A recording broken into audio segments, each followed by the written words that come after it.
Good.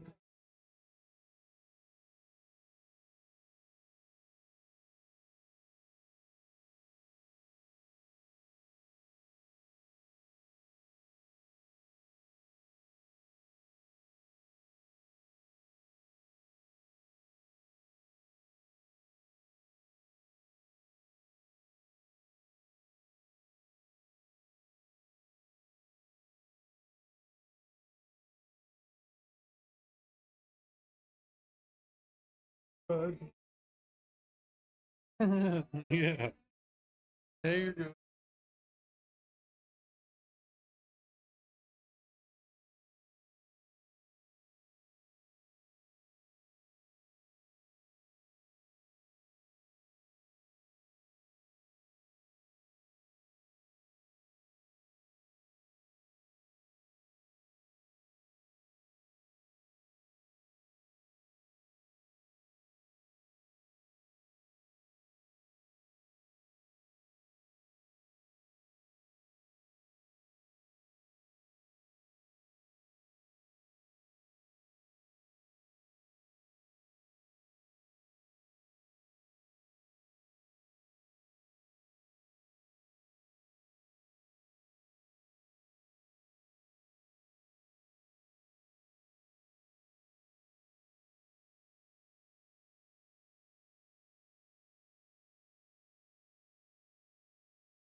Before I take my break today, which is schoolwork like yesterday, it just took that experiment.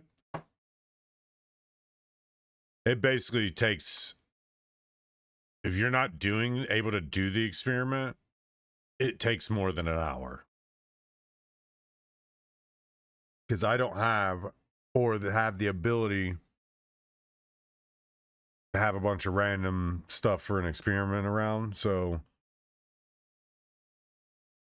trying to do it with my space and what I have, just reading through it. He said, you should be able to do the pre and the post reading through it. Not as easy as you think, bud. You gotta, when you're reading through something that's supposed to be hands-on, that's a lot harder to do. Oh, so much harder to do. You're trying to visualize what you're reading that's supposed to be visual. Like it's itself is supposed to be a visual, and you're telling people to visualize it in their mind. So it took a lot longer than an hour. A lot longer than an hour. As you tell, I went offline at 5. That was it. It was a long stream, still a long stream.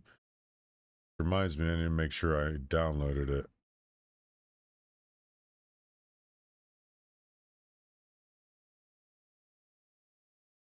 Again, it's weird. It's either Twitch and Twitch employees like watching my streams, or people who don't want to be here live and just want to watch it back, or they're going in to steal it.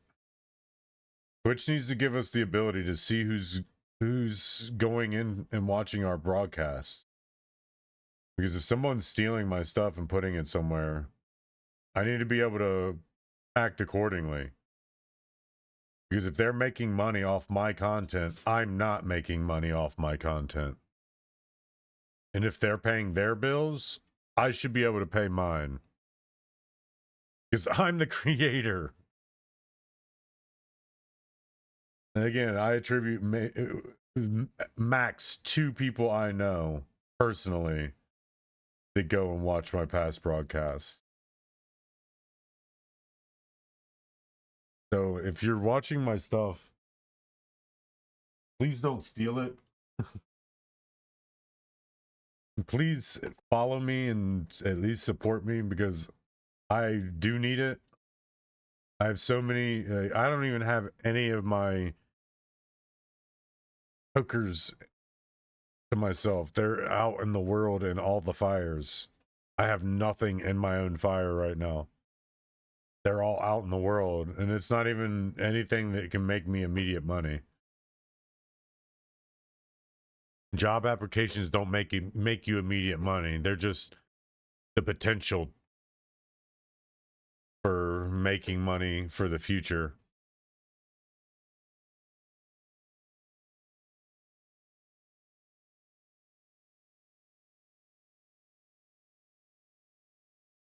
I'm gonna go put some hay in his box, just so I don't have to worry about stopping later.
I got that out of the way.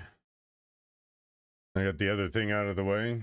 Because again, I don't want to become rich or anything. I just want to pay bills and be able to go back to doing other things. Like, I love streaming and doing this, but it's not realistic for me. And I like cooking, I like creating art, I like talking, and I can do all of that running a food truck. So please don't steal stuff from people, from me, from people, from anybody. And even bad people. Don't even steal bad people's stuff.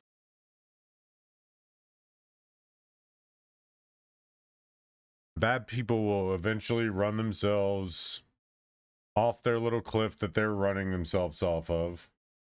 They don't need any help from anybody else to do that. Stealing from them, any of that. I mean, here's the logic. And the reason you don't do anything bad to bad people is because even though they're a bad person, they deserve it. They got what's coming to them. They all these things. Even though they're all these things, karma, if you will. If you do something bad to that person, they've just joined your side as the victim, because they can play that card, whether they are or they're not. They can play that card. They can play that victim card now because you victimized them.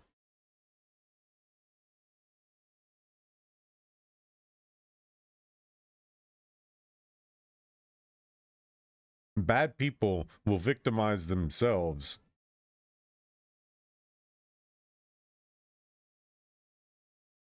regardless of what's going on. So if you're playing into that, it just makes it easier for their argument. I do what I do because I'm always being victimized. And you can't say, well, no, you're not, because you are. You're victimizing them. You're adding them to your team by doing bad things to them. Because whether they've deserved it or not, you're making them into a victim by it. Whether you see it that way or not, it's how it is. You do bad things to even bad people, then it makes them also a victim, and now they've joined your side, and you can't argue against them because they're now part of your team. You want to do something bad to bad people, expose them. Expose the things they do and are doing bad, and that's it. Don't do bad things to them, because the law is supposed to be the bad thing that happens to bad people. The law is supposed to be that. But you guys circumvent that by doing the bad things to them anyway. I mean, it kind of goes into the vigilante justice thing. But again, it's not really vigilante justice if you're not going out looking for the bad people. Because again, bad people will do what they do anyway. They pop up everywhere. They're everywhere anyway. It's just a situationally dependent thing at some time, in a lot of cases, where they just need set off in a place. Like for me, people look at me like I'm a bad person because I go to the pawn shop. I try to pawn my computer for bill money, and they tell me I can't resell that. My natural instinct is, why are you looking up how much it's going to cost to resell it? I'm basically asking you for a loan using my computer as collateral on that loan. And regardless, if I'm asking for $100, you give me $100 and the computer's only worth 112, and that's what you're gonna, it's a tit for tat at that point.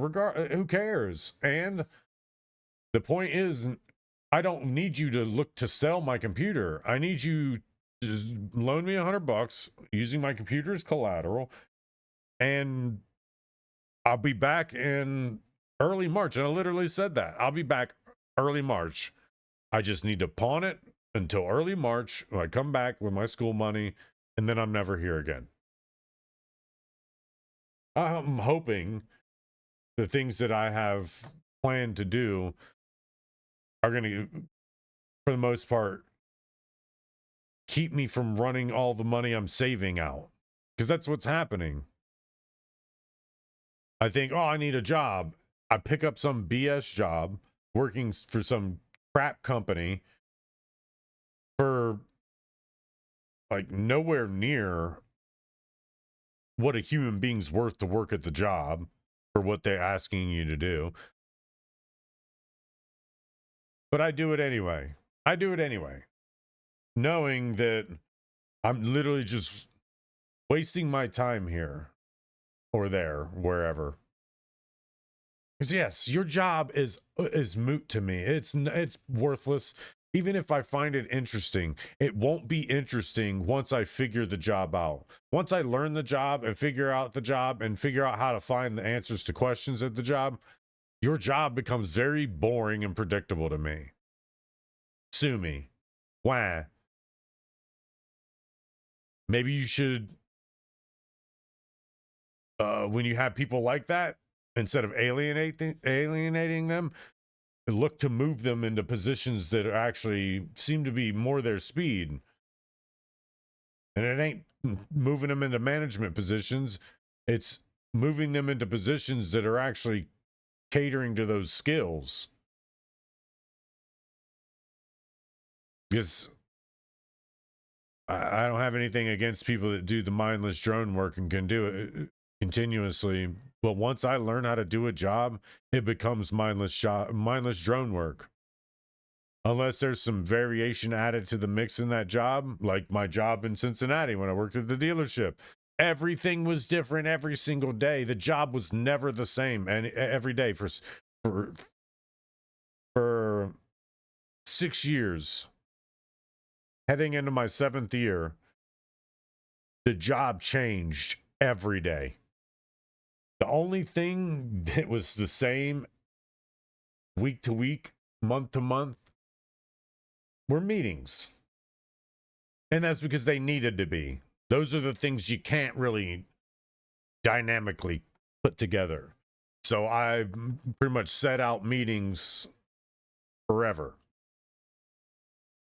And the meetings that I had were set forever because I knew they were always happening. They always took place, were always happening, and I always need to be there.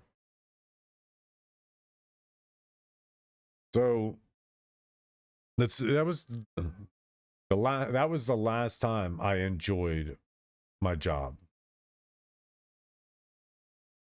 Since being laid off there, I've not enjoyed a single company I've worked for. I've enjoyed some of the people that I've worked with, but other than that, as a whole, 90% of it, it's been awful. It's been absolutely awful. And I've worked for Amazon. I've delivered pizza. I delivered groceries. That's currently, if I can go back to working, that's what I would do. I would be delivering groceries. I can make enough money delivering groceries that I don't have to worry about some BS regular job. I go to class, deliver groceries, and I come home and play video games and do schoolwork. And even then, there's variation to that every single day.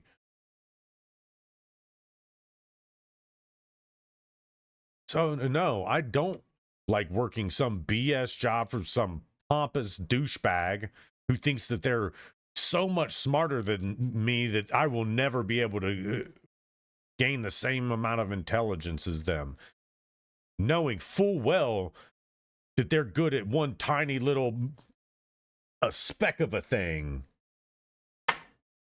and I run circles around them in every aspect.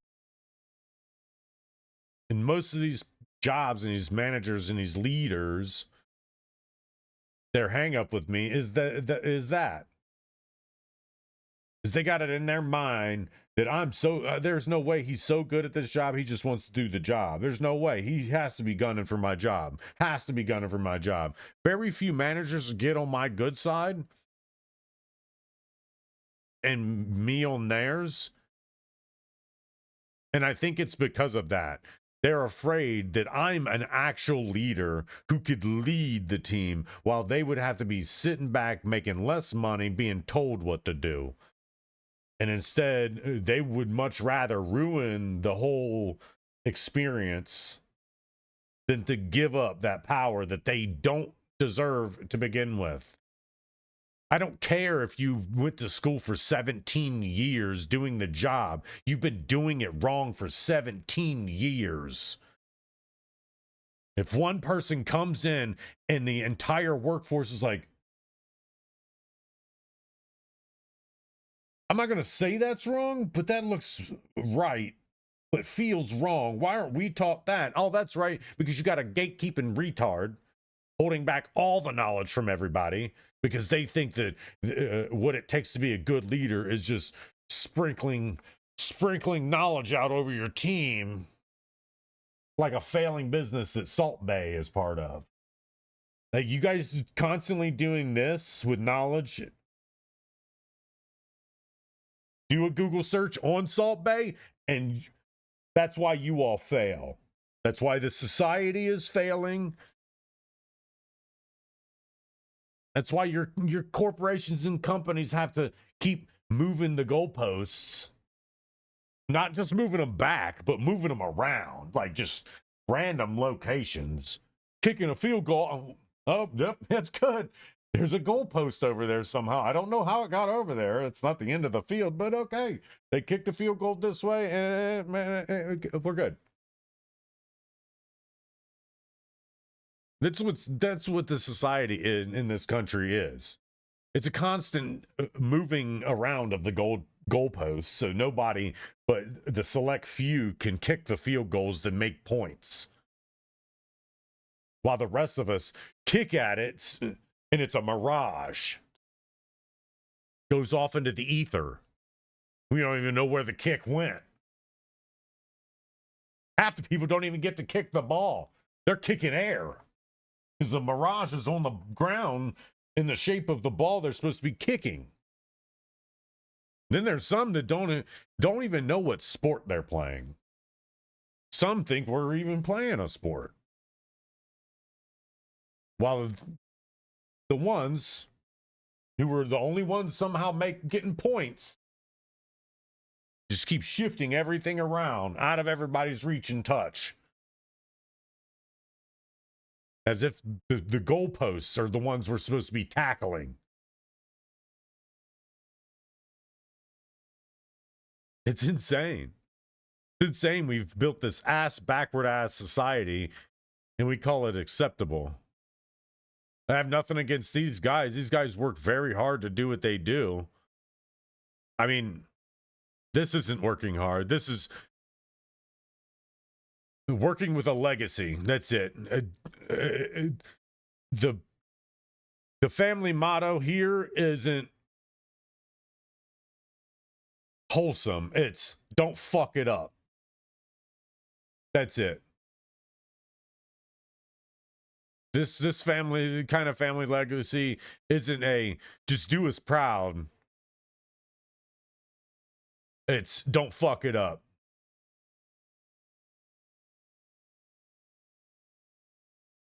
A don't fuck it up legacy. A don't fuck it up legacy.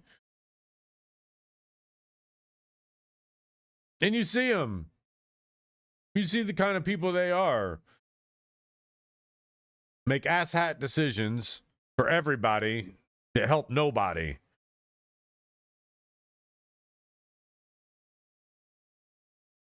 And I'm not angry either. I'm not angry. It's just tiresome. It's really, really tiresome.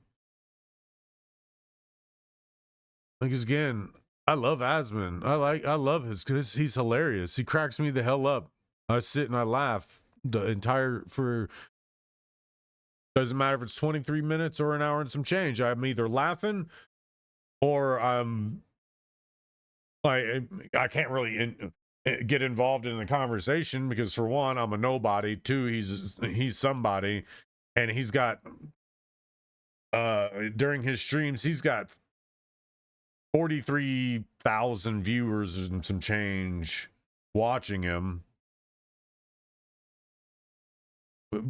Remains to be seen how many are bots, but he's also on multiple platforms pulling in the same numbers probably on those platforms, so people are more likely to listen to him. And again, somebody with that much viewership and their chat is just a Rolodex, and you don't really get a word in edgewise. It's just not how it works in that kind of stuff. Unless you become friends with him or his group of friends, then your opinions are going to be part of the crowd's. So being able to join in on the conversation, because I would love to be able to join in some of the stuff he's missing, like, because there are pieces he's missing and I'm sitting here like the girl from Scary Movie yelling at the screen like, don't go in there.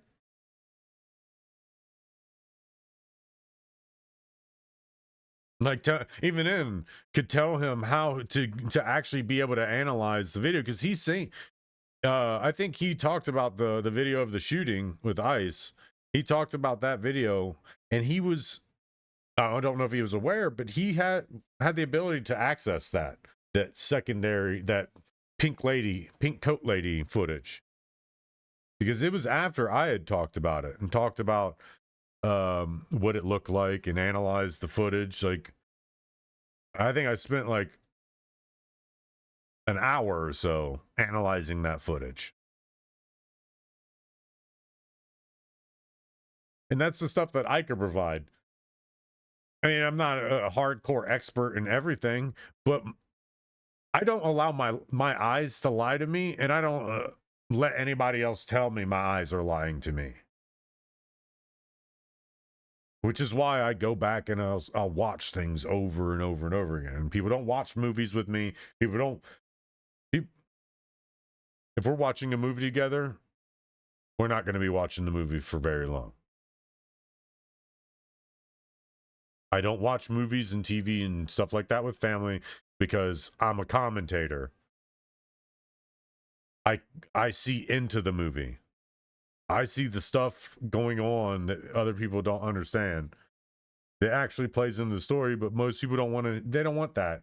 They want to be surprised. They want to forfeit willingly their belief. Per the contract between a creator and a viewer, is the viewer is forfeiting their belief willingly. They're willing to suspend that belief just to be entertained. I've suspended my belief knowing that it exists and it's a movie. That's as far as I go with my beliefs of my suspension of belief of some film is real, not real, whatever.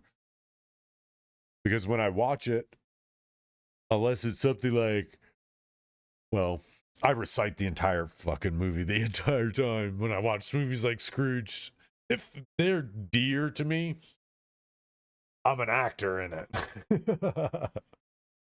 I'm acting out the scenes, talking to them all, everything. I'm doing it all. But I've been doing that since way in the past, like way young child. A wee lad. I was a little wee lad. Just have the imagination. But again, going back to these two guys and these people like this, like, they're good. They're good to listen to. It's a good source of entertainment and information in a lot of the cases. But you got to remember, these people also have their own opinions. They have their own opinions, their own belief system. And that's that's why I separate myself from them. Like some things I will agree with, and there's some things I won't. And I know that. Being able to add that kind of nerd experience knowledge, because like some of the stuff he's talked about, I've experienced them. Like I've experienced them. Some of the arguments he's arguing, me and my friends have been arguing these same points and things for decades now. 2 decades for most of us, more than 2 decades for some of us. And being able to have that connection between the generation, because Asmon pretends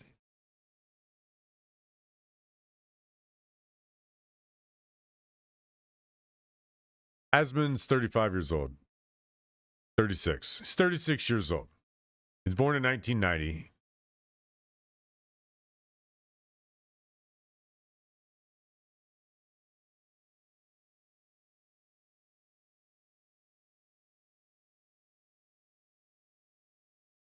So when Asmon makes jokes about millennials, remember, he's making a joke about himself as well.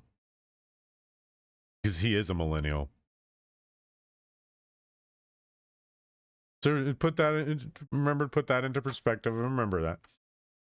He will say, "Oh, you could tell this is made by millennials." When he says that, remember, he knows because it's experience. He's not saying, "Ah ha ha, millennials so dumb, ha ha ha, we much smarter." Whatever Gen Z. I think that's the preceding generation. Yeah. Following Gen X and we precede Gen Z, they follow us. And then Gen Alpha. So yeah, when Asmon makes jokes about millennials, he's a millennial.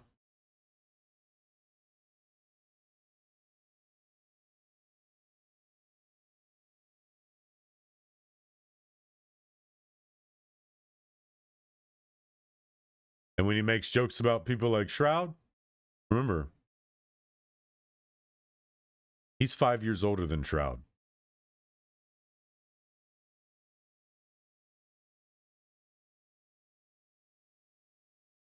So, because I don't know if he's made jokes about him, but he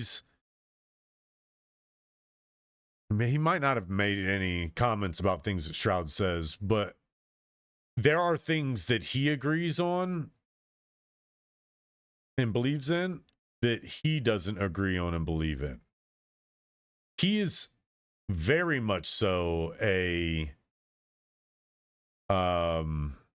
single player games will always supersede everything. It's just because of what's put into them. He hates that. He hates the single player games get so much attention. In his mind, multiplayer games should get so much more attention than any single player game because they survive longer. The player base stays longer, stuff like that. Again, they may not have ever interacted and shown their separation of agreements, but you can tell by what Shroud believes in that he would disagree with a lot of cases, with a lot of things that Asmon would agree with. And they would not like even remotely close to the same things. But they also sit up at the top to where they could have that dialogue and conversation and bridge those gaps between why he thinks multiplayer games should have a lot more attention than they get, and single player games shouldn't have nearly as much attention, where Asmon probably believes the polar opposite. There are very few multiplayer games that should receive good amounts of attention.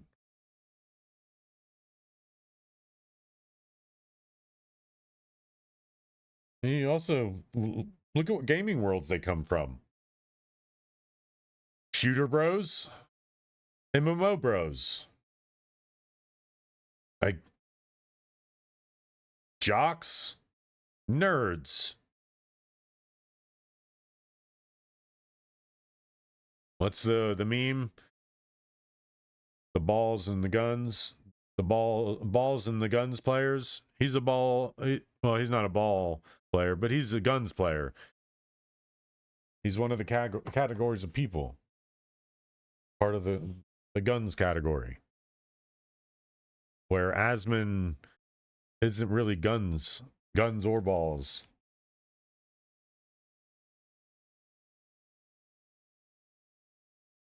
I'd leave it that. But again, that's why I say stop listening to anybody. Just watch them for entertainment. Watch them for entertainment, but don't hinge on what they say. Unless they're giving you the news, don't hinge on what they say. Enjoy it, laugh at it, talk about it because of those factors, but don't hang on it. It won't help you.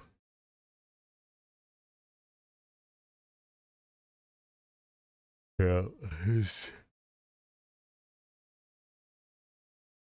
still, it's insane, man. It's still crazy that we're still doing this. Oops. It's insane that we are still doing this.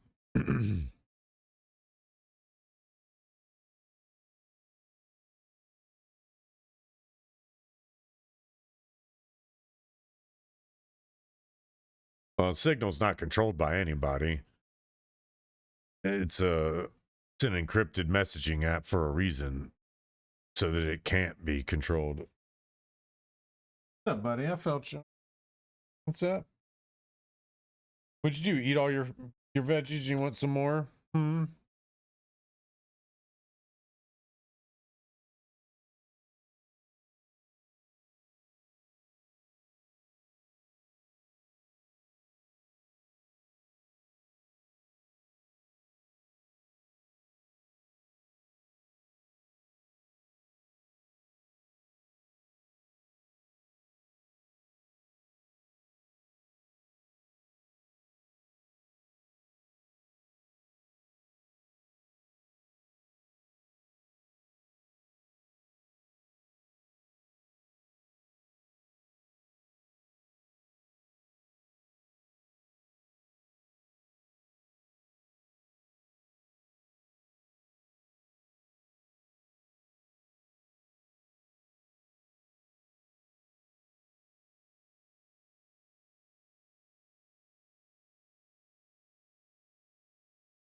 Snuggle Bunny.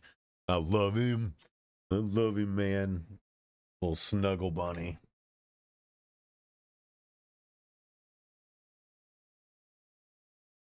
Oh no. He's signaling.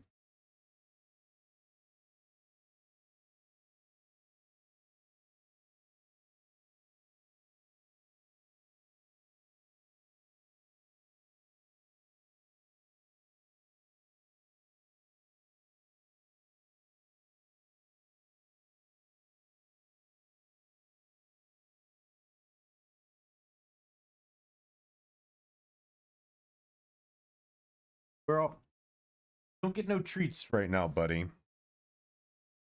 Would you want to play? Play? Yeah, you want to play?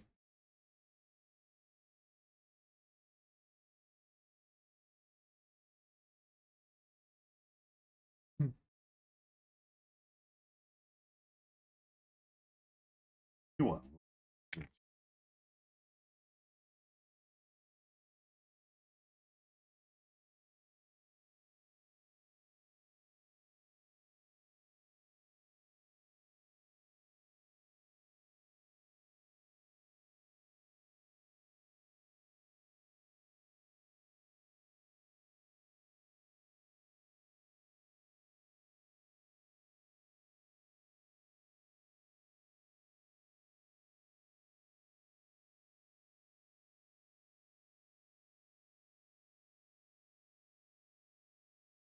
Yeah, my little guy. He just wants some love. I wish I had like something I can put on my lap to where he can just kind of walk up it and sit on my lap. Love you, buddy. He just likes to come and just sit and hang out. And everything I've read, like other owners and caregivers and stuff like that, they say a rabbit's favorite thing to do is just be involved, whether it's sitting there with you or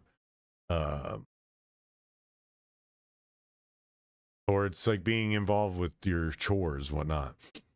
Because eventually he won't run away when I'm vacuuming. He'll realize that it's not a threat to him.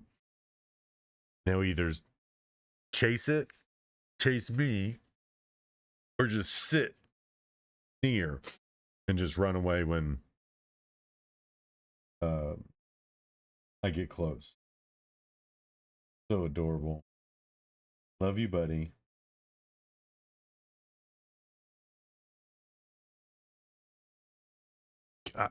I can't help it. Gets me to fold. Well.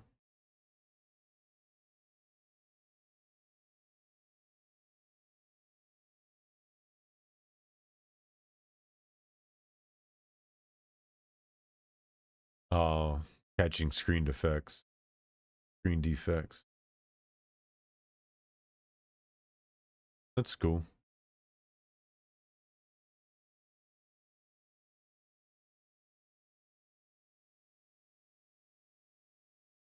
That kind of sus. Let's see. Hush music. Because that was a hell of a snap, and it goes red the moment he snaps around. Mute.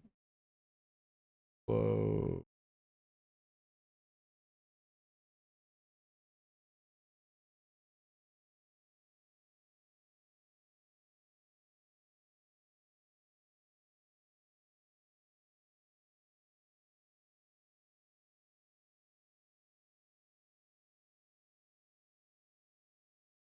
Did X just break? Like X just broke in real time?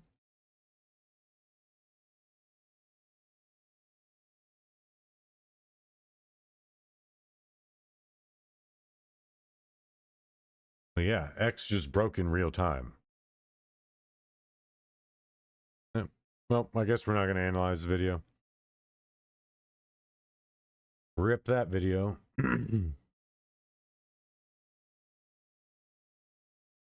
Yeah, you could see.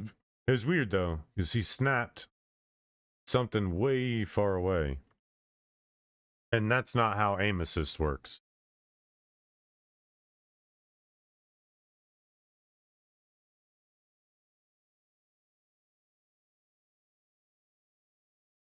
Oh, she going to jail.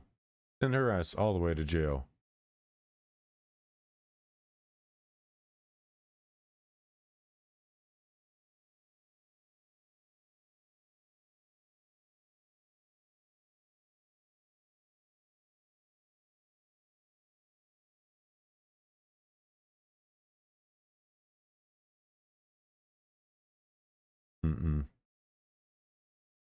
I don't understand why more people.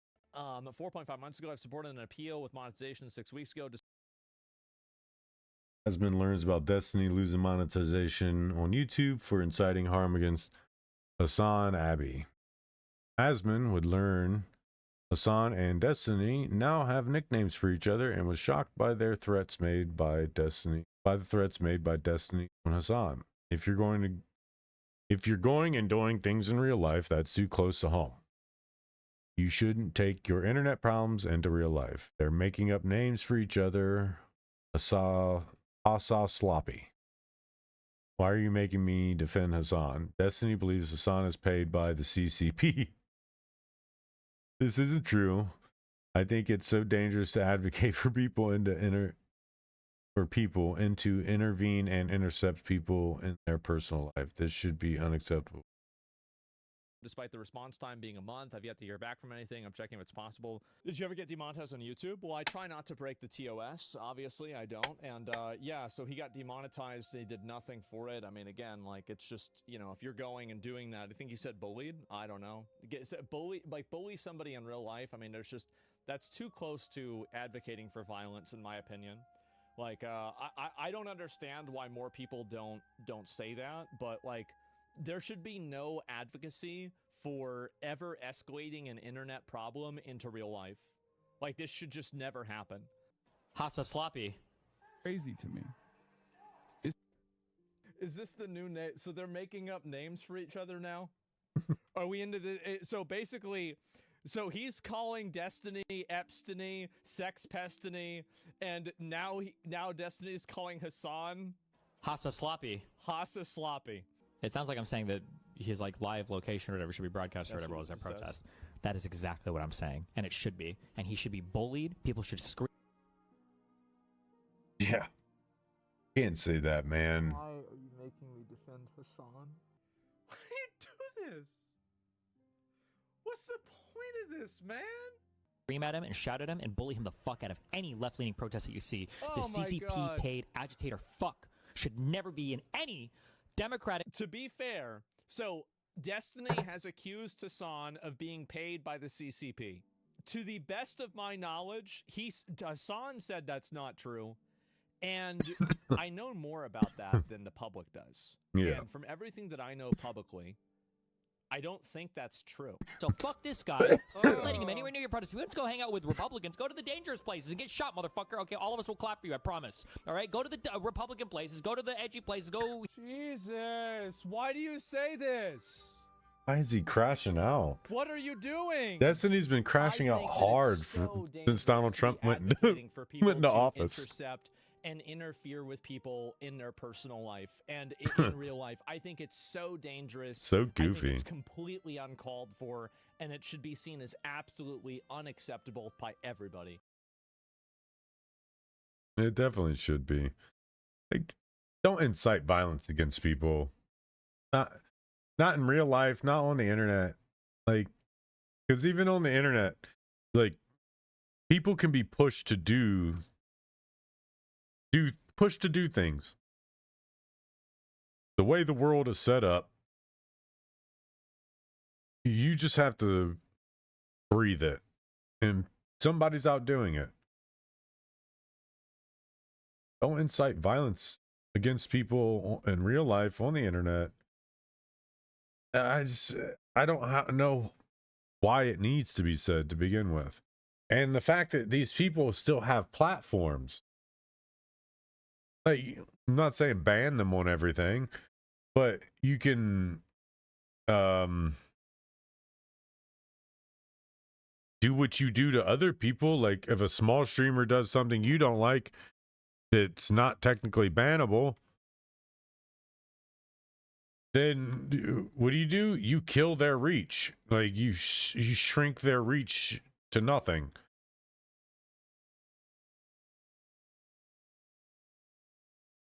Or what you do is you start backdoor promoting people who are not really bullying, but proving them wrong, discrediting their argument. You put up the evidence. You not really put it up. You kind of, I don't know. You shift the conversation away from the bad actors saying the things, making the false accusations and inciting violence against each other, and you flood them out with people that are literally giving all the arguments that prove them wrong, and even prove why it's wrong to have their viewpoint to begin with. There are tons of streamers out here in the world that are arguing wholeheartedly against what these bad actors are saying, but you're still giving these bad actors the main platform. So yes, all this stuff's going to be spread. And no, I would say it. I've said it. Don't ban him. Don't ban him. Don't ban them. Don't ban nobody on nothing. What you do is you do what I just said. You make it easier for the small people that have the more educated takes and arguments. You have them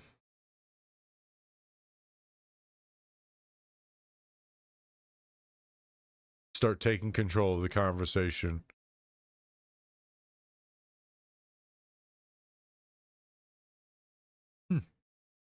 It works, it works.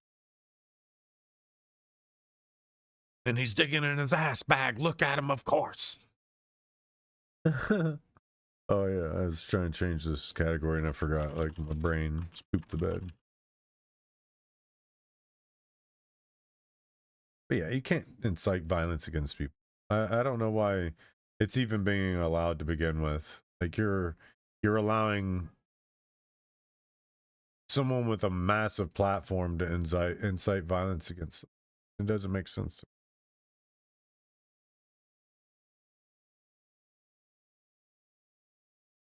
It's curtain time. I was wondering, I was like, what is on my foot? Something standing on my foot. And it would be him. He was standing on my foot, yanking at the curtain.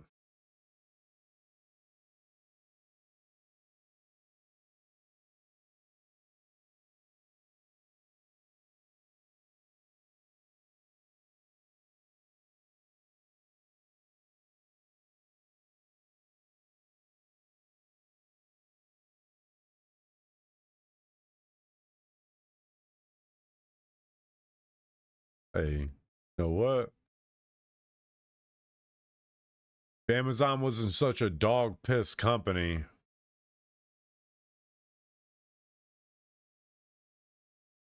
I mean, kudos to him. That's the way to do it. I'm not gonna lie.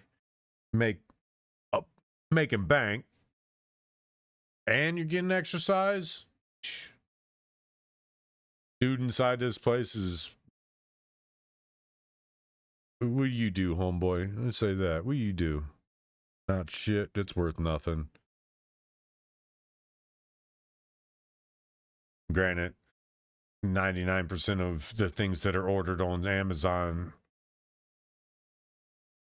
aren't used for saving lives and keeping people alive.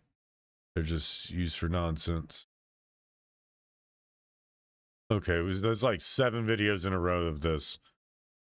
All right, we'll go to the first one. Minnesota State Patrol has now been activated. You don't activate cops. You just bring them on duty.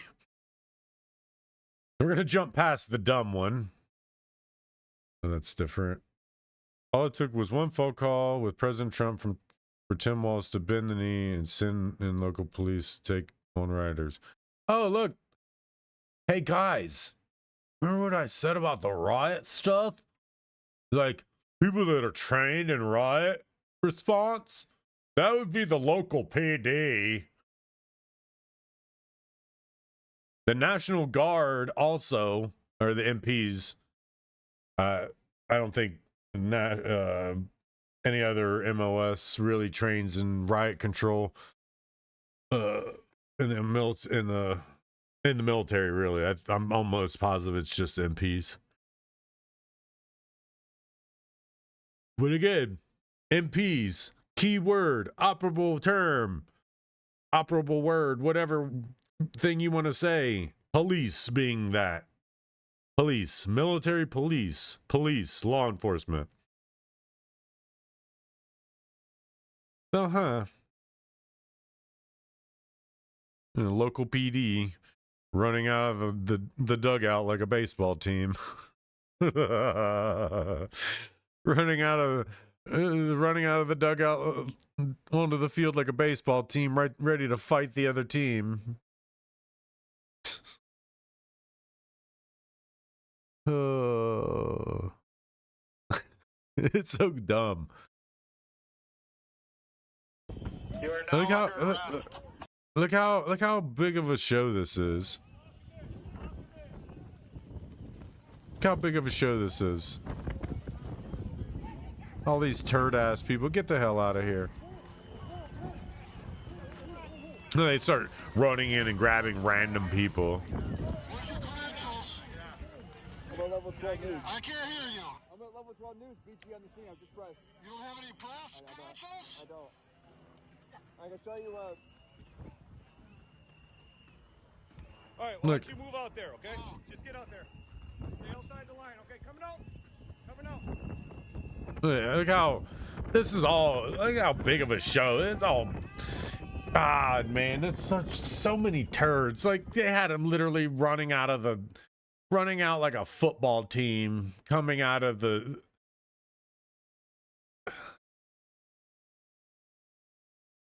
What? I can already see the memes. They're gonna put up a high school banner like "Go Team Go," and the police are gonna be running through it.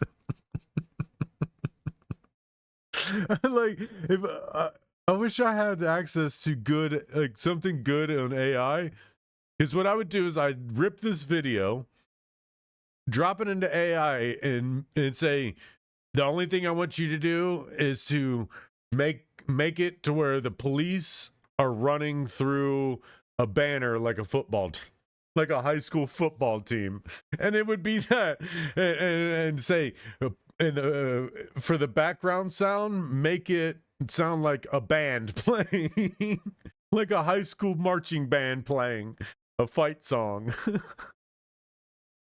because that's what it looks like. Mute it. Dun, dun, dun, dun, dun, dun, dun, dun, dun, dun. Go team, go team, go. It's like a goddamn circus. Oh my god, like you gotta be kidding me. This is such a friggin' clown show, man. This is such a friggin' clown show. It's not, it is hilarious actually. I was gonna say it's not even funny, but it's actually absolutely hilarious. It's so goofy. It's go away. I don't care. What are you? Who are you? Why are you do these things? Oh my god. This is the comedy right here. That's why there's like 7 videos of it. This is it.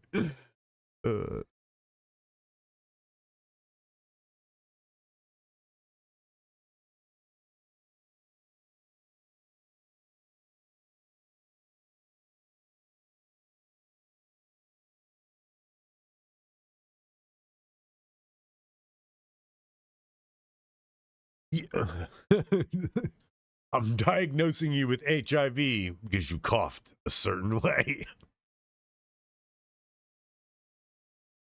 Like, get the fuck out of here, man.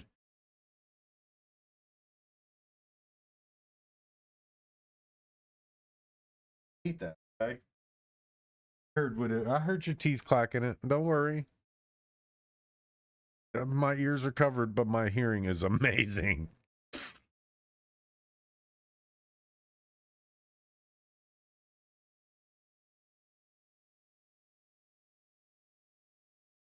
Oh.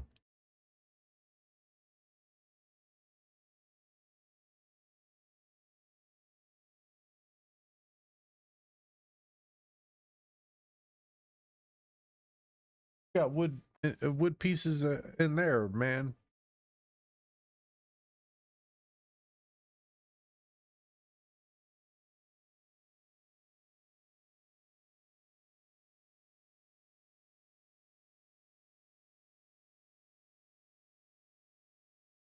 This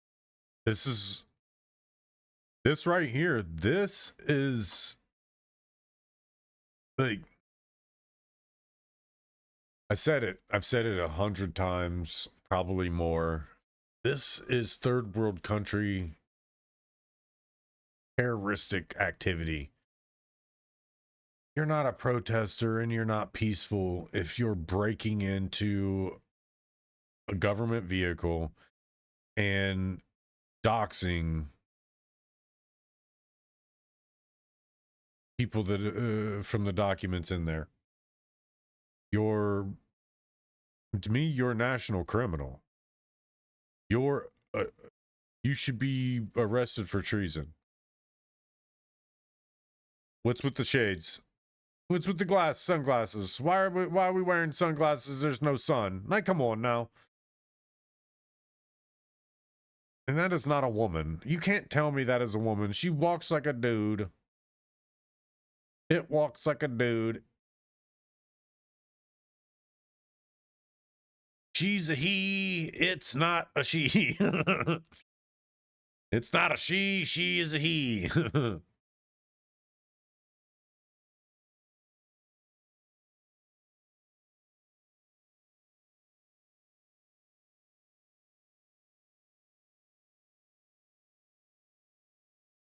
Huh. Is it free to play?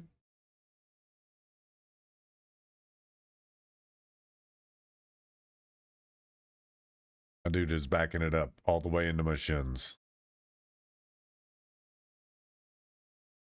So a dead rat, a dead roach. Okay. I do gotta so see a that. dead rat, a dead roach, a human skull. What? Oh, is that old Wendy's chili? There it is. Somebody Well, made what do you Asmon's think, room. guys? That's pretty good.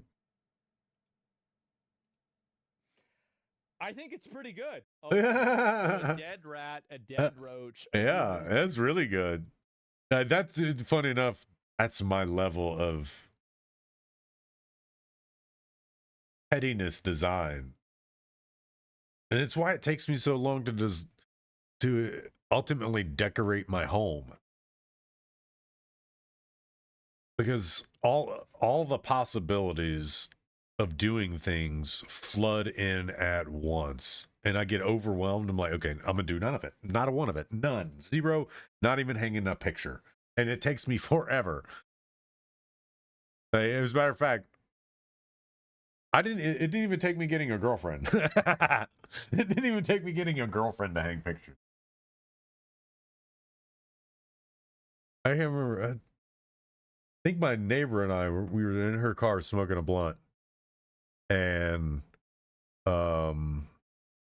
she said something about, oh yeah, she said something about having her ex-husband come over and hang pictures because not even the maintenance guys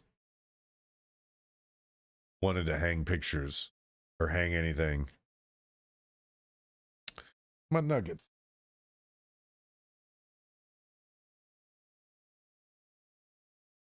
Hurry, I got it.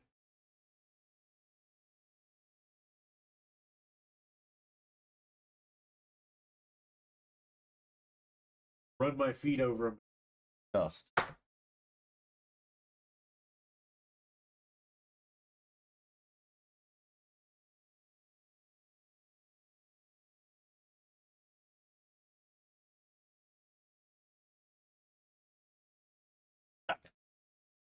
Okay. So he does. He goes at this thing.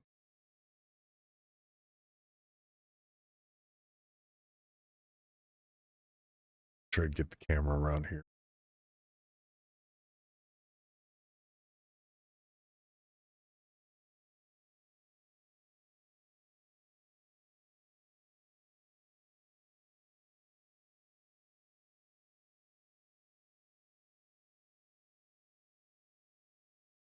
He's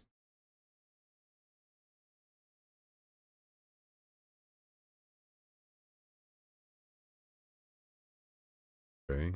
That's the he wanted.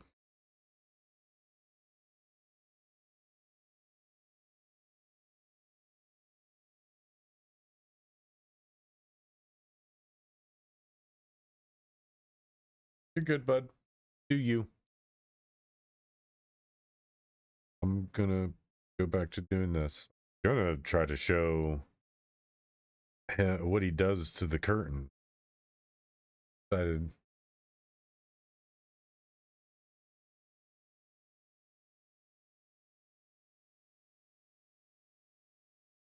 Gonna be upside down. So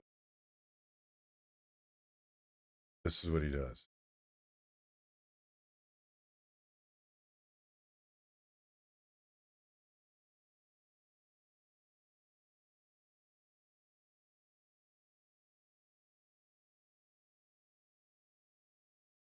probably this.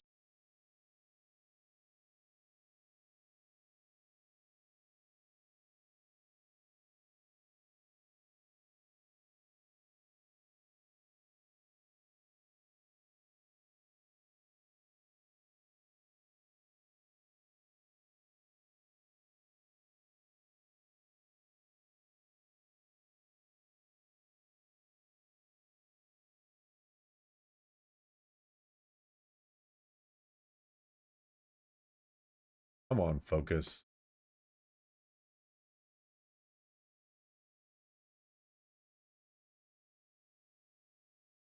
What he does.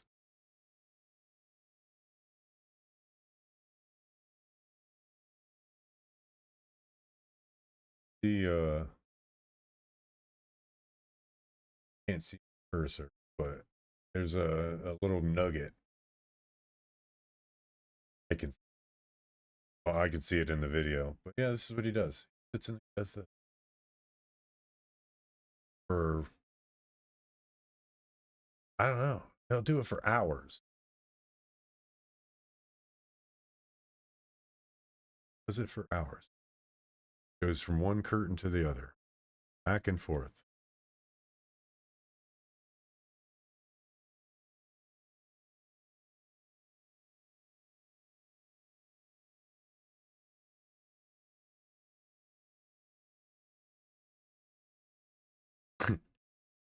It cracks me up.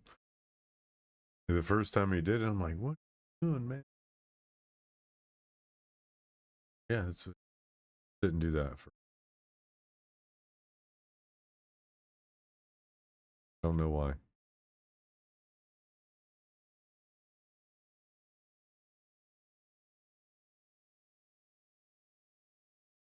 Somebody could tell me why. It'd be helpful, but I think it's just his way of like, to him, that's his. Those curtains are his, and he just gets them situated.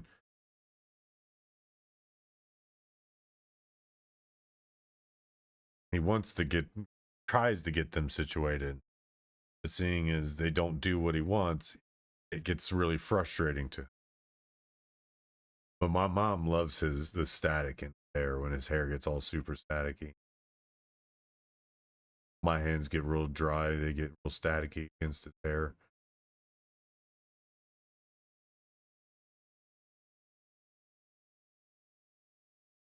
The little guy. I try to give him very little worry in the world.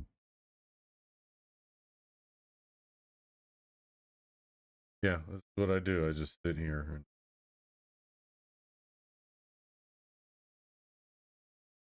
try to come up with ways to be a good caregiver.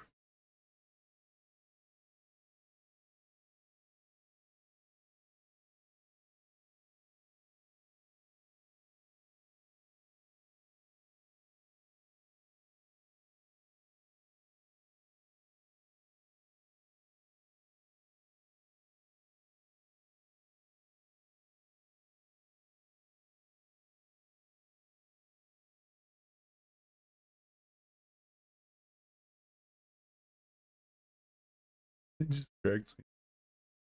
There's like, to me, there's no rhyme or reason for it at all. Like, absolutely confused on what he's attempting to achieve.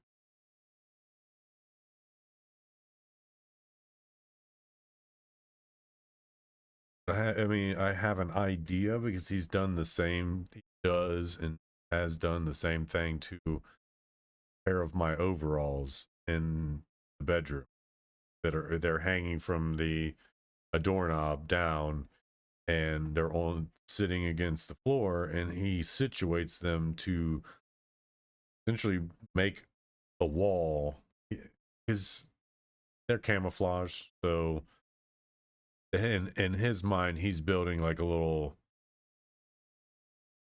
nature fort to protect him from any intruders. So I feel like it's kind of like that with this, where he's trying to make make it to where he blocks me from having access to under the desk, and he can just live under the desk. That's just what it feels like to me. It feels like he's just trying to figure out a way to so he can just live underneath the desk.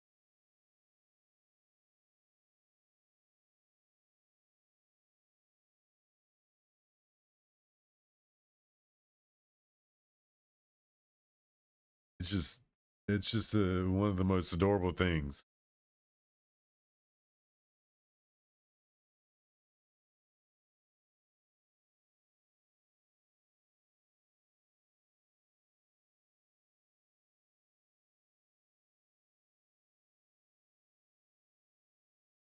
For fucking.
Yeah, to be honest, I need to get another webcam. Need to get a webcam so that I can put it on, like, showing him. You gonna let me get that nugget, man?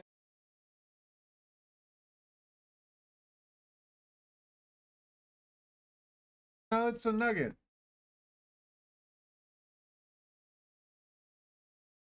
Nuggets. You're like running in circles, dropping.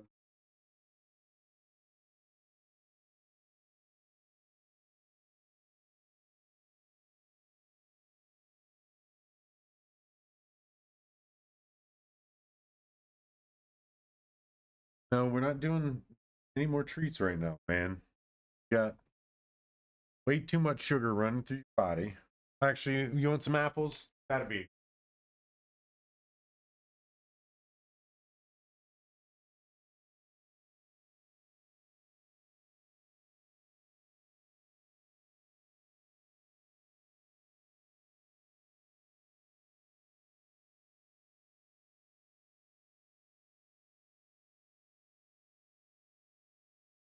Right here, bud. Try to. Here.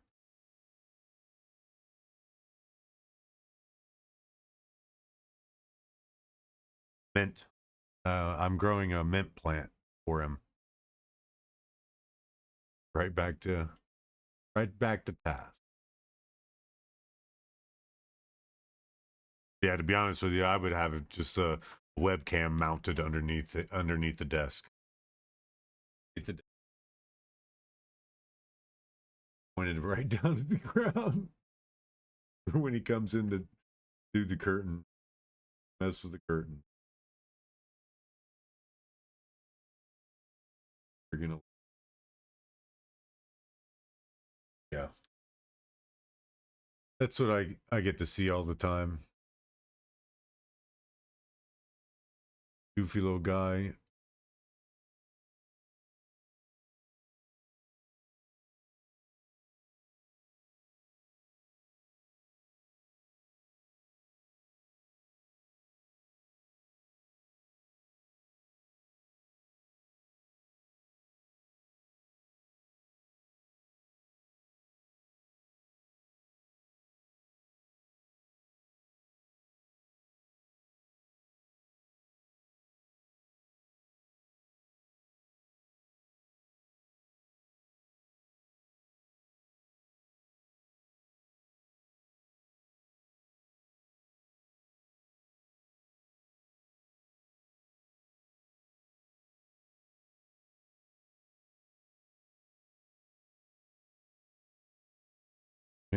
Oof. Well, something's changed in the sound. I can already tell. I have to go and check some stuff.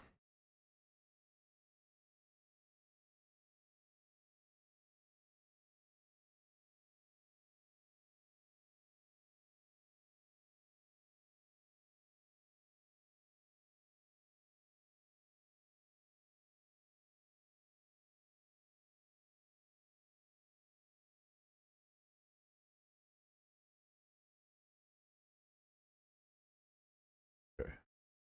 We should be good now.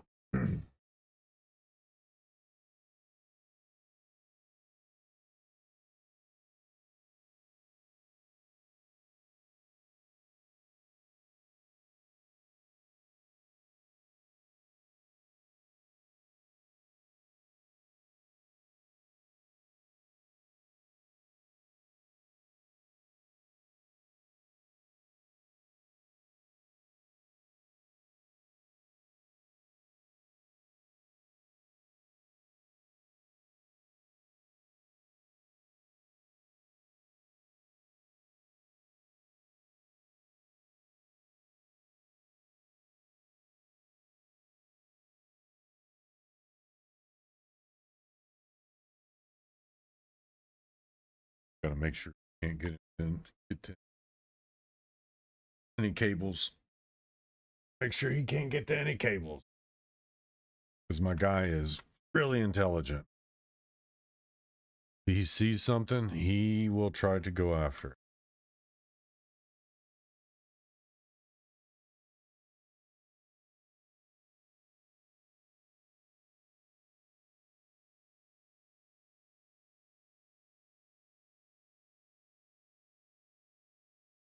Of my, yes, the dispute that the UFC threw on my video was successful.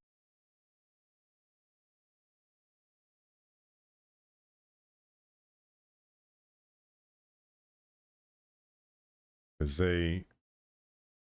nobody watches my stuff anyway. It's an automatic thing by YouTube. But the UFC video that was just passively playing while I was AFK,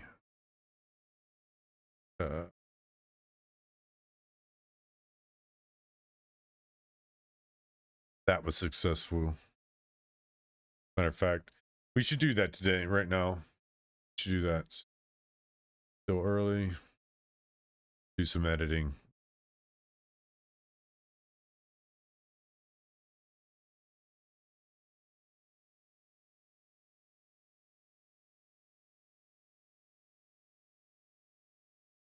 Part 2.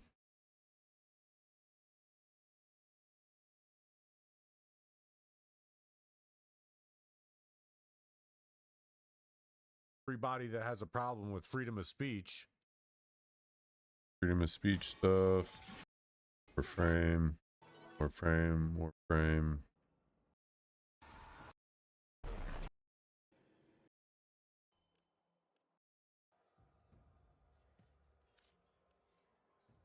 It's just all Warframe. Started with social stuff.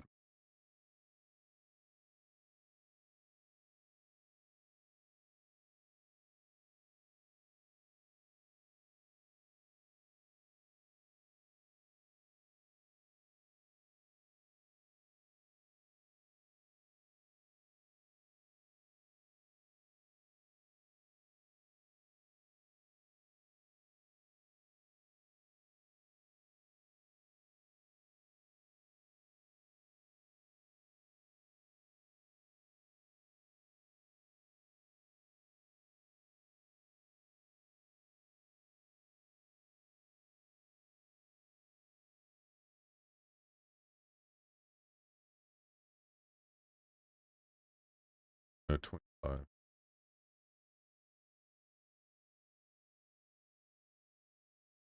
I didn't upload that. Good.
And that's pretty much, it's kind of something I was talking about earlier.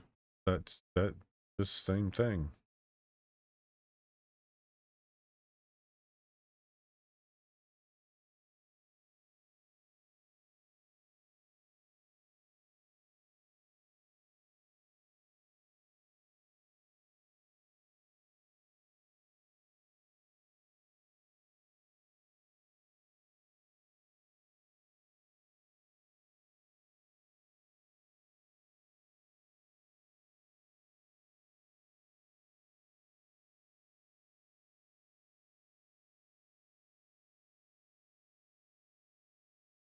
I gotta reattach it because for some reason it doesn't know to look up. It just keeps its head down.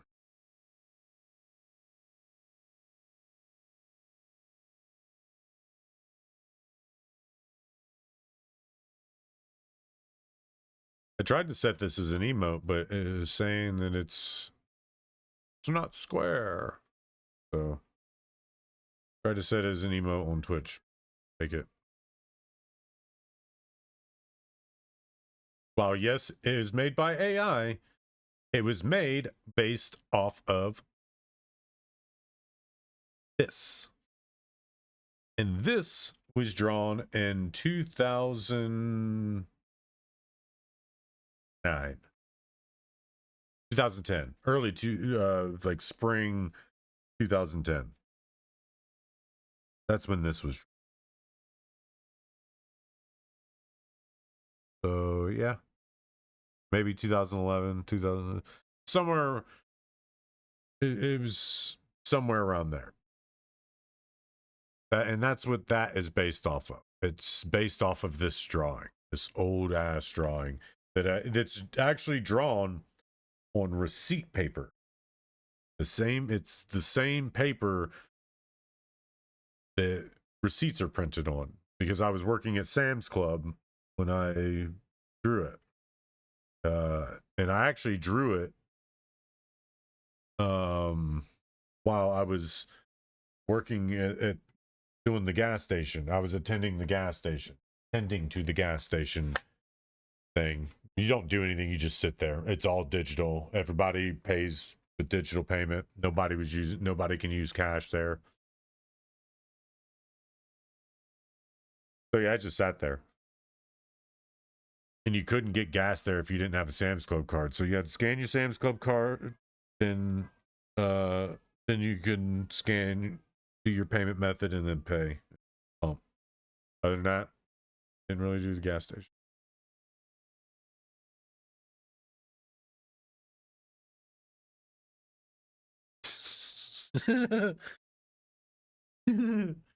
Holy shit, guy. My man has left a...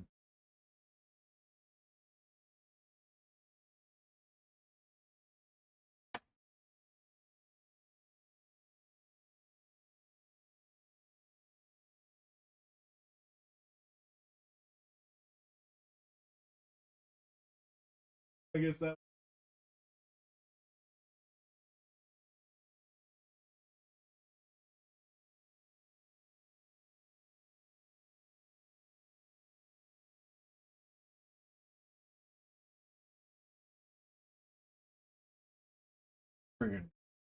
He's celebrating his nugget mess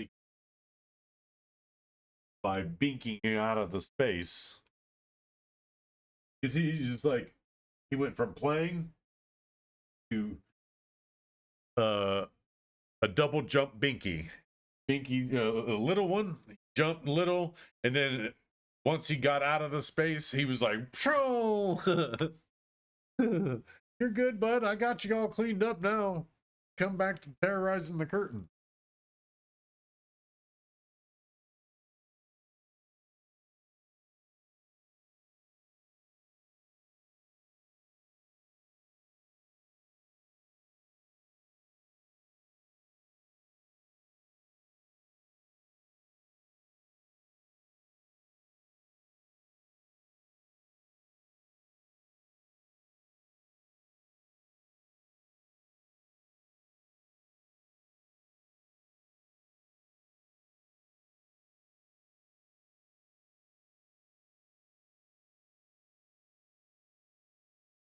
Make me some food here soon.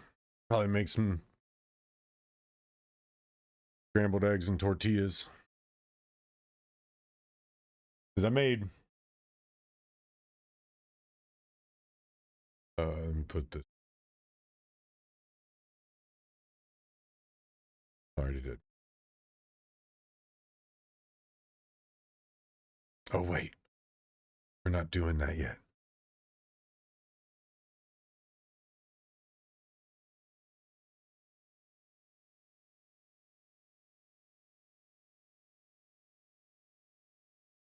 What are you chewing on, man? Oh, box. You're good.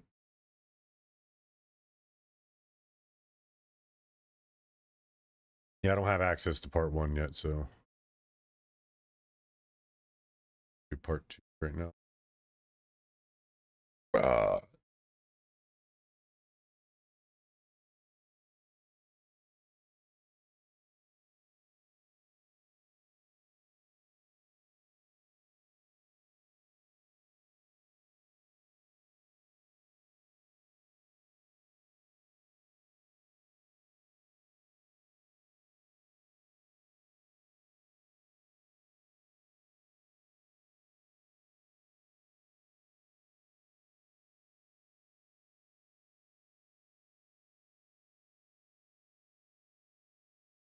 What you doing, psychopath?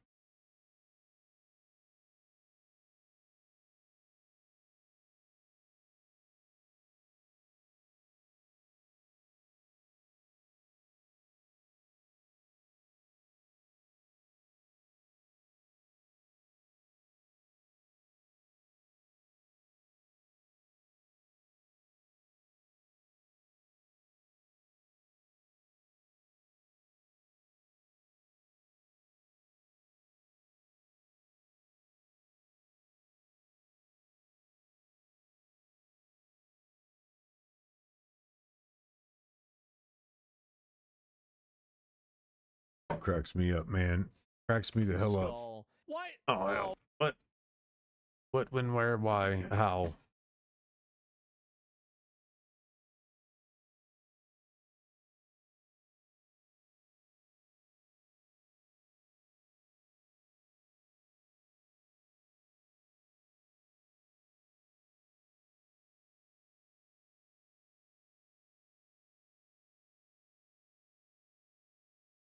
I'm confused.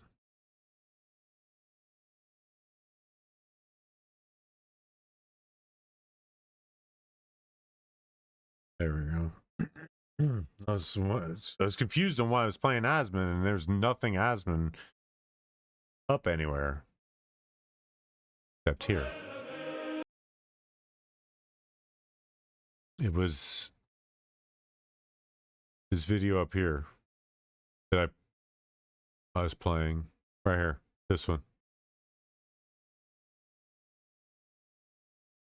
That was the last video I was clicked into.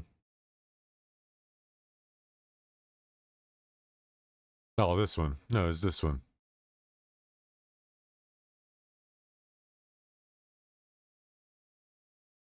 Don't eat the whole box, man. I've been shot. My eyes. What'd you do? Nope. Pick up a flashbang before it exploded. What? You have to be an idiot. And yes, Darwin's theory took hold at that time. Goodness gracious.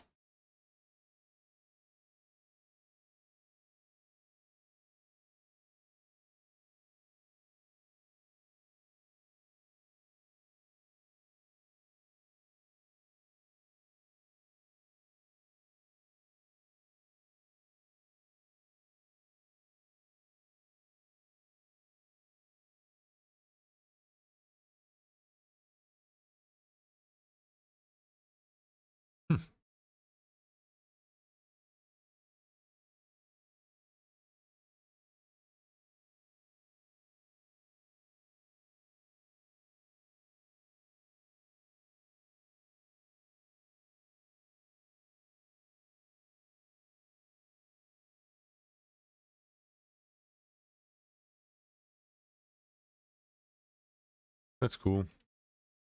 But it's a very finicky process when you mess with stuff like that. Okay, back to doing what I was.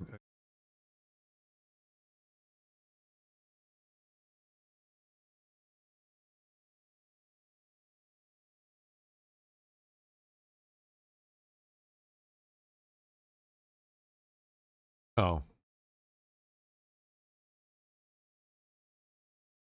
Oh, piss.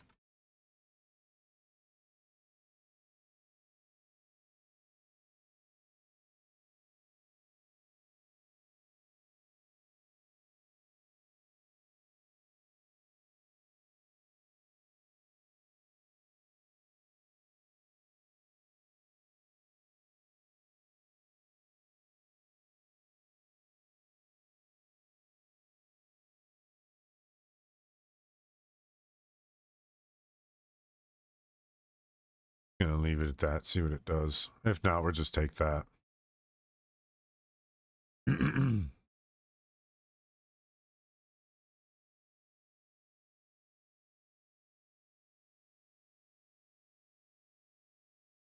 Made myself fatter. I'm gonna go make a drink.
I told you we're gonna end up going with the other one.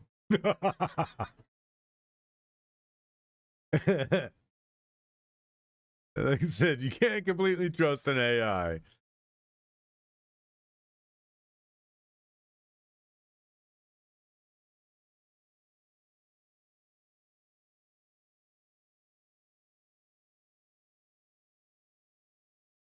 So goofy.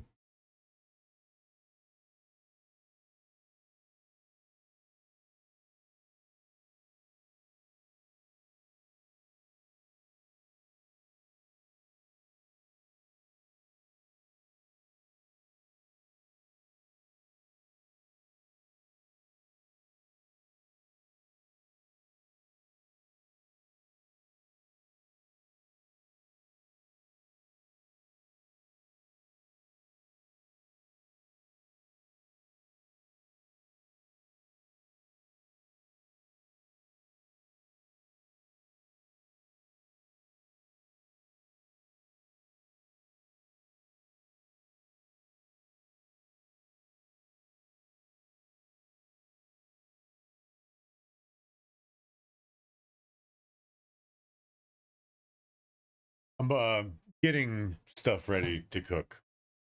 Take this.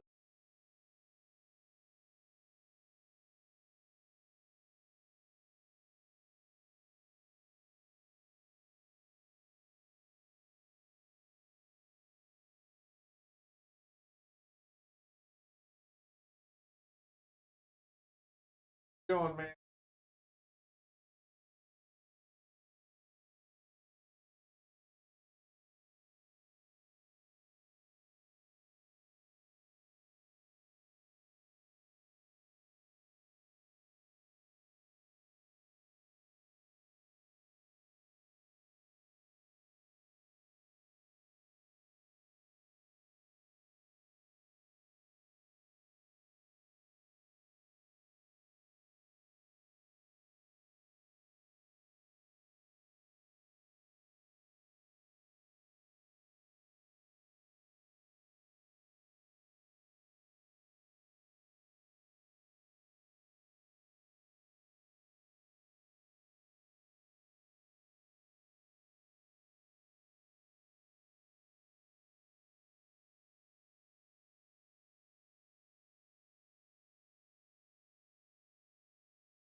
tearing around, tearing everything up.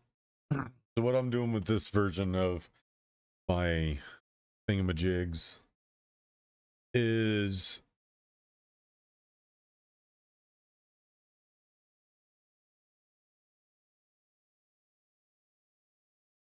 I'll probably still do this.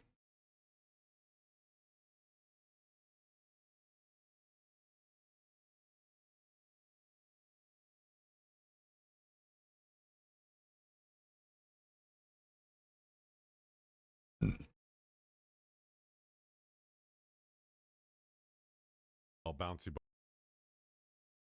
He's probably smoking on this right here. The G-Pen series. Snoop Dogg's brand.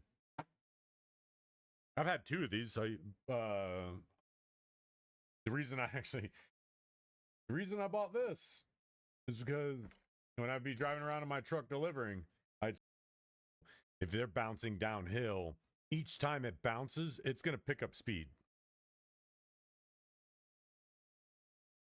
It'd probably just weapon sit at the doorway, one side or the other, doesn't matter. Preferably, but without this,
money, and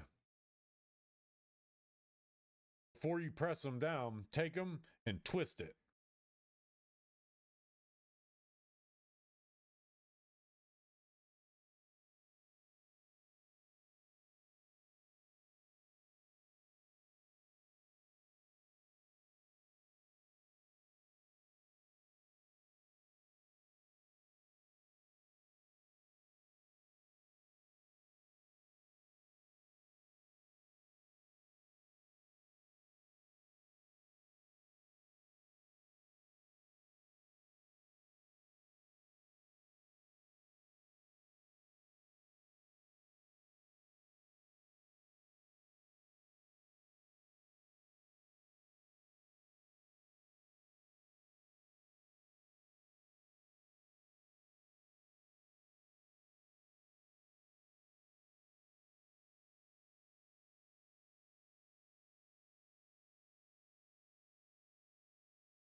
A poor man's pancake.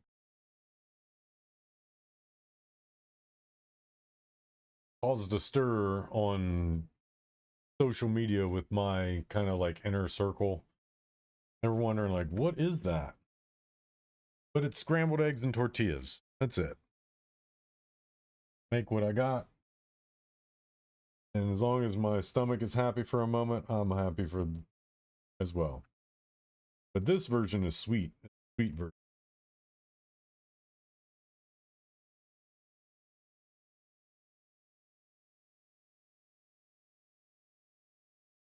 Mm-hmm.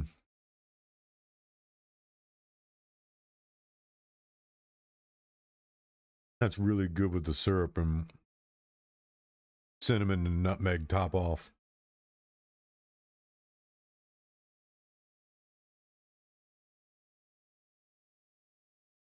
But what do? I take eggs, scramble them up like normal. Well, eggs, seasoning, depending on what, if I want it sweet or savory. I wanted this version sweet. So brown sugar, nutmeg, cinnamon.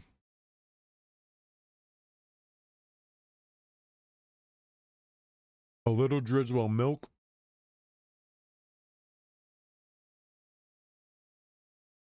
Just to help to add the fluff to it. Because I'm going to add around a teaspoon.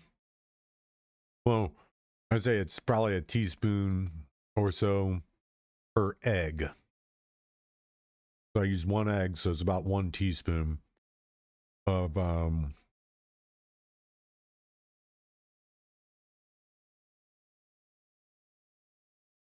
let's say flour.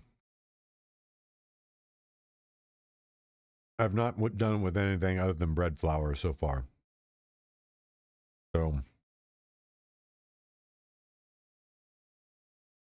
I can say, well, then I'll say bread flour.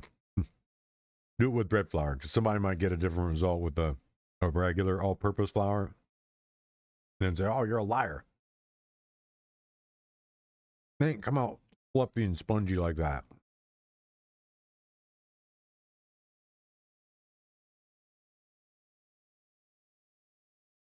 So yeah, I use bread flour. Well, whisk it up real good.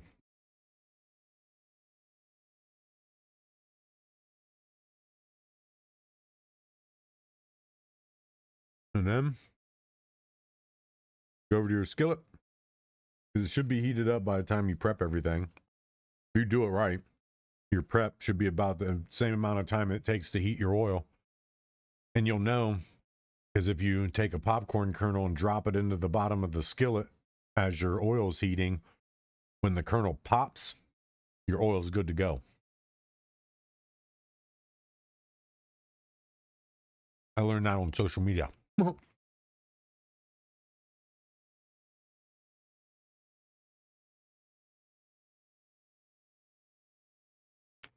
And yes, I have an opened bag of popcorn in a Ziploc bag that I reach in, grab a kernel, and drop it in the bottom of my skillet as my temperature gauge.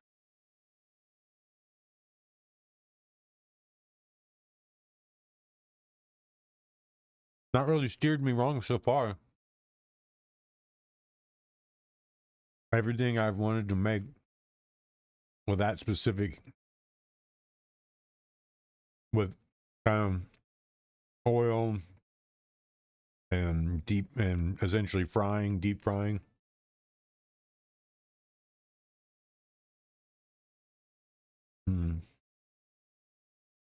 That flavor is just so insane. But you can't tell it's eggs. That's crazy.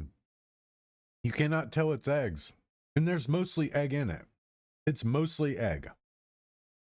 It's just got a very small amount of flour and Just a little bit more milk than flour. But the way they fluff up, and it could be the bread flour. It could really be the bread flour. Because it doesn't, well, no, the same mixture goes on outside the tortilla too. The entire same mixture.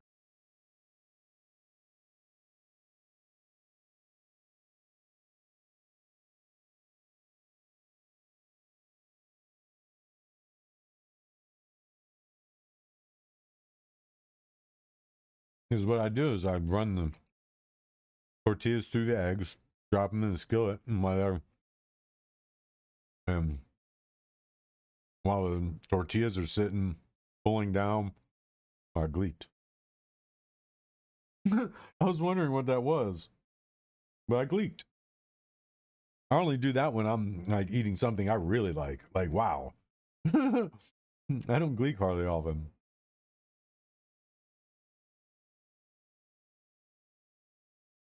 Yeah, I just drop the tortillas in the eggs, put them in the skillet. Once they're sitting on here, excess oil falling off of them, I do up the eggs. And it take moments, mere moments.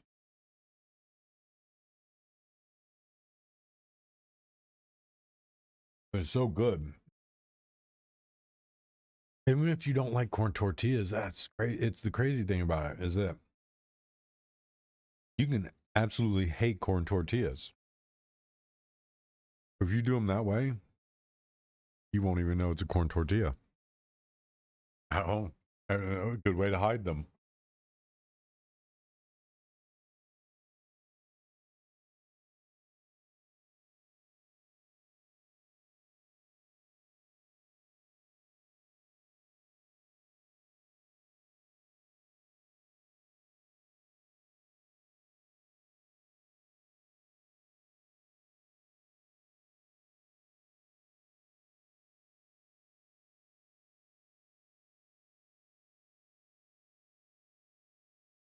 But no, I'm calling those scrambled eggs more scrambled eggs.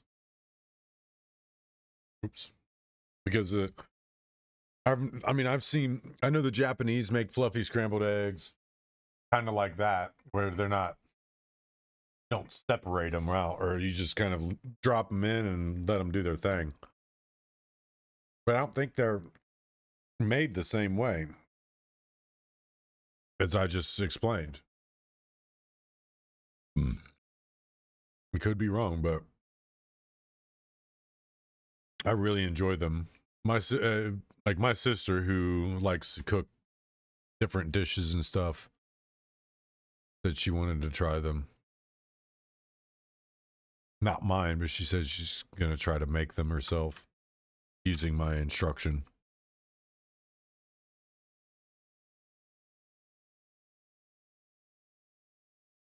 Not hard.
See what it does. It's probably gonna fuck it up.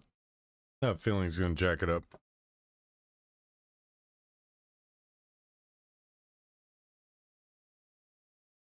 Yep, because I copied that.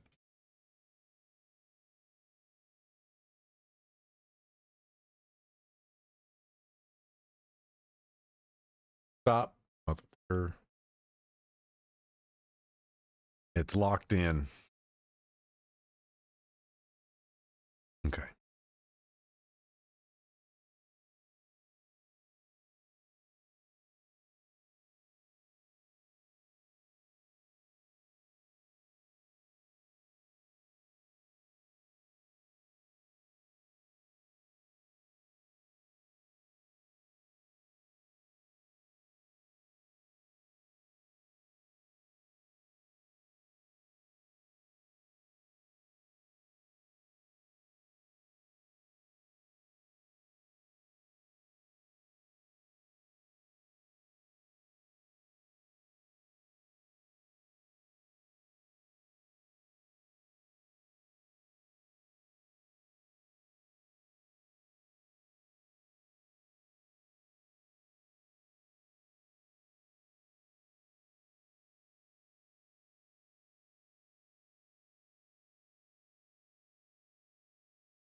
Put the that's the football coach that was smoking weed.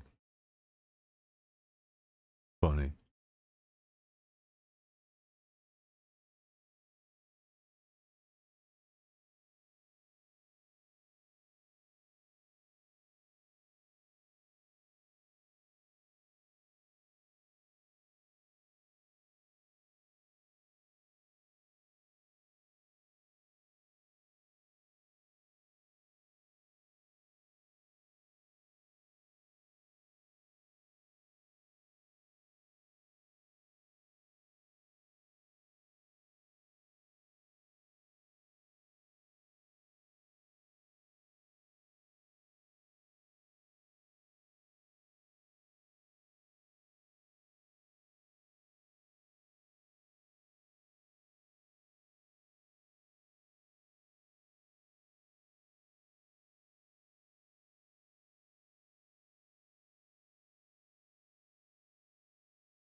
He also pulled last night's stream, but I'm not going to upload it yet because it's going to tank my internet connection.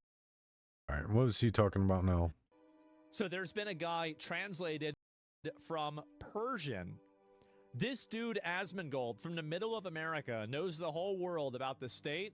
I think it means tells the whole world about the state of our Iran, and has totally fucked over the JA with his videos. I'm assuming he means the, I don't know what JA means. But may all the pain and misery rain down on the heads of those dick-riding, narcissistic, bootlicking bastards. That he was so spot-on informed about the events made me incredibly happy. At first, This from the middle of America knows the whole world about the state of our Iran and has totally fucked over the JA with his videos. May all the pain and misery rain down on his head, on the heads of those dick-riding, narcissist, bootlicking bastards. That he was so spot-on informed about the events made me incredibly happy. At first, he said, Hamamane, you dumbass, you think we don't know what you're hiding. If you'd like the main video and have net and time, go check it out. He shows a ton of footage of the massacres in his video. He's got huge views and influencer power. Hey Asmon, thanks for your support. I used to track you playing WoW, and right now we are currently in the middle of a real war between us and demons. People in Iran, we are calling for our exile prince Pahlavi Reza to come back to our country. Thanks for your support. Yavid Shah from the heart of Iran. I mean, anybody who knows how the state of the world and the world affairs actually works, getting rid of him and his power and the people that follow and are sympathetic to his reign, like this stuff shouldn't be allowed to take hold in most cases. But when you have a people that are looking for something better, looking for leaders to actually lead and not just be vacuums of their dollar and vacuums of their rights and their freedoms, I mean, it's not hard to think, well, I wonder if they want anything better. Yes, they probably do. I would say every single country in the Middle East it's actually being oppressed, because they're all being oppressed. That's why they look like they do. Let's not be coy about it. That's why the princes of these places live up in these palaces, gold everything, buying $1 million cars from America and spending millions of dollars to have them shipped to them in their country. These countries are overly oppressed, and these people oppress them. That's Saudi Arabia, that's Qatar, that's all those places.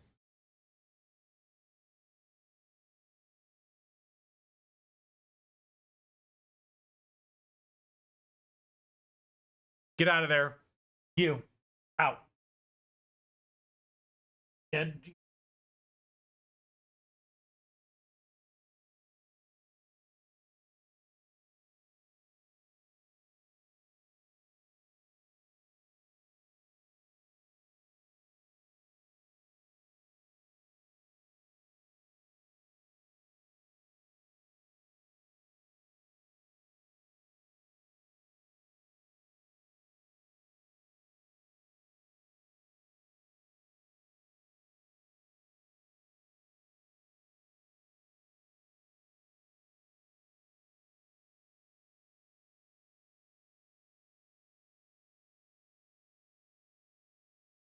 Don't you be chewing on that stuff. Don't you be chewing on that. Pretty little boy.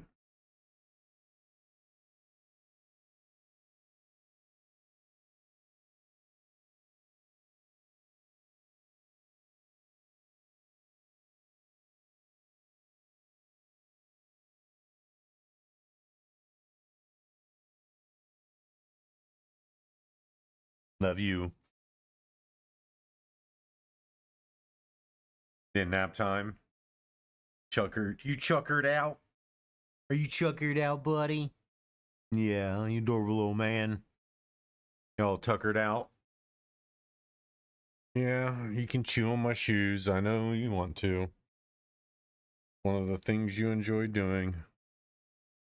But yes, anybody with a brain that's not got their head stuck up their ass and thinking that the United States is under some fascist regime, you're smoking crack. We are not under some fascist regime here. We are at most financially oppressed. That's it. And even then, that's one of the beauties. It's one of the things I do like about capitalism, is that it just takes that one outside the box thinking to flip your whole world over and turn you from zero to hero. And vice versa. There's still the same, where you could be a hero and your world flipped upside down and you're now a zero. It's possible. Always possible. But that's part of the beauty about capitalism.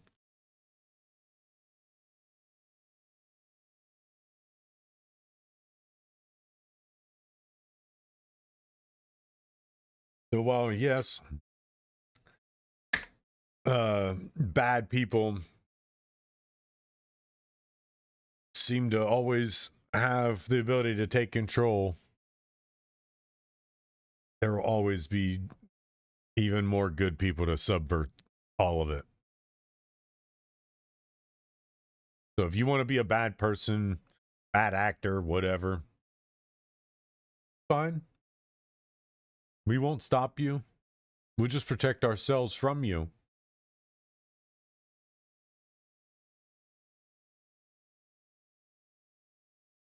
Because, Candace, if we did that, then you wouldn't have people being able to drive into a box and knock out your entire power grid. We wouldn't be able to attack a power grid and take it out. Because if all the cables and cabling ran to a metal pole that was grounded into the ground, like they're doing now, they're putting up metal poles now. They're taking down the wooden ones and putting up metal ones. I wonder why you didn't go with the metal ones. And this is, we always end up getting taken backward, back and back and back. This is why I say all of this is a game. It's a game being played not at our expense, We are the pieces of the game. And yes, there are players in the game, or players playing the game, that are shifting these pieces around.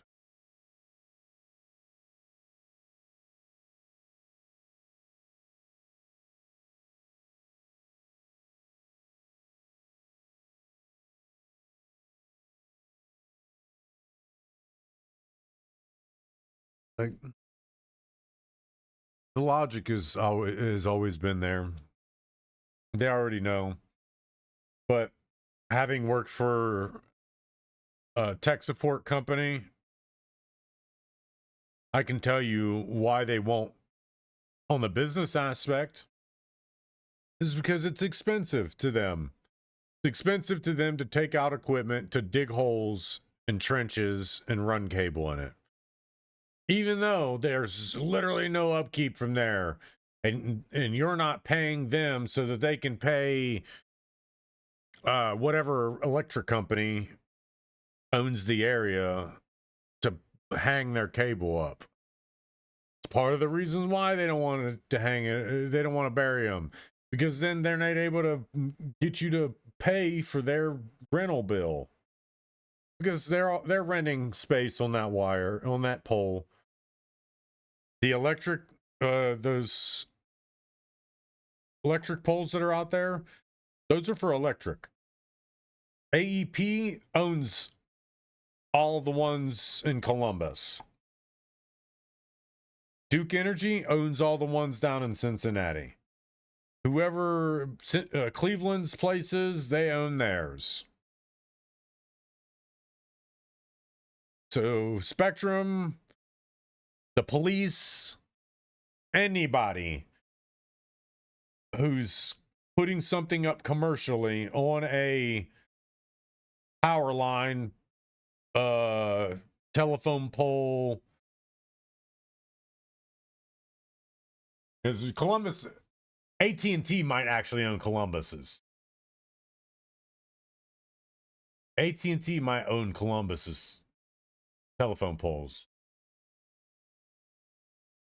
But a company owns those. The city of Columbus doesn't own those poles. The street lights, different. It's way different. The lamps and the lights, those are different. Those would otherwise be regulated and commissioned by the city, state, or wherever, whatever the purpose of them is. But the electric company, nope, not theirs. Same as the city can't regulate them on the power. They can by having regulations on the poles and stuff like that. But that's what they have to do. In order to regulate AEP, they got to put up regulations. And when Donald Trump started pulling regulations for a lot of these companies, we start seeing what these companies are doing. And people say, well, it didn't pull a lot of regulations for stuff that we're seeing. Yes, no, it did. They're going to start pushing their boundaries back out to see how far out they can push it until they get pushed back. And then they'll slow it up and stop, or stop.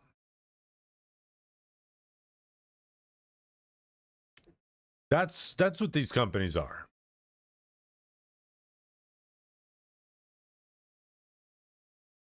So how I see it is, if your power goes out, the first question you should ask is, what area am I in? If you're within a metropolitan area, a city, something like Columbus, the main interior of Columbus,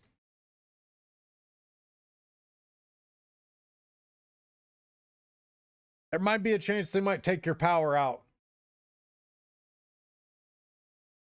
because the load is getting heavy, as they say. The load's too heavy.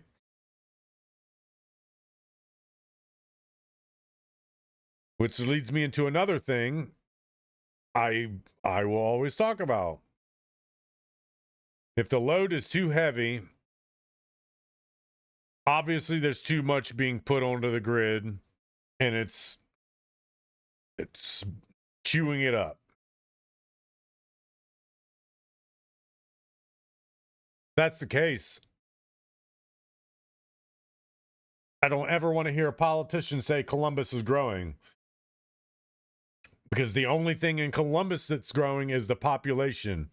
Nothing is following suit to be able to withstand that growth. So be pinpointed in what you say. Don't say Columbus is growing when it's just the population, because the roads are, you're just now starting to jack the roads back up to accommodate all the growth.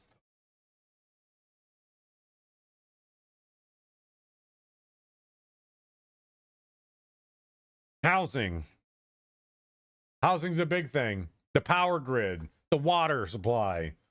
If a data center can come into town and take up just as much as a small city takes up, and it causes like a massive issue in load, then there was probably there was a problem to begin with that was never addressed. And AI is the feather, the wind that broke the camel's back. The person that just looked over like, man, that camel's got a lot on it. Oh, now it's broken. Maybe I shouldn't have looked at it. It would have been okay.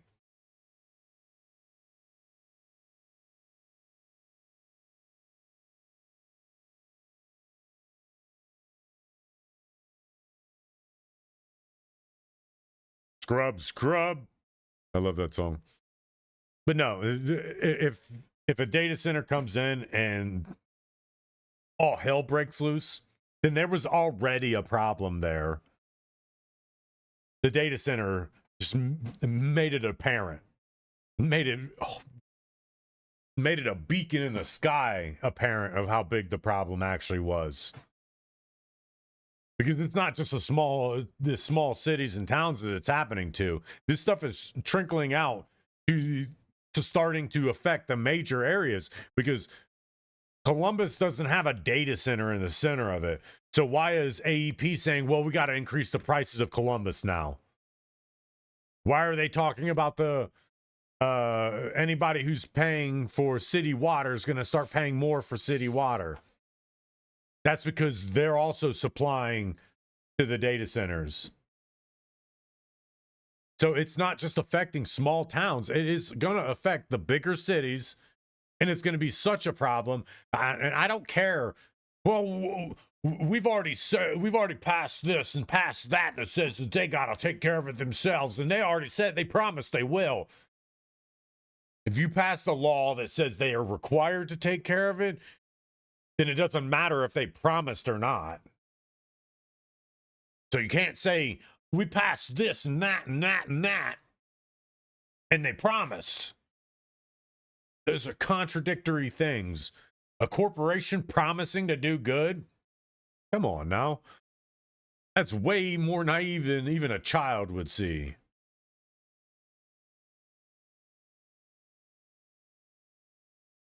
But again, this is what we're always fed to believe. We're always fed to believe some politician does have our best interests at heart. But they don't. And that's why you see massive amounts of power outages, and you see all this stuff happening. It's because it's part of the whole shell game.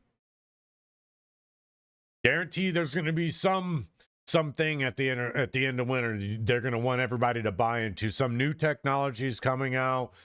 It's going to make winter not even seem like winter. There's something. There's something that's going to be hitting the airways that's going to make the blizzard of 2026 seem like it was nothing. Seemed like you were just looking into your freezer and it was just frosted over a little bit. Guarantee you, we're going to see something stupid they're going to be trying to sell us toward the end of the year. some climate, something or other.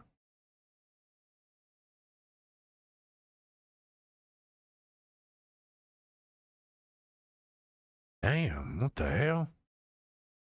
What is going on?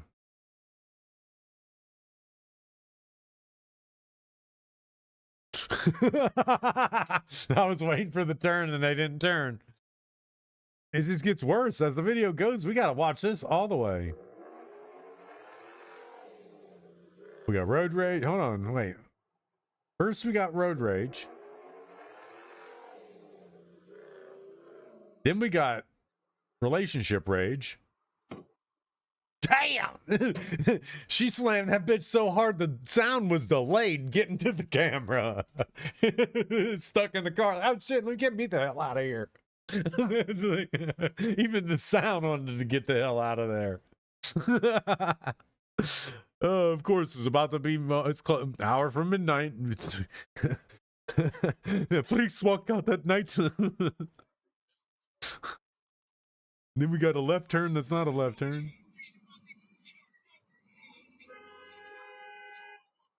And they stop. What we got? What we got? What we got? Something crazy. Oh, it's creeping, creeping, creeping, creeping, creeping. Oh, here we go.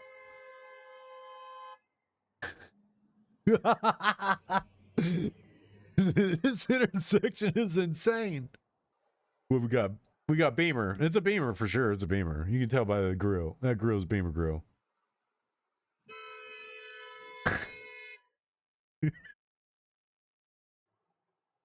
It's insane. Like a lot happening at that intersection. Jeez. A lot of dust.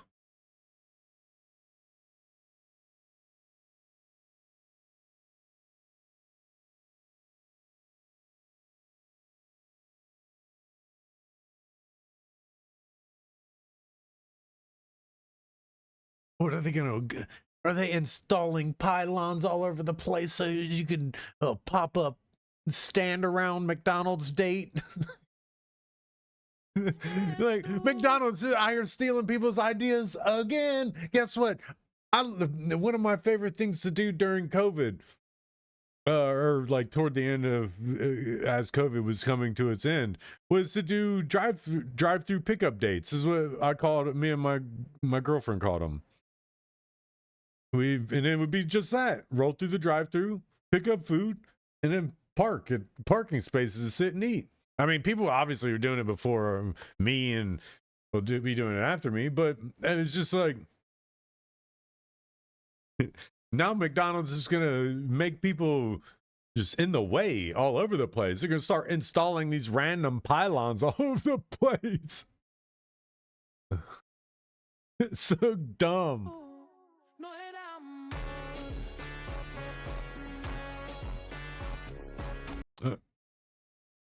Advertising, this is probably advertising to a place like Rome or France or maybe in Manhattan, but yeah, no, people ain't gonna be eating off them. Promise you that. Eating off them is not gonna happen.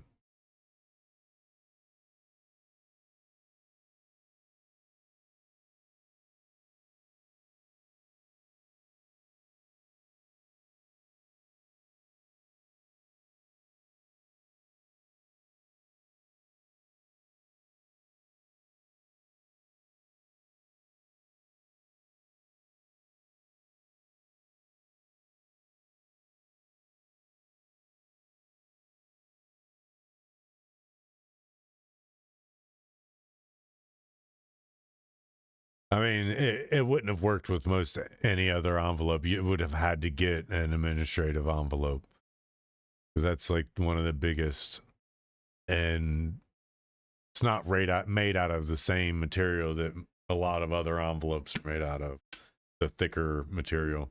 They're meant to be hustled around from room to room in an office building, thrown into a a mail cart.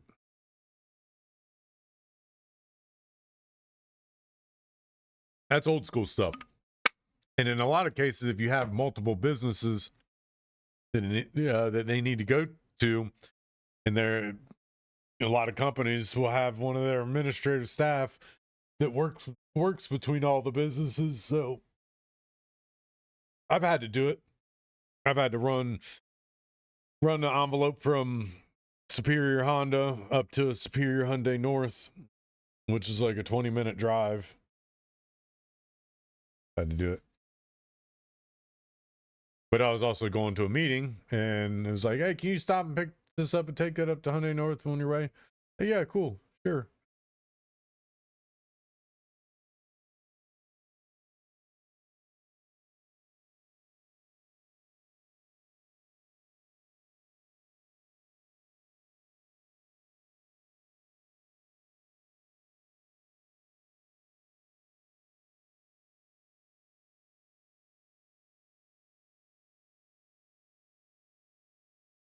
It'd be Hawaii.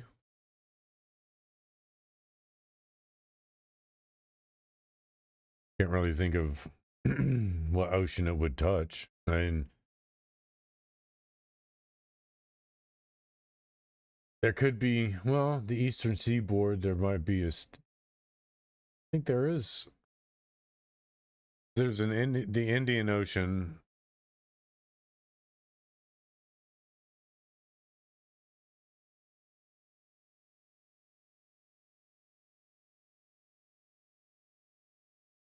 Why? It's going to be wrong. Dollar. She got it right. For sure, she got it right. Florida.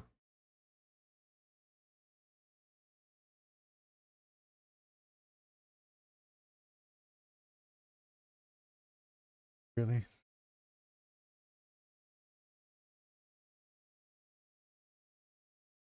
For you two.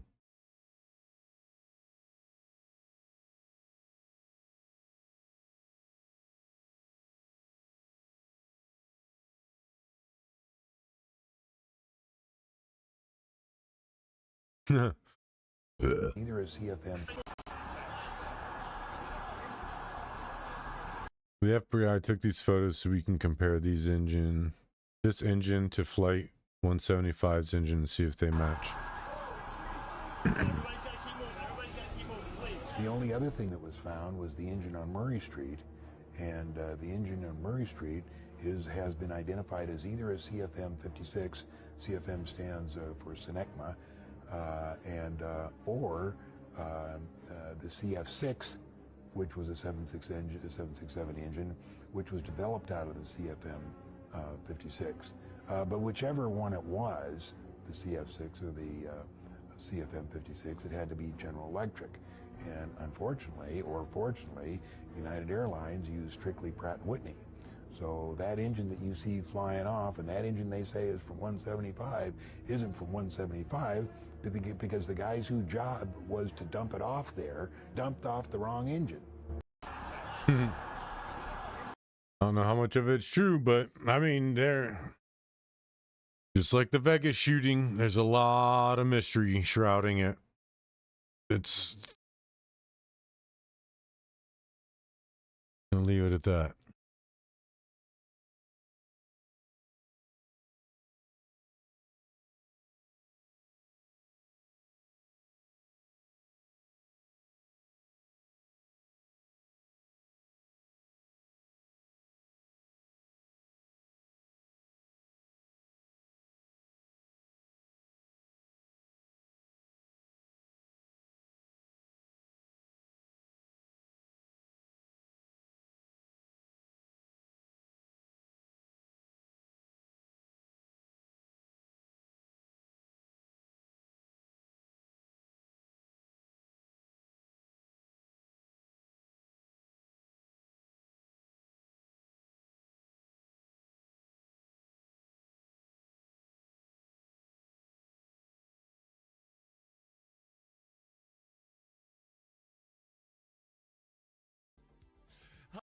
What's there to gain by lying about getting credentials for the launch event? I don't understand. Says Boyfo with a $5 super chat.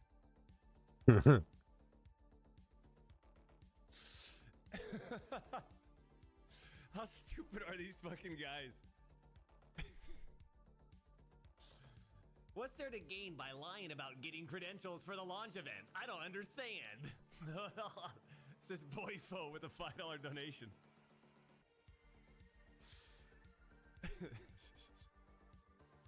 Got him. They're so fucking stupid. I love it.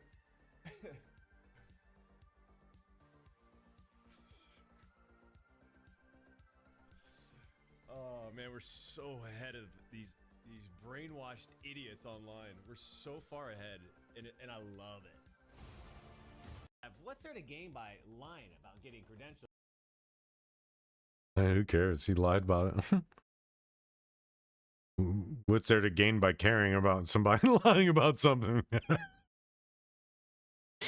They care about the government lying about something.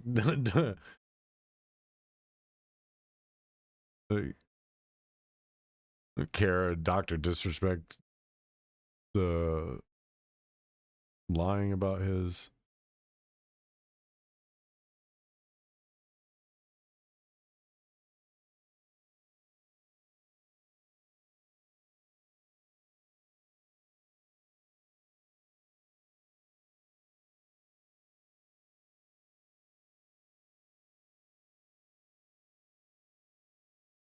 A stray bullet was shot towards his house and tore through his wall as it headed straight for his chest. But it slammed into his brand new copy of the Elder Scrolls Anthology. The thick case cracked and the discs shattered, but its energy was absorbed layer by layer.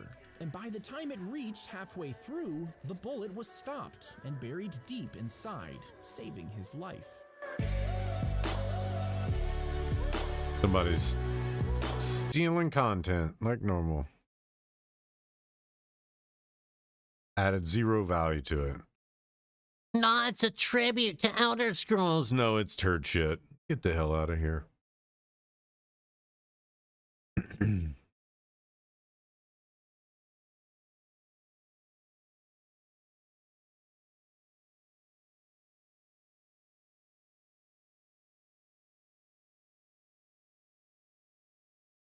Oh, hell.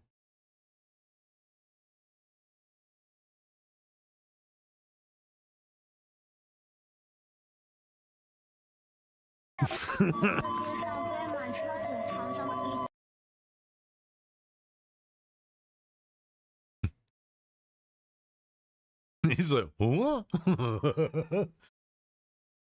He's like, what the hell? Where's my bag?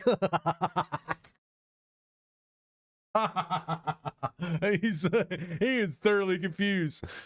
Hey, give me my shit back. You're making me miss a train. That's fucked up. How do you miss a train you were already on? How do you explain that to your wife? Like, why are you late? See, I was on the train and then I was off the train and I missed it. It's like, that's the dumbest shit I ever heard. See, I'm forgetting about the whole middle part. Well, I had my bag. I pushed it over. For some stupid reason, I pushed it over and didn't move myself over with it. And then a lady picked it up and gave it to a random guy. I think they were trying to rob us. I think they were sent by the government.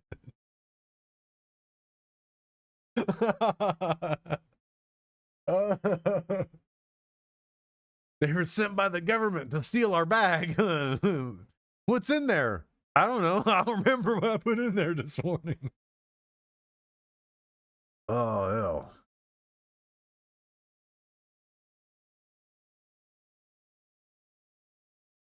That's fucked up, though. She straight inadvertently stole his bag.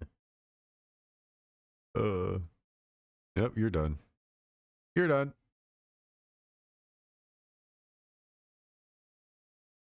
Oh!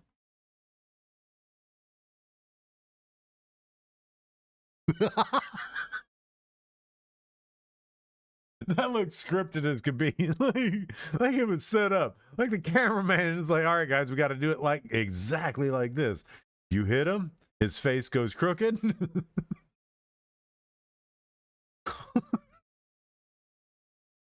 Then you just flail and fall. Make it look good. And the only reason he threw that punch is because he was already being thrown that direction. His arms were just responding to the fall. Like, oh, here we go. We're on down. Oh, he sent his head crooked. Like, his face was all the way crooked. Like, his eyes are here. His jaws, his lips were like pointed over there talking to somebody in the crowd. Like, call the ambulance. I think I'm done. Oh, a baby and an assault rifle. Definitely shouldn't be carrying assault rifles in a bag.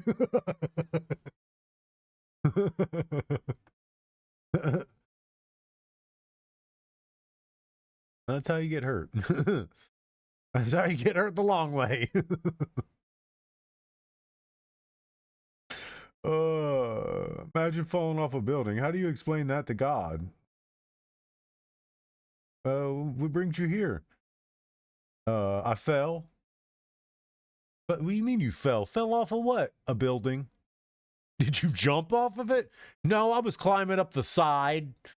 Like, yeah, you deserve to be here. As a matter of fact, I think you need to go take a vacation down in hell for a while. That's where all the stupid people congregate.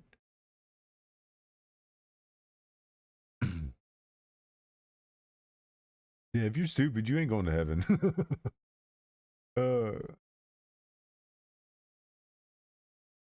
There's a IQ minimum for hell.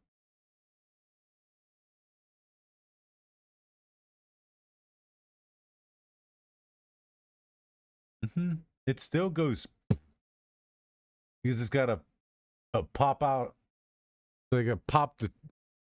It's got to blind the shit out of you and disorient you. It's very bright, very disorienting. Not gonna knock you down, but it's still gonna pop. It's still a small explosion. Boom.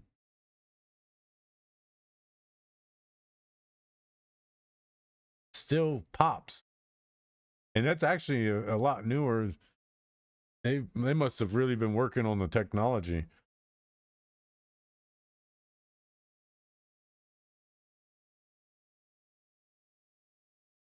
Yeah, I can.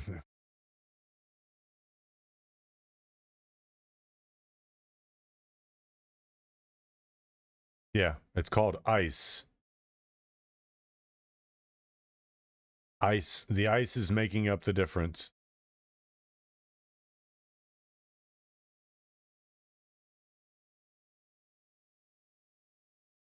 Just, man, I hope it breaks. I hope it breaks.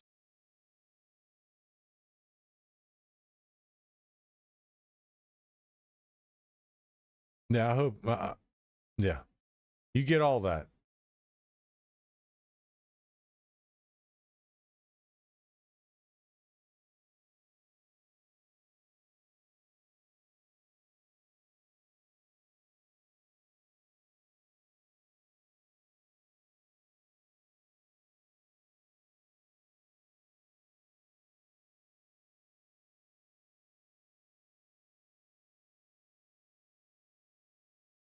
I doubt it actually does that.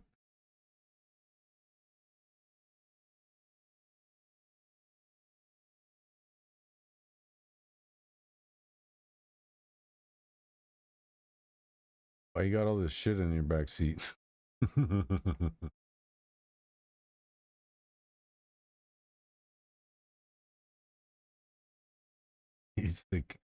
You're the weirdest looking Uber driver I've ever seen.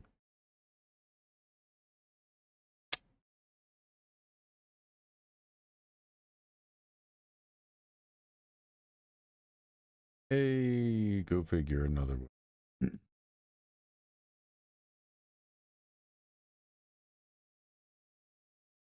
Getting them one at a time. Wow. Yep. They all know. The ones who don't are like, what the hell's going on?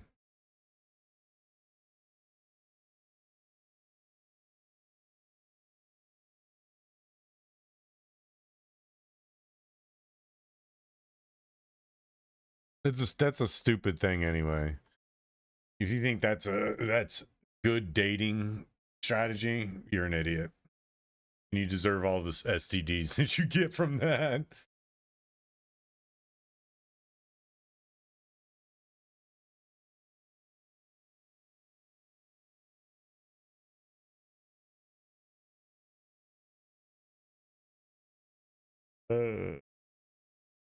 Pretty sure that's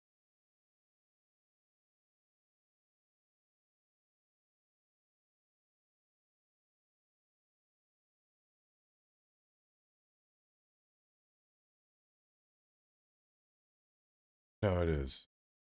I had to think. I had to pull up different planes.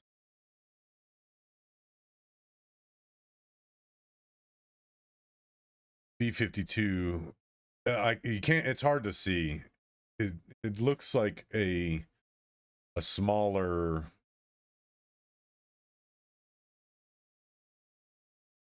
It could be the same size.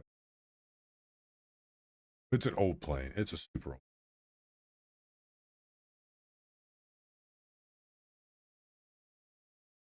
Positive. That's the one dropped in.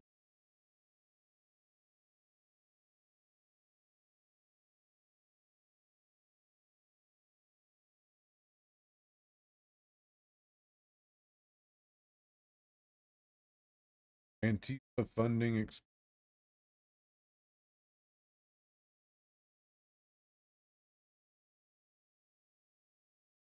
Is it real though?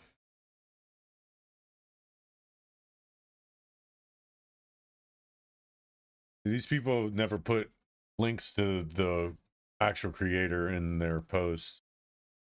It always takes somebody else doing it. Hey,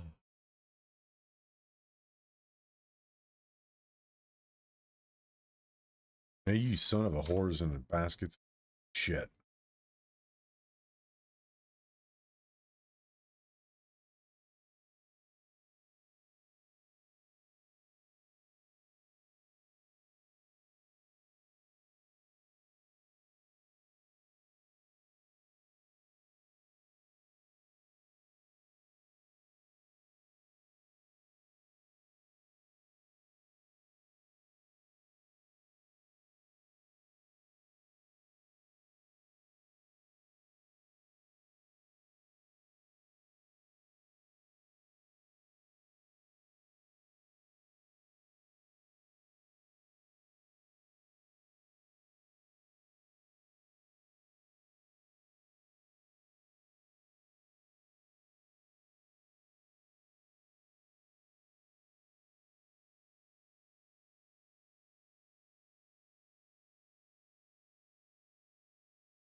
So it's old.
I could have put carried over into the ICE protests. There's so many different things I could have said, but it gets the same point across that while this is old stuff, it's possible that this gives insight into it still continuing. Now that Antifa is the domestic terrorist organization, they can't do this stuff anymore. So they kind of got to hide in other ways and do it in another form.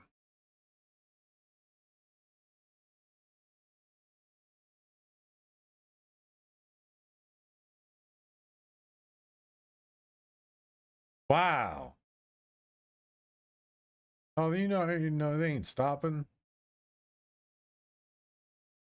They ran off anyway.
Man, you're slow.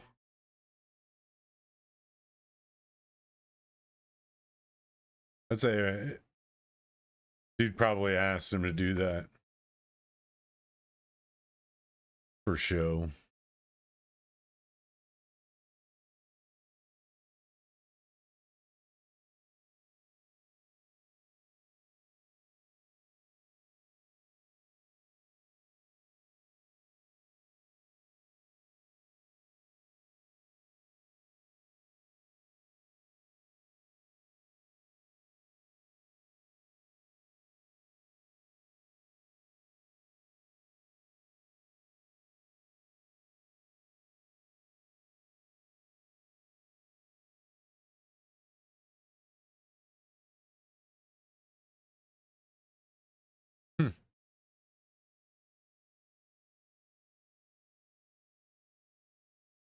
Or if it's true.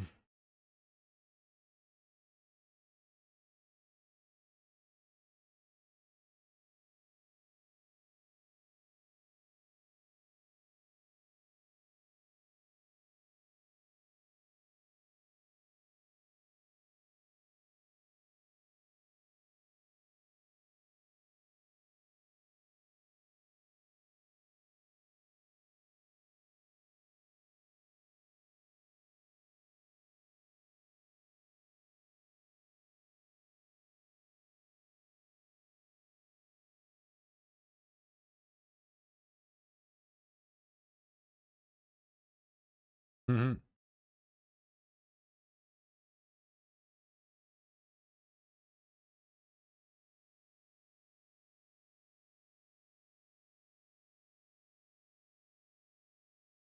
Yes, stupid. They're gonna silence me somehow. And the video I posted from the Alex Preddy murder, calling for direct action, calling for boots on the ground. Don't talk like you're a soldier. Don't pretend like you're a soldier. Calling for boots on ground. You're an idiot. You deserve to be in jail.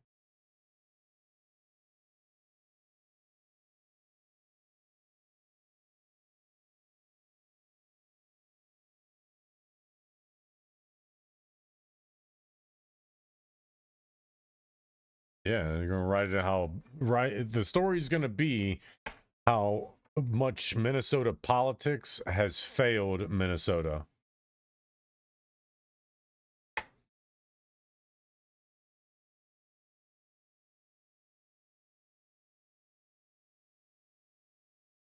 How are you gonna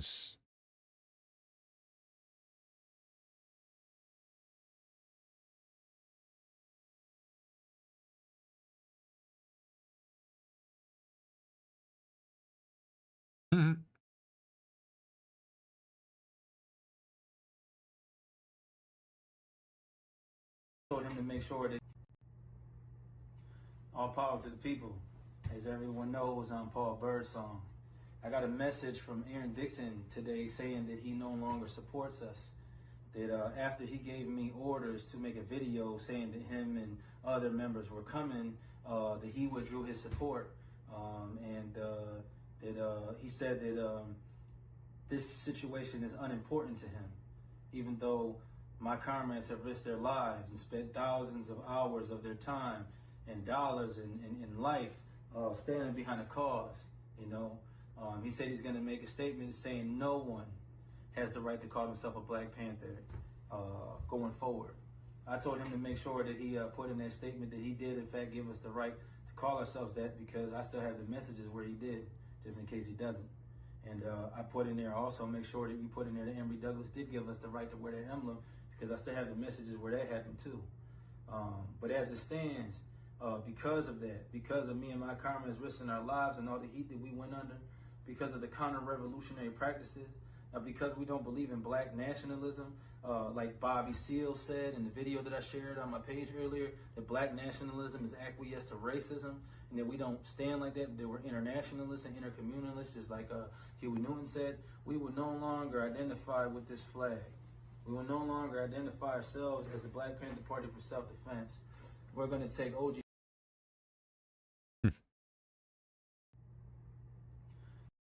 All power to the people.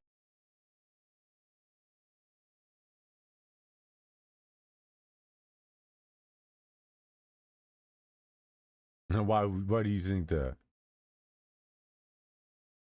Why wouldn't he have his stuff covered?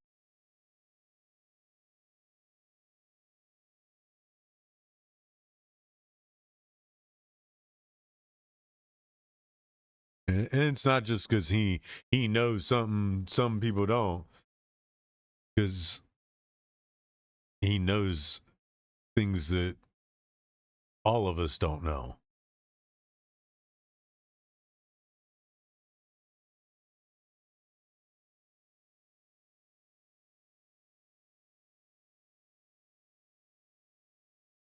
Makes me wonder if he's got something on there that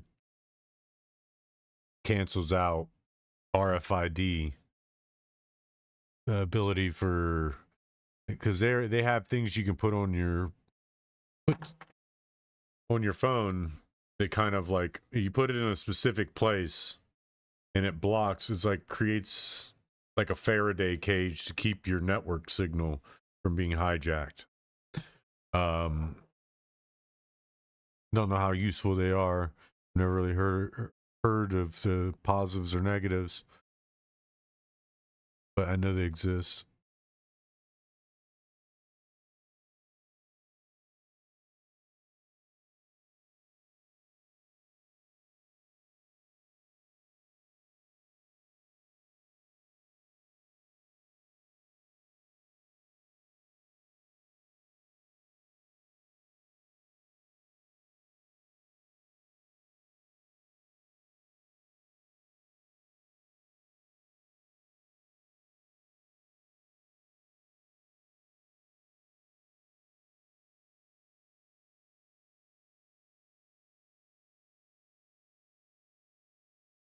Somebody tried to take him out. Jesus Christ.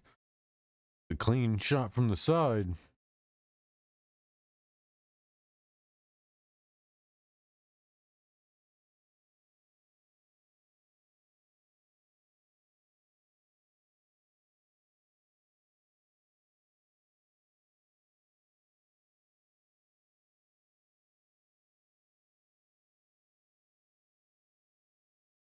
No, they're not they're... Somebody got into the signal. Their signal conversation and downloaded their documentation. It's, of course, unless they got some high-level Karen admins, ain't nobody putting this kind of document together.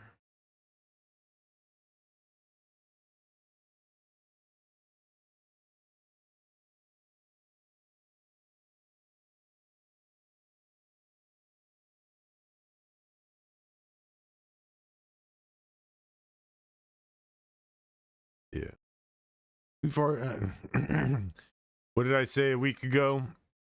I have a couple videos actually about it. This is Soros' playbook.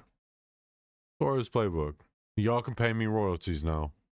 Y'all can pay me royalties now. I've been saying it for more than a week.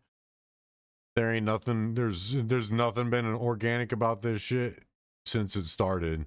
This is Soros' playbook. The Antifa shit got shut down, so they needed a new front. In comes the Soros playbook.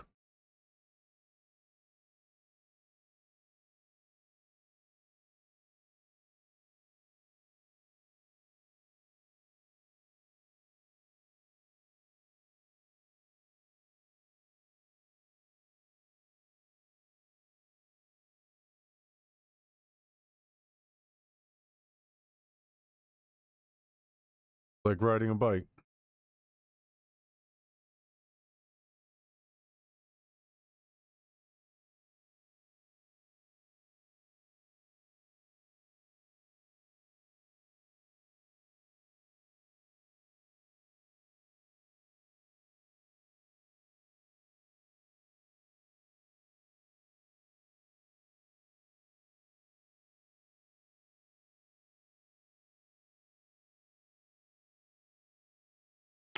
Oh, Nazi salute. He's a Nazi. He's a Nazi.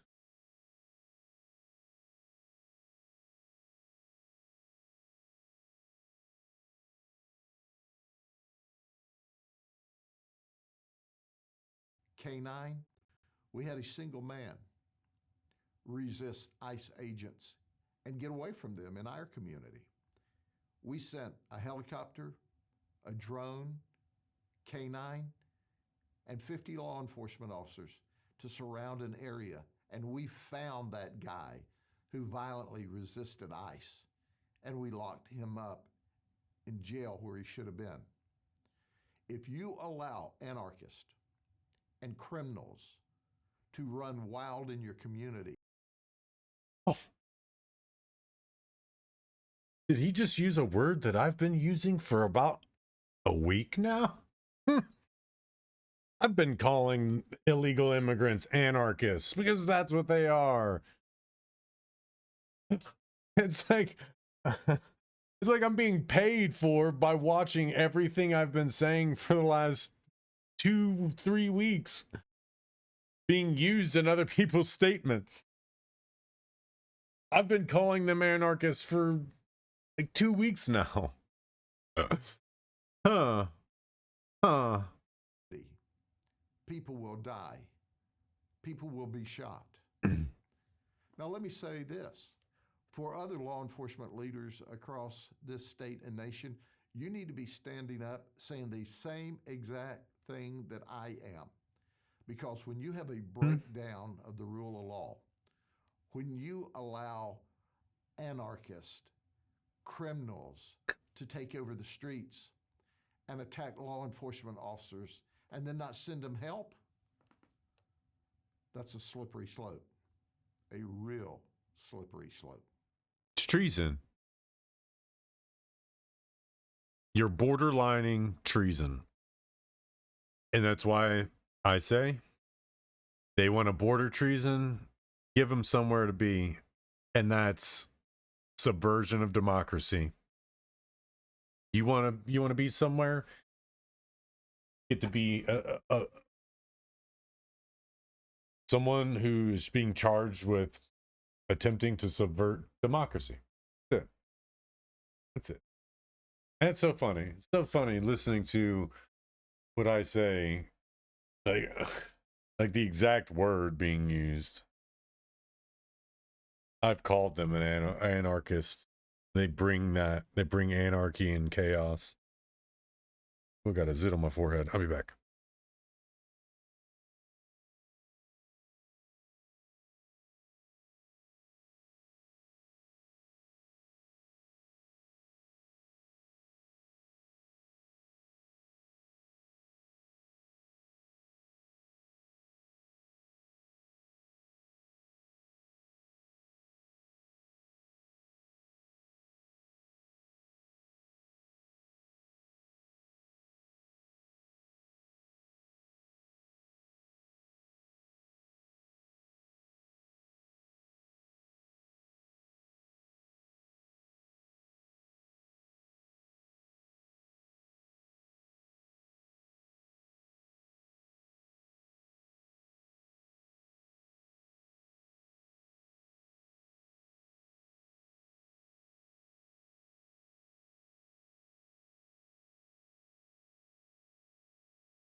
That's just so funny. So funny hearing what I say echoed into somebody else's mouth while I'm watching people on social media. Nuh-uh, you're dumb. Nuh-uh, that's not how it works. Nuh-uh, nuh-uh, nuh-uh.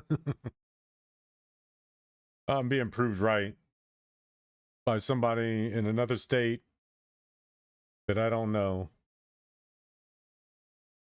who's in law enforcement. Oh, he gets knocked out. Dude, this guy gets knocked out real quick. Done.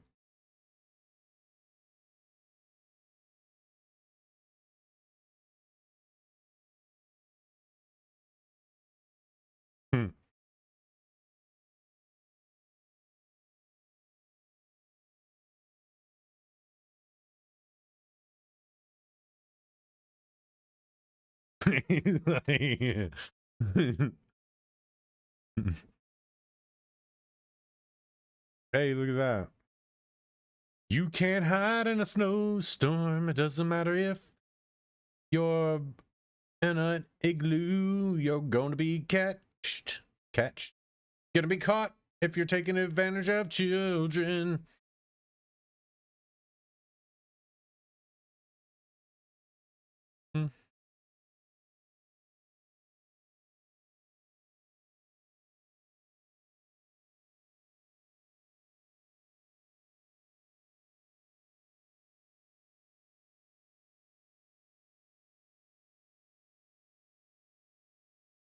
What was I saying about the Middle East? Right there. Middle East.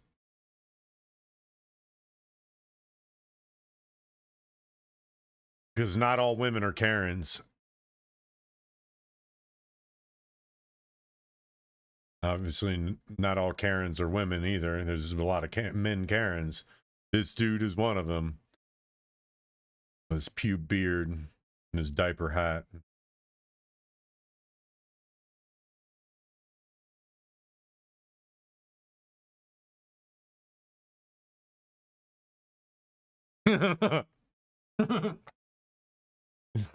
You beard and a diaper hat. You gotta suck at life if that's how you walk around. You're okay with walking around with pubic hair on your face and a diaper on your head.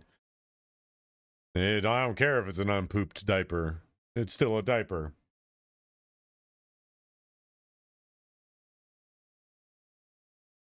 Dude Dude's scalp is dry as hell. His hair smells like butthole. I mean, being stuck up underneath a diaper, it's got to smell like butthole.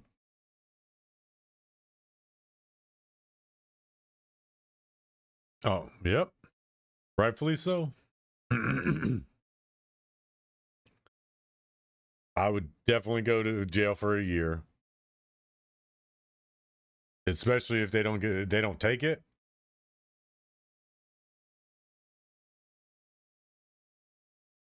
Yeah, if they don't take the money, it's like you either give us the money or go to jail. And my question would be like, do I lose the money? If I choose jail, do I also lose the money as well? They say no. I'm like, I'll go to jail.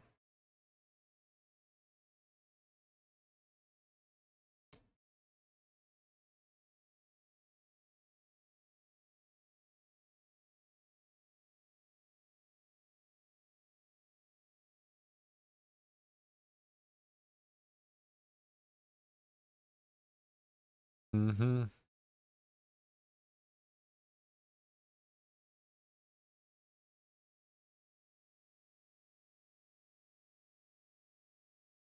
Fair. I'm a Democrat and I worship Satan. I'm a Democrat and I'm a Christian. I'm a conservative and I'm a Christian. I'm a conservative and I'm a Satan worshiper. Nobody cares. Don't suck. That's it. Just don't suck.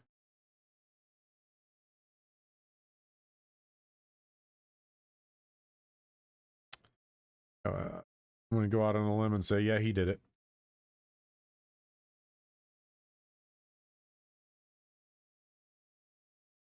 No, that is not true. ICE did not murder her. She tried to run over ICE agents and got shot for it.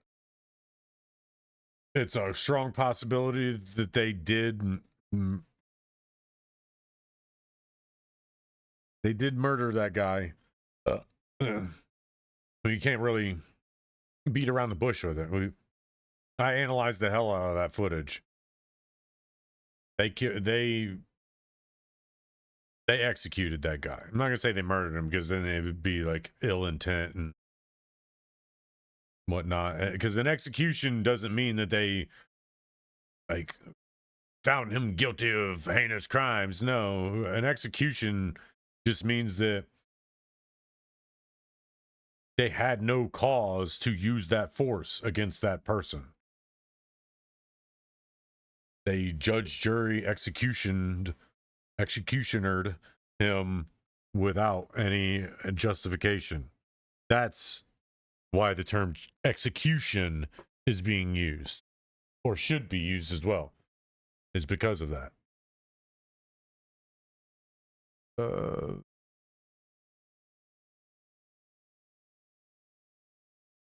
Man, I have so much.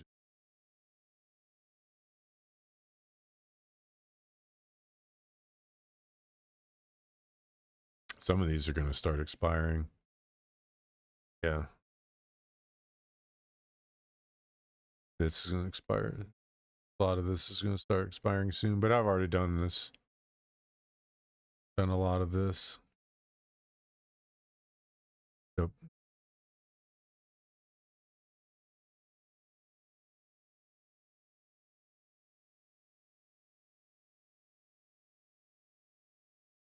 I do have a lot I need to do. So let's do some.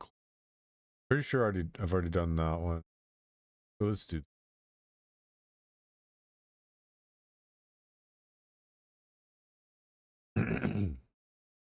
Yeah. So yeah, stop saying that people were being murdered. No, they're not. Renee Good's situation was self-defense. Arguing anything other than dumb. The other guy's situation is not self. It'd be harder to prove it's self-defense than it would be to prove that the Renee Good thing was self-defense.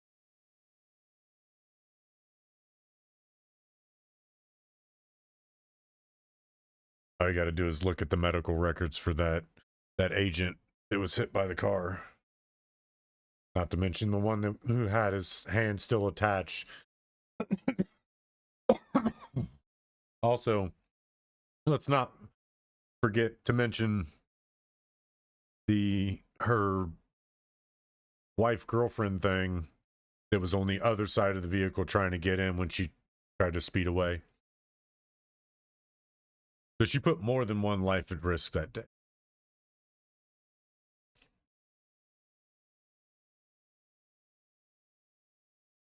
I don't remember the guy's name. Perezi, that was his name.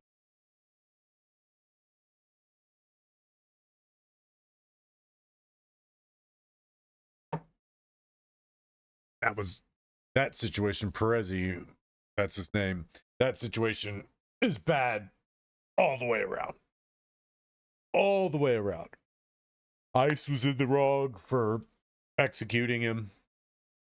He was also in the wrong for bringing his gun down to a physical altercation.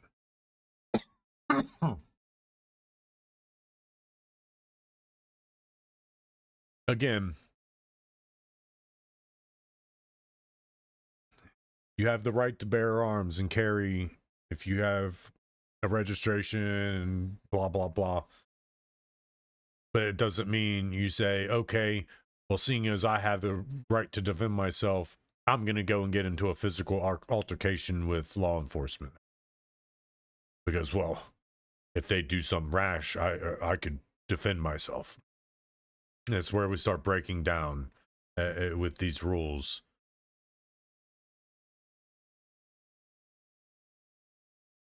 So again, the situation is all the way bad, all the way around, all the way bad. It needed to be addressed as such. But no, the politicians that are fueling it are pushing their narrative, which is, oh, they murdered them. They murdered him. They murdered Renee Gunn. They murdered Alex Perezi. Which is just, it does nothing but add more fuel to the fire. Literally adds more fuel to the fire.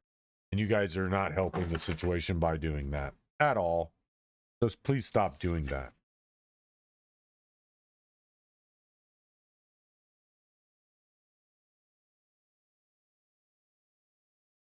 You know what?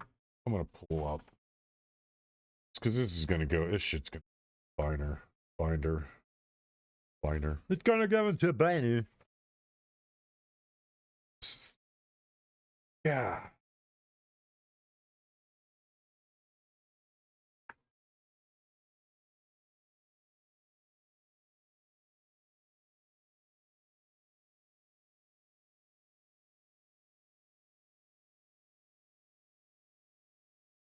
Yeah, because I have a hole puncher. I'll just punch my own holes.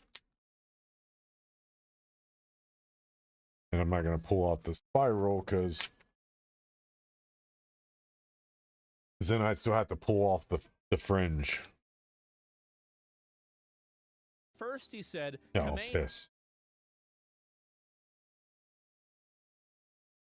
I'm going to put on music for right now.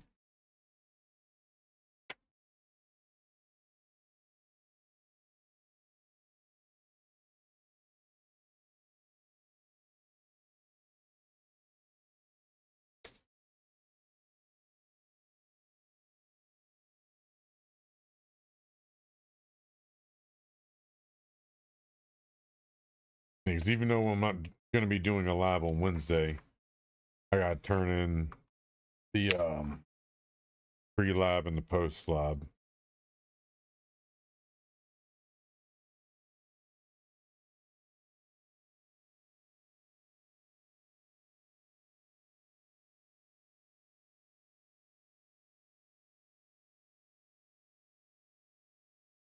And I don't know if I have to turn this stuff in with it or not.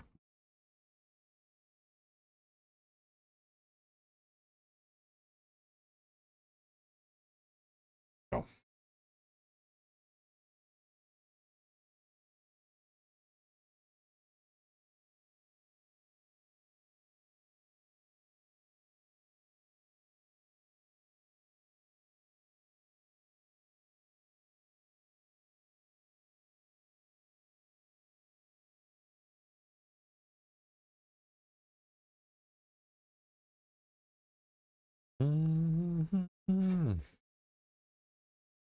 Can make her real. She isn't real. Can make her real.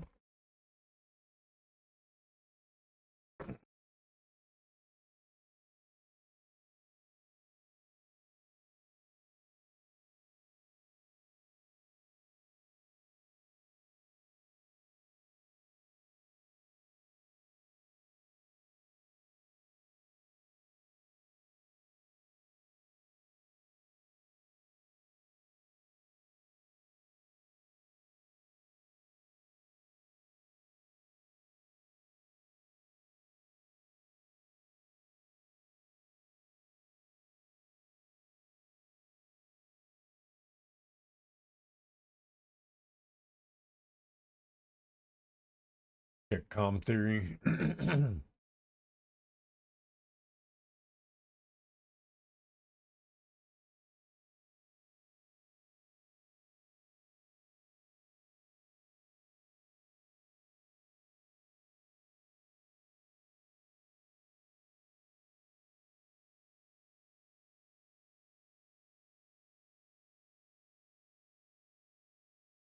Somebody's real late party. Oof. That's gonna be a docket. That's third. I'll probably do that. Go offline later evening.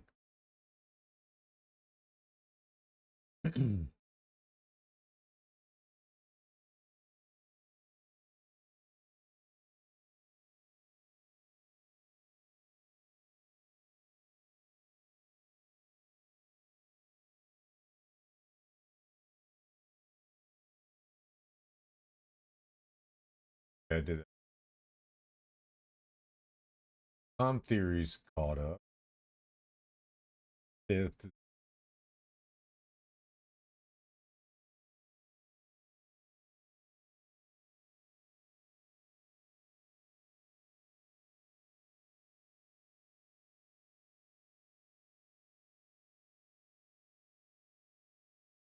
Okay.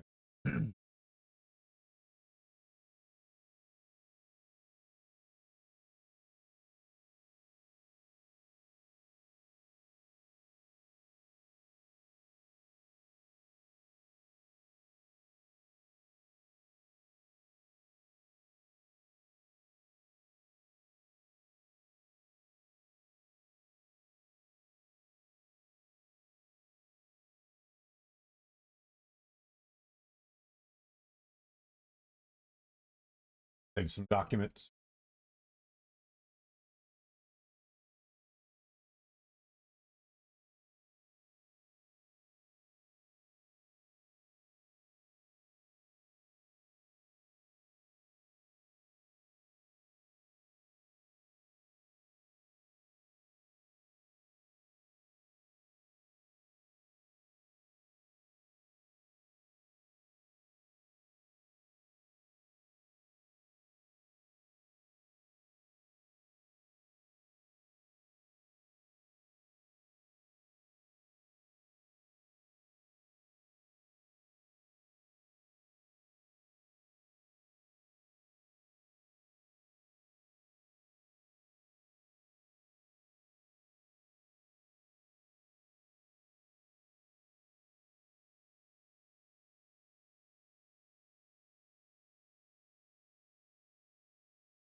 No, class is canceled.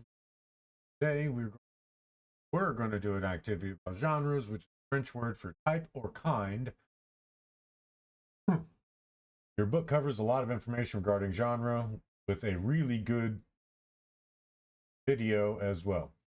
We were going to pair up, look at two basic genres in theater using the attached readings. All scripts stem from tragedy or comedy, not just Western, but also Asian. The then have been filled out as pairs, and we're going to discuss it. If you have a few minutes, read and do the Venn. Don't feel restricted by the readings. We've all seen tragedies and comedies on stage. That experience important to our discussion. The other activity is about Andrew's mother.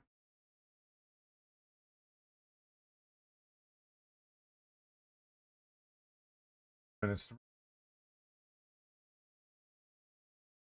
just so we can stay on schedule. Audio.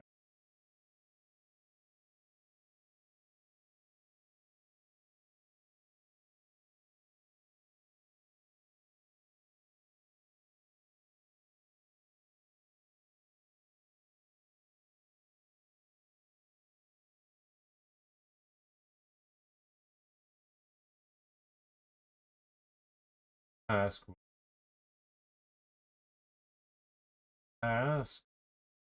Go to Ableton.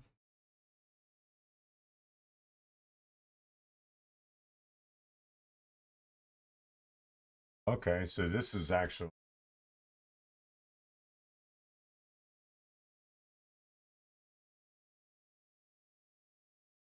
What's this is done? Wait.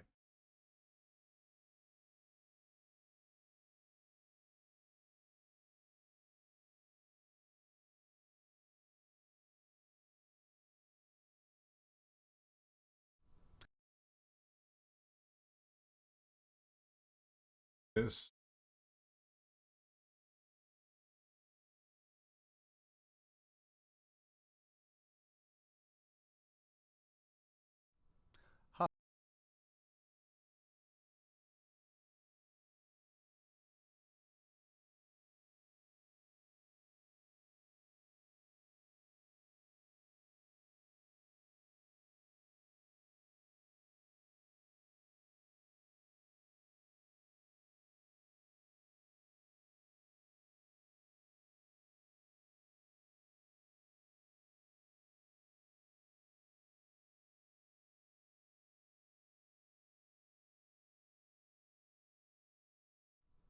Hi, this is the first in a series of tutorial videos on Ableton Live 12 Full Suite.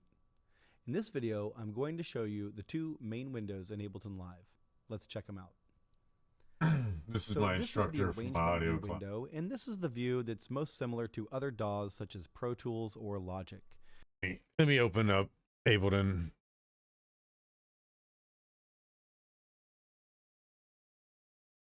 A little guy staring with his crazy face.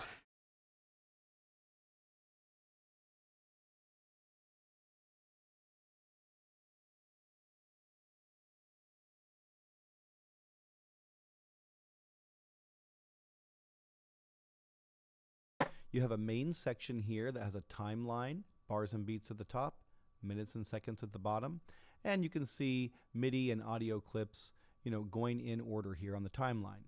There are track headers on the right-hand side with solo and mute controls and pan and stuff like that. Over on the left-hand side here, we have a file browser. At the top, there are playback and record controls, and at the bottom, there are different things you can see. We're looking at device view right here. If I double-click a MIDI clip, we can see the MIDI editor. I can see an audio editor. There's an info view that gives you information on whatever you hover over. And then new in Live 12, you can actually see the sort of mixer section of the program. If you go to the bottom right-hand corner and click that icon, you can see the fader and the pan knob, solo and mute buttons, everything that's in the track header but laid out in a more of a mixer fashion. Now, if I hit the tab key, I go to the session view. This, to me, is the heart of Ableton Live. This is what sets it apart from most other DAWs, is this session view window. You have this sort of spreadsheet-looking section here, and this is where you can trigger individual audio and MIDI clips, and you can sort of mix and match them to generate ideas, to generate musical forms. This is really great for live performance if you're on stage and you need flexible backing tracks that don't necessarily have a certain length, but you can trigger the sections at will. This is where you're going to do all that work. You still have your toolbars at the top and your browser at the bottom and your device views and MIDI editor and audio editor views at the bottom. So you get all that. You still have this mixer section. So really the two windows have a lot in common, and in later videos I'm going to go more in depth on each section of each window and how the two windows are related to each other.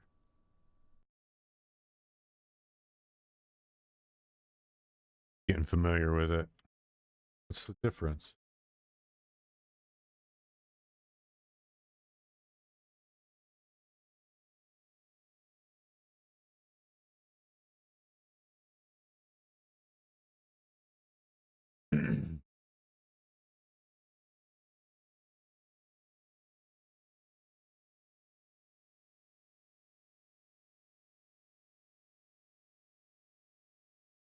In this video, we're going to take a look at working with clips. In Ableton Live. So here you can see I'm in session view for Ableton Live, and I have all these clips, and they're in different tracks. So in these tracks, only one clip at a time can play. So I could, for instance, trigger this clip. All right, someone to grab me a clip. I guess these are clips. Those.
Got us a clip.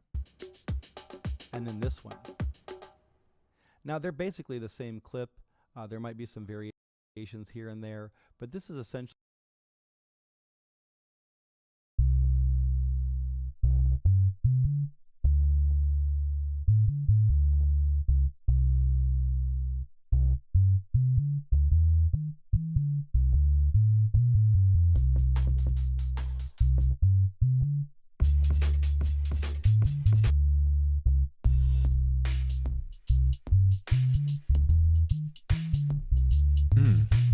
I actually like that.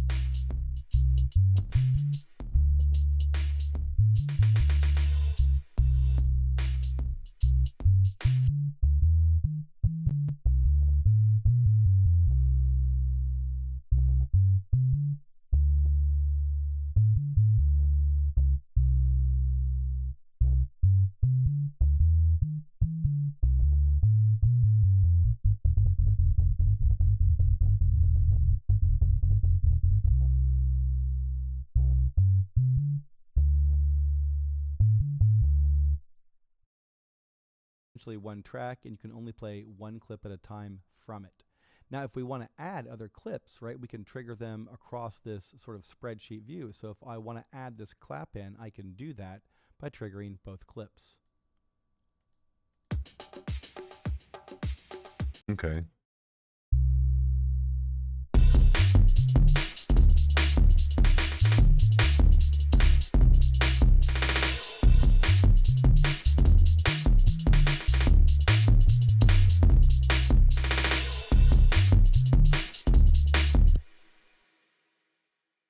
That's with the speed.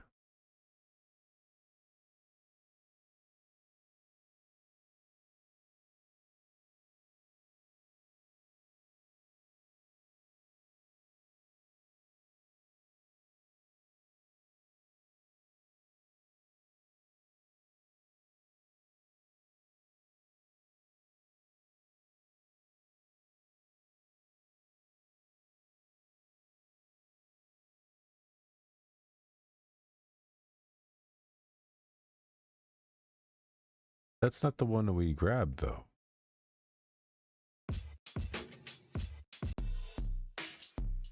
Why did it go so fast? Let me see. Delete that.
We don't like that.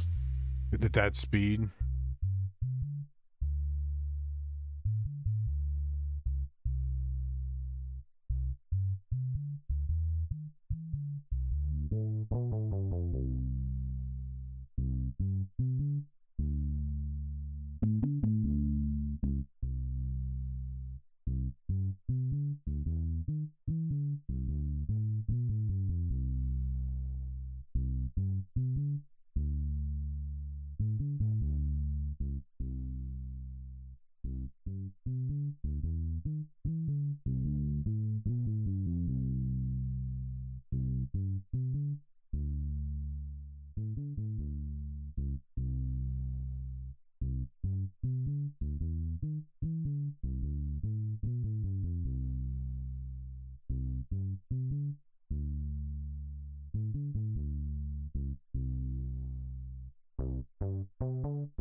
Too fast.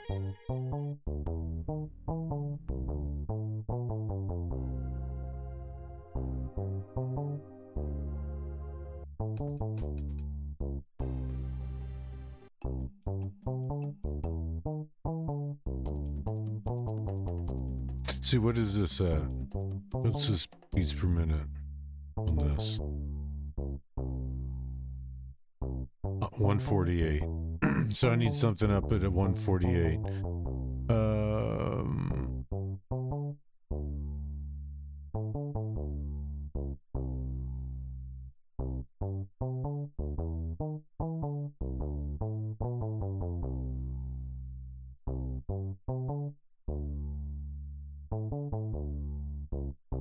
So I need something that's up at 148 a minute.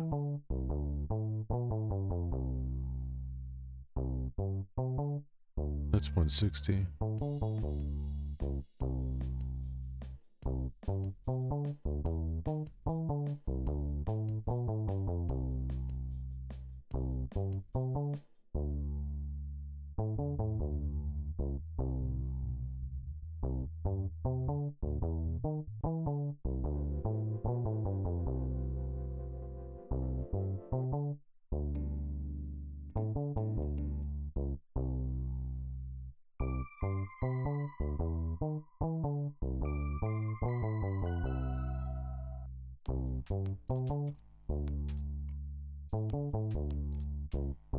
We can come under just a little bit, but not a whole ton, because then you start speeding up.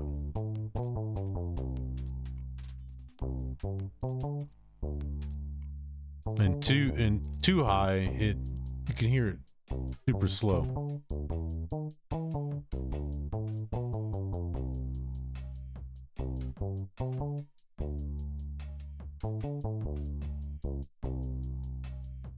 That's good.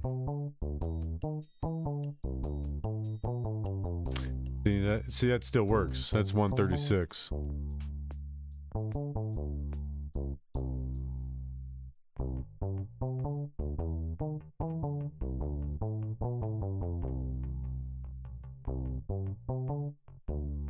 It's a little chaotic for it.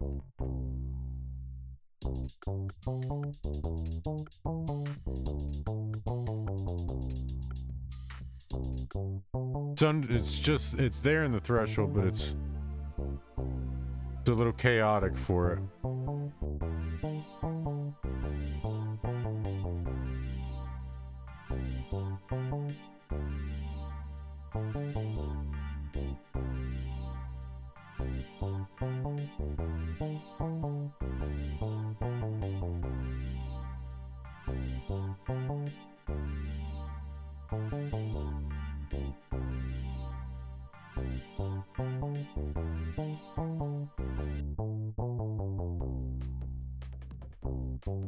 That still works because it lines up.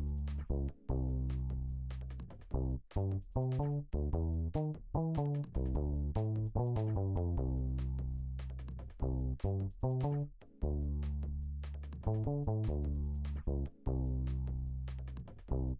like that. I actually like that. Too melodic. Too fast. There was that one down here that I really liked. So let's go back up.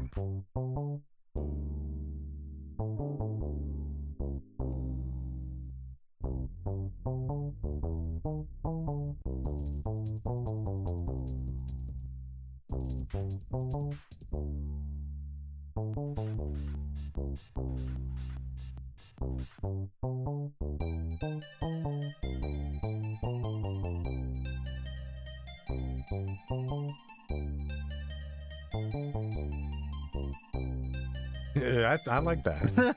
I actually like that. And then it comes in. I'm gonna put that up there. I like that. I actually do like that. Maybe that's why I suck at all this, because I like stupid stuff.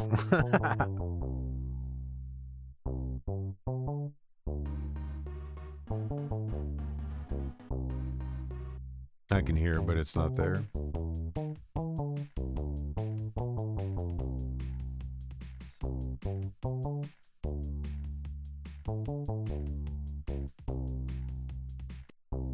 I just like the way it moves with it. I love how it moves with it. It moves more fluid rather than a kind of like a duel.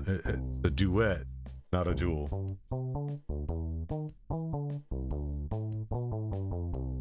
Okay, so we'll add that too.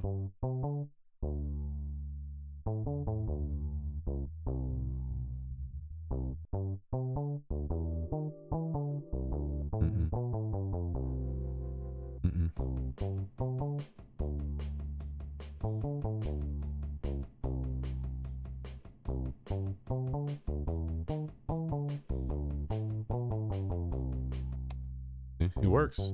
I can hear it.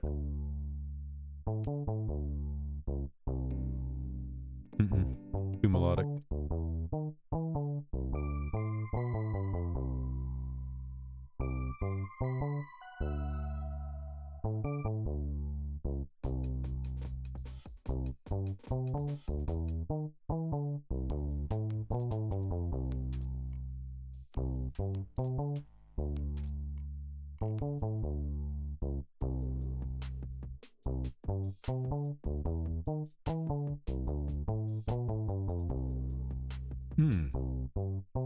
Really like that.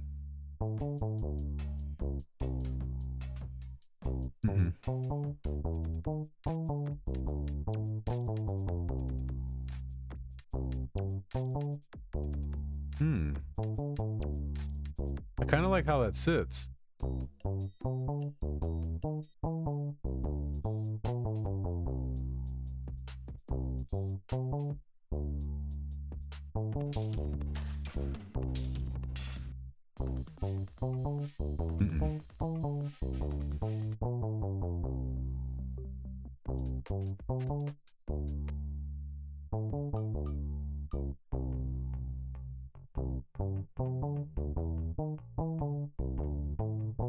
Clashes.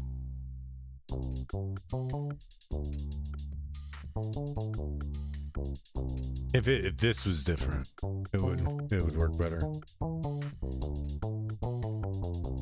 Just getting some variation to play with.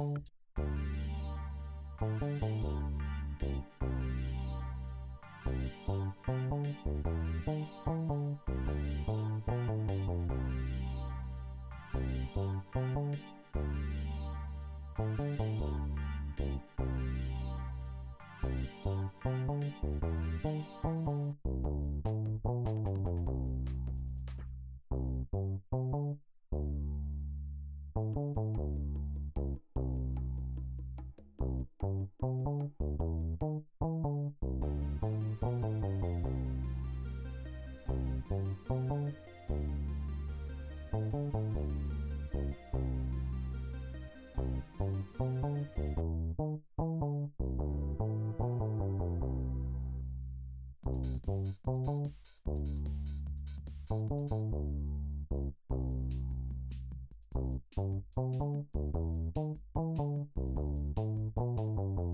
right.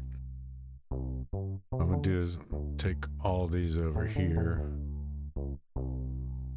because these all play well with this. So what we do, play this.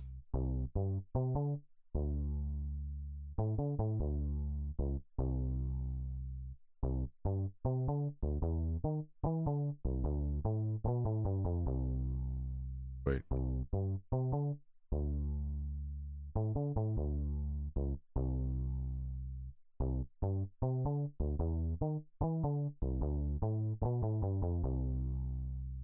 I'll piss.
Why isn't it playing?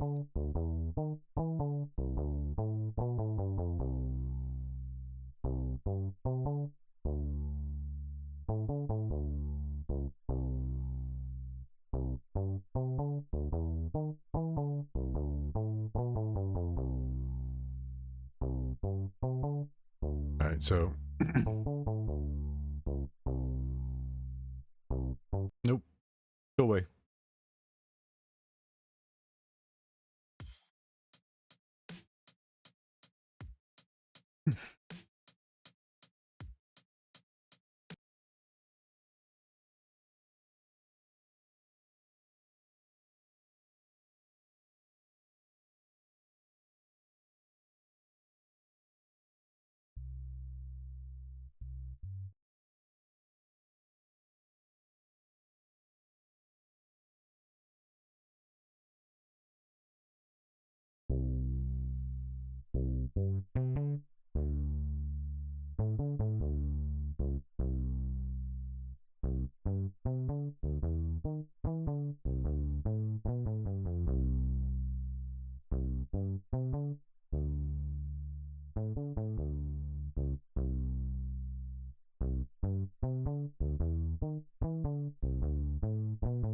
I gotta remember which ones I had up there.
I actually kind of like that.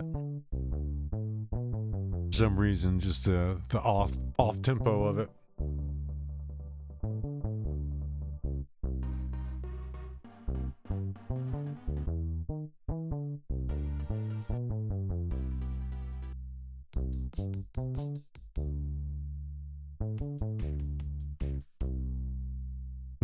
What, hold on.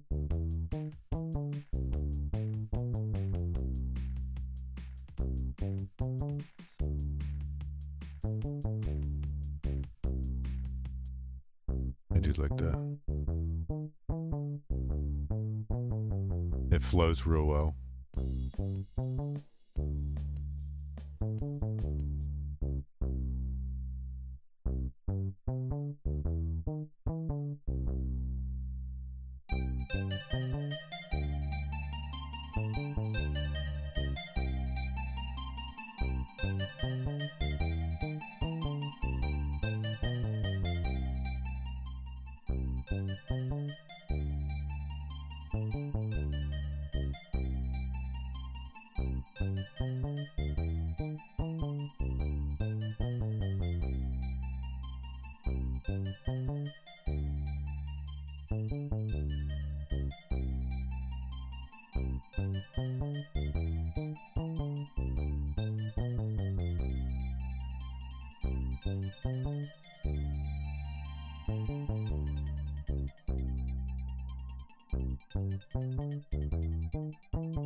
I do like that.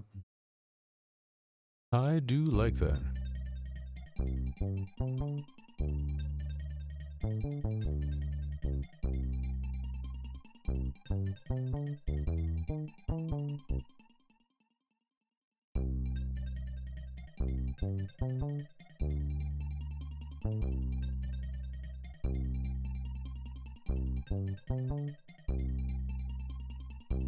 How do I stop all of them?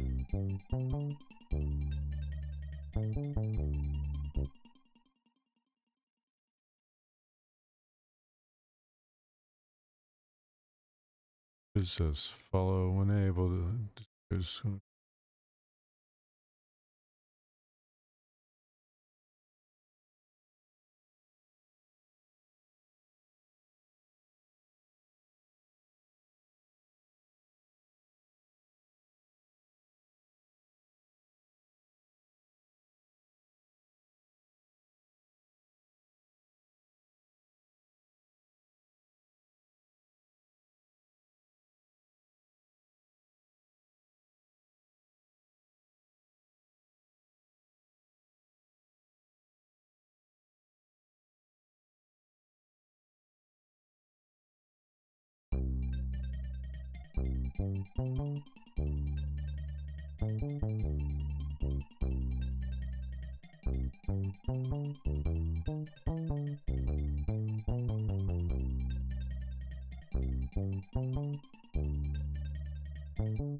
I guess I'll just drop something in the slot whenever I find something to go there.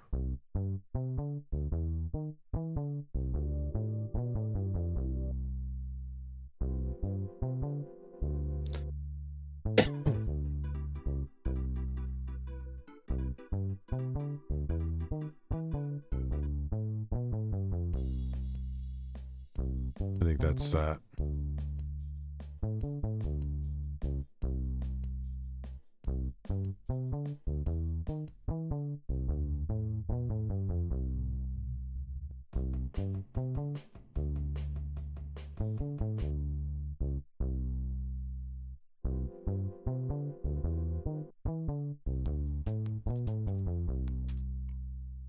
What's that?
I actually like that one better.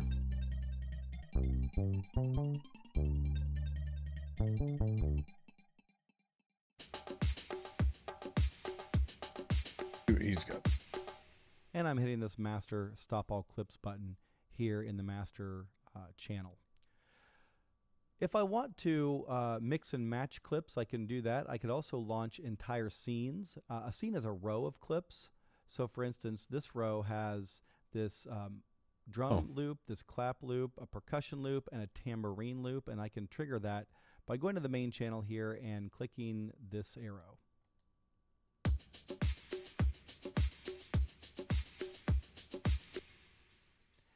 If you notice, it did not play right away.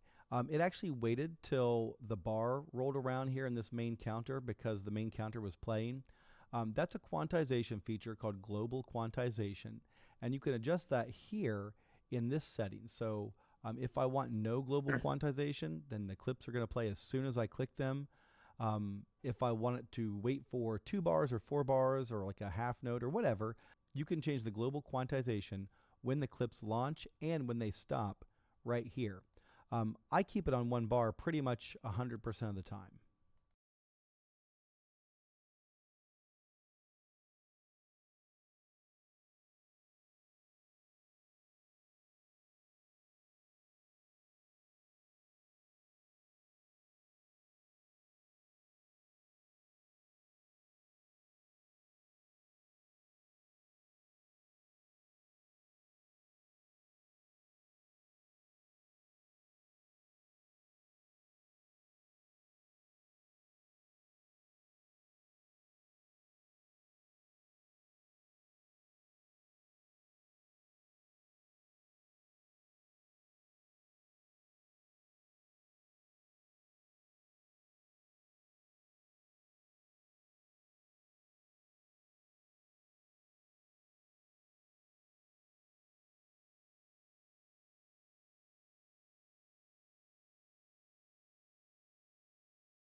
Okay, so got that. Next video. Now let's take a look at the clip detail view. If I double click on a MIDI clip, it opens up a MIDI editor in the bottom of the window. I can drag that up and make it taller.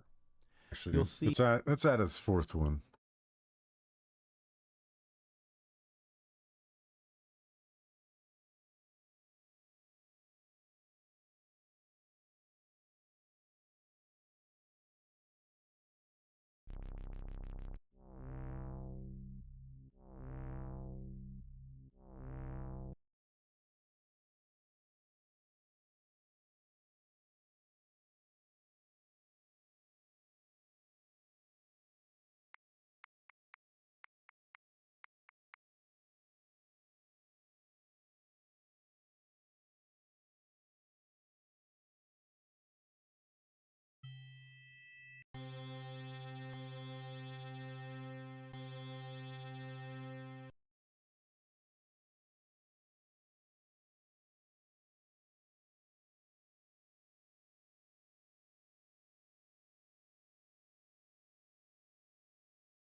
Not bad for not knowing what the fuck I'm doing.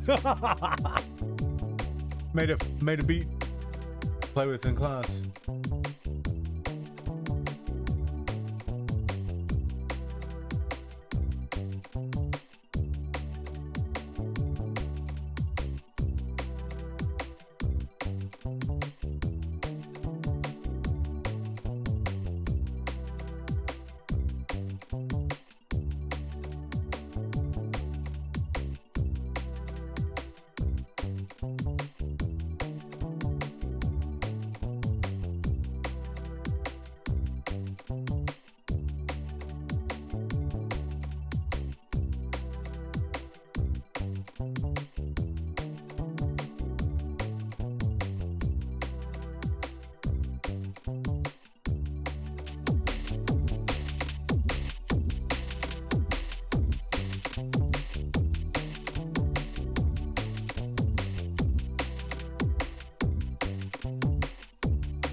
It's something to grab the mind and carry it along song.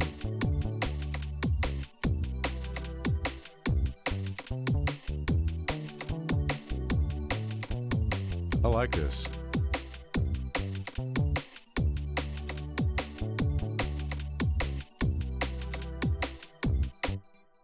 The MIDI notes, and you can tell they're MIDI notes because they are squares. These squares represent musical notes. If I were looking at audio waves, it would look quite different. So back to MIDI for a second here. A couple things to know about the MIDI editor. Number one, you can edit MIDI notes very easily. If I don't want these hi-hats here, I can just double click them, or I can select them and hit delete. And now they're gone. Yeah. I'm going to undo those changes because I do want them. If I want to change these notes, I can drag them to a different instrument. If I want to change an entire row, I just click the piano key associated with that row, and I can drag them, or I can also use my arrow keys.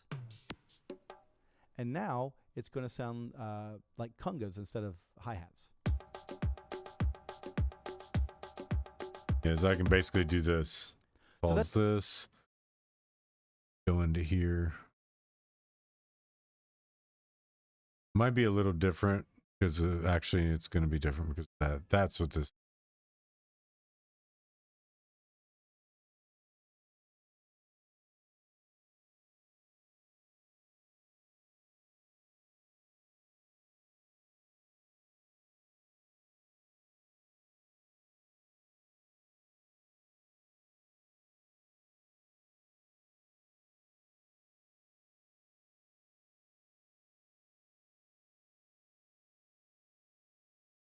My view is a little bit.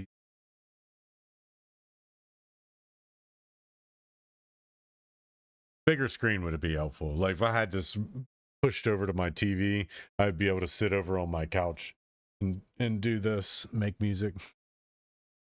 We can do this. Basically what he's saying is I can drag and drop it to a whole different thing. Like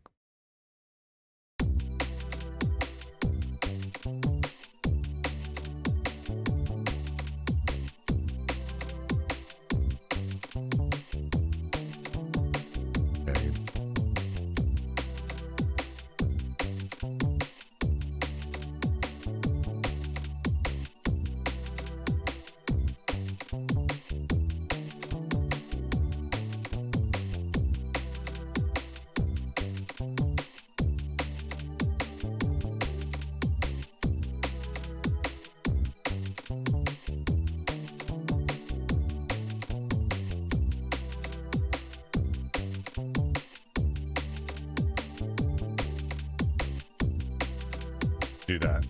Stuff like that. I could probably do.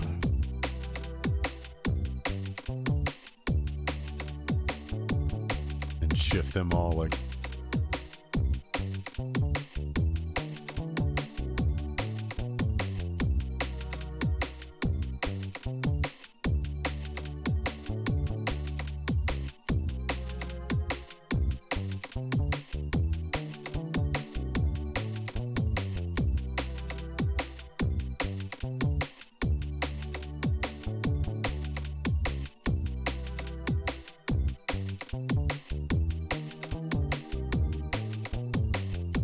Build up.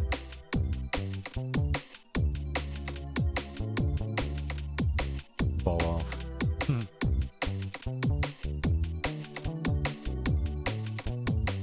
And I can add too. Pretty sure.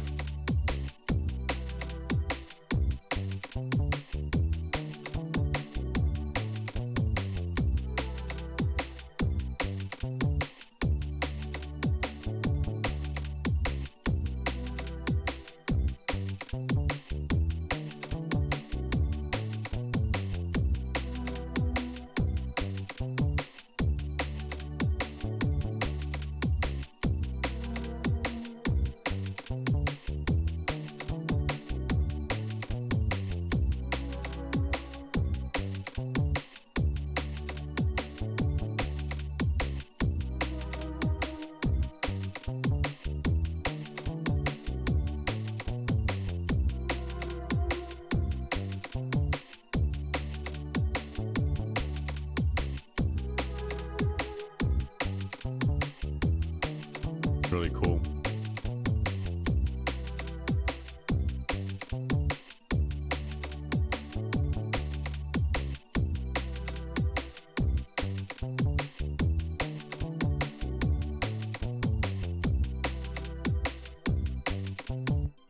That's something you can do with MIDI that you can't really do with audio. So I'm going to undo those changes. And let's look at the grid here. So the grid is very flexible in Ableton Live. If I right-click on it, you can see the grid settings here in the middle. And you can choose from an adaptive grid or a fixed grid. Fixed grid is exactly what it sounds like if I want my grid increments to be in 16th notes. There they are. This is 1 E and 2 E and If you ever took band or choir or orchestra or something in school, maybe you heard that counting system. And so no matter what my zoom level is, those grid increments are going to stay the same. Conversely, I can use the adaptive grid, and it could be wide or it could be narrow, narrowest. I'm going to choose narrow. That's what I usually stick with. And the narrow grid has more increments, and then if I zoom in, and the way I'm zooming in, by the way, is to hover my mouse in the timeline here, and then drag up down, and down. click and drag down, or drag up to zoom out. But as This I right zoom here in and out, you'll see the gives you grid the lines ability to control it. change. The further in I zoom, the more grid lines there are, the finer the And you- gradations, the more Same thing in here. I You zoom click out, up, the fewer click grid lines there are. down here, I can't zoom out any further drag, than this drop, because or this is drag one more up, click drag that I'm down, lowering and the it shrinks maximum it, makes it bigger. Another thing Left, to look at in right. the MIDI editor is at the bottom here, this velocity editor. So here I can drag this up and make it easier to see. These are velocity stems, and what these are basically how hard the note is played. That's a very simplistic explanation, but it's good to start with. And if I click and drag on this, you'll hear a difference in the volume level of the highlighted note.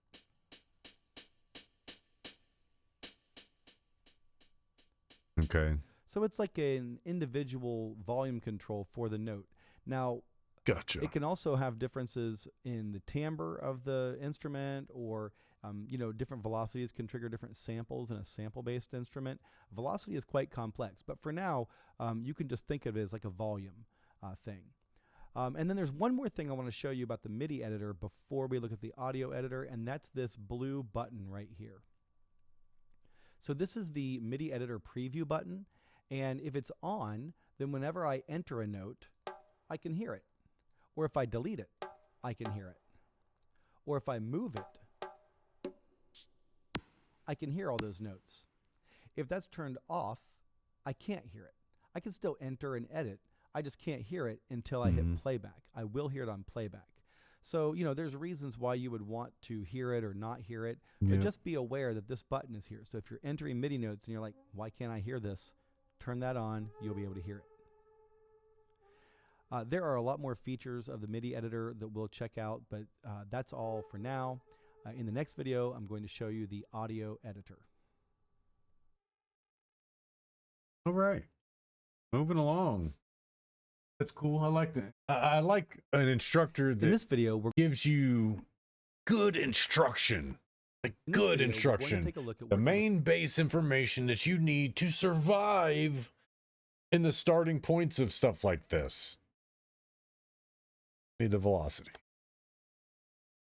This is why I preach and harp on old school teaching technique. Because of this right here. Within seconds, I put together a stupid little beat. This is gonna be. I'm probably gonna put this. I'm gonna pull my starting screen into my video editor. I'm gonna put this on there. Just as is. I don't care.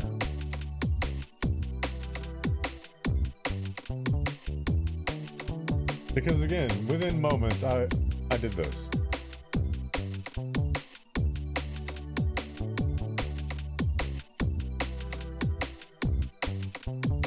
So yeah, I'm okay.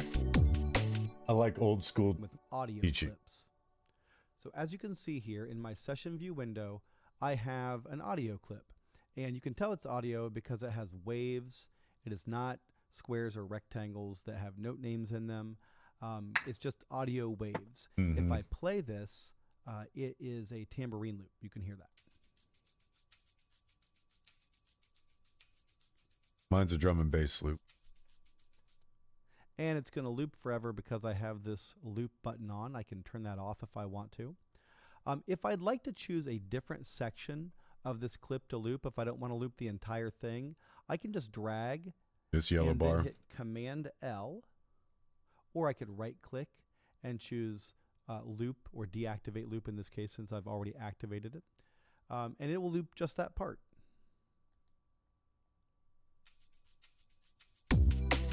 And I can move this loop in real time.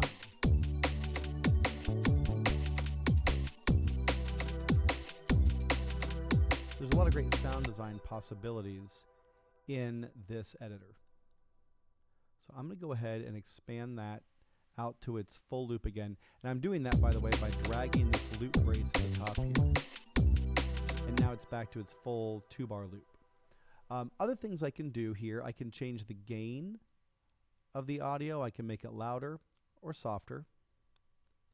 And I can actually change the pitch. Right here, I can transpose this very easily.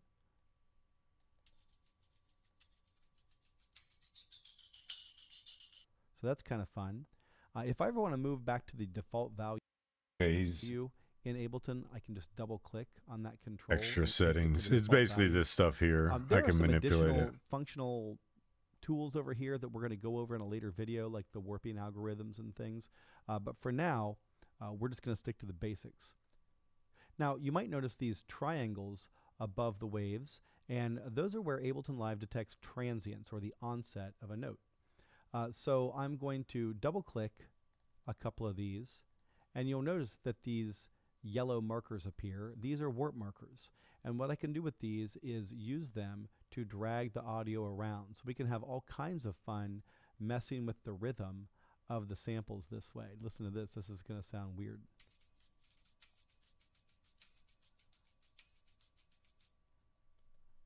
Beyond just being kind of weirdly creative, you can actually tighten up a rhythm.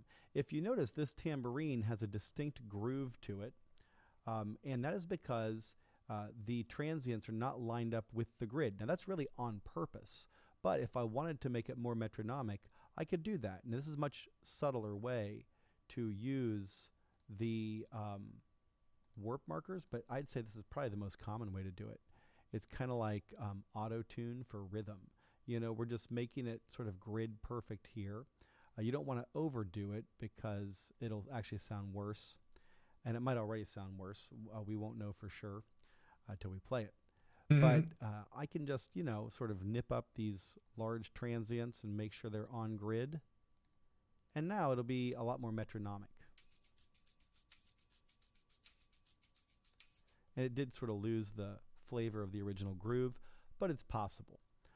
Just like in the MIDI editor, this grid also comes in fixed or adaptive varieties here.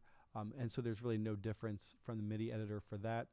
One thing that people always seem to want to be able to do, including myself, is edit the audio. Now, there are certain limitations to this audio editor in Ableton Live.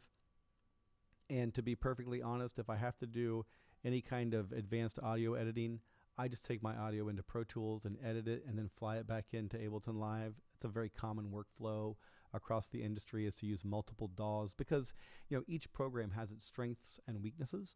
And so you cannot, for instance, separate this clip into multiple clips like you could on, say, a timeline. Now, we can do that in arrangement view, but we can't do it here in this clip detail view. What we can do is we can isolate a part of this by, again, pressing Command L and just looping part of it, right? Or I could even right-click on here and choose Crop Sample to Time Selection. So if I do that, now I can only see, the only thing that's left in that clip is what I selected, and it's going to sound kind of odd.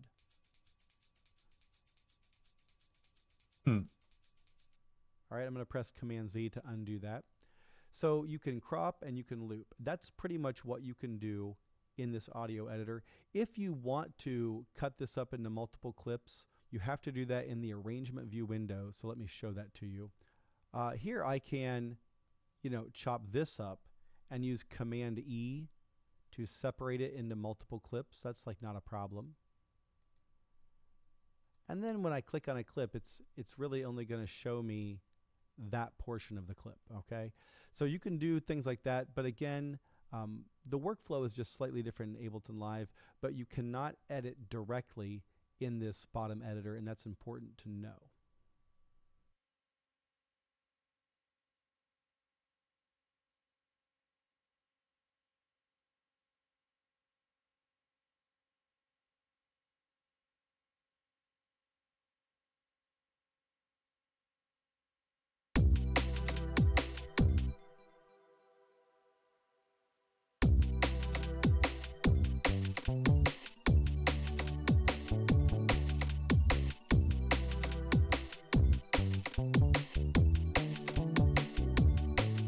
Almost unplugged my video game hard drive.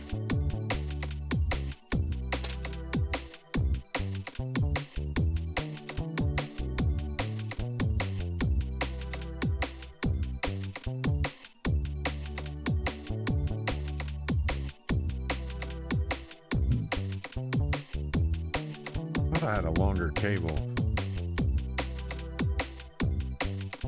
for charging my headset.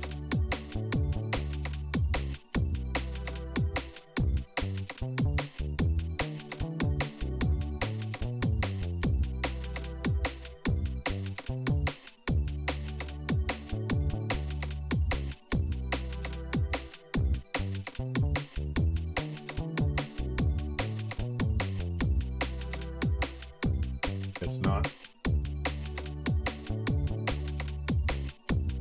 Put away somewhere.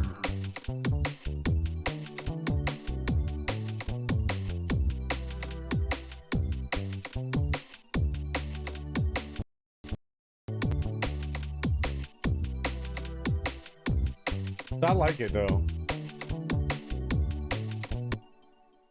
I enjoy it. Learning this program is gonna be a lot of fun. This class is gonna be a lot of friggin' fun. I can already see that.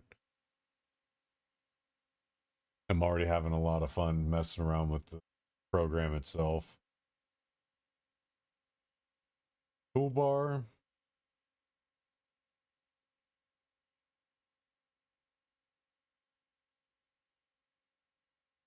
Crash.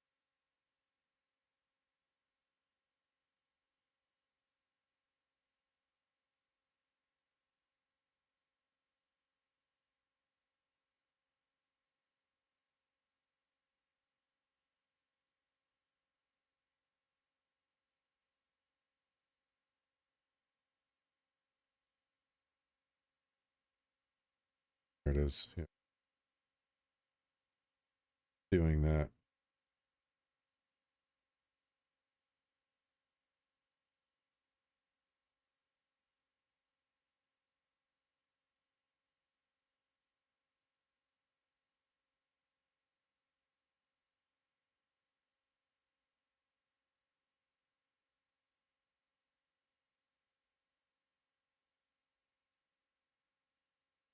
Okay.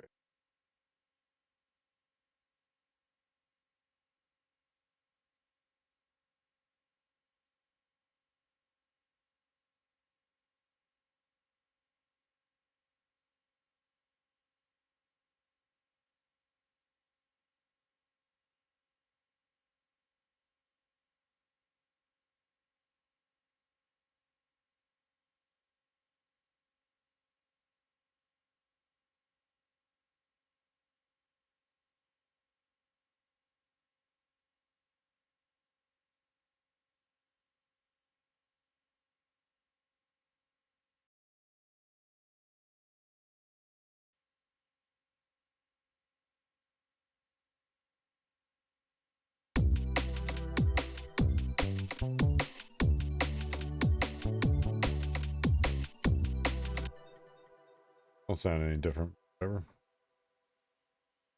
Buttons and controls at the top. In this video, we're going to take a look at the buttons and controls at the top of Ableton Live. So here in the middle, you can see the play, stop, and record buttons. And these are called the global controls because you can play and stop and record individual clips. And I'm going to show you how to do that in a later video. But really, these buttons are like, you know, designed for arrangement view. I mean, they do work in session view, but in my mind, they're mainly for arrangement view. So if I just press play and stop, if I have a track record armed, I can record into arrangement view with this button. And you can see the main counter here that shows you your bar, your beat, and your sub beat. So this would be like bar 1, beat 4, and then sub beat 2. And you know, it can change depending on your meter and things like that. Over here are some more advanced buttons that we're going to get into in more depth in later videos. But just briefly, this is the MIDI overdub button. If you are recording MIDI notes and you need to add MIDI notes to something you already recorded, like layered on top in the same clip, if you click that button, the notes will layer on. If that button is turned off, then the MIDI notes will be overwritten. They'll be destroyed. But with that on, you're good to go. And again, I'll show that to you in more detail in a later video. These two buttons here deal with automation and can it be automated. This is a really cool button. This is the capture button. So sometimes you might just be like noodling around with Ableton. You're playing on a MIDI keyboard or a MIDI controller or maybe an Ableton push, and you hit this like great idea and you weren't recording and you're like, ah, man, I wish I had that. That's what this button does. You click the capture button, and if you were just playing something, it will capture that as a clip. This is the session view overdub button. So this is the same as this, basically for the session view clips for MIDI.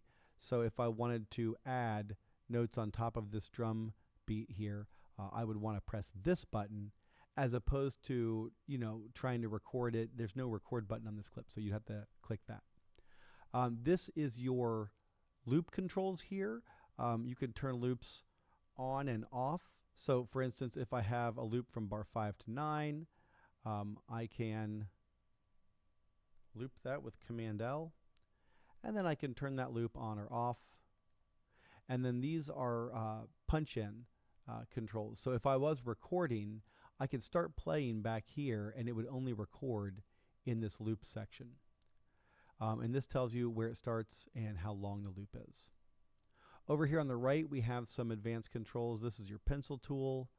This is the key to press. If you don't have a MIDI keyboard, you can use your typing keyboard as a MIDI controller. It's not velocity sensitive or anything, but it works. I use it a lot in airports. Key mapping and MIDI mapping are advanced features we'll get into later. This shows you your current sample rate, and bonus, if you click on it, it opens the settings for the whole program.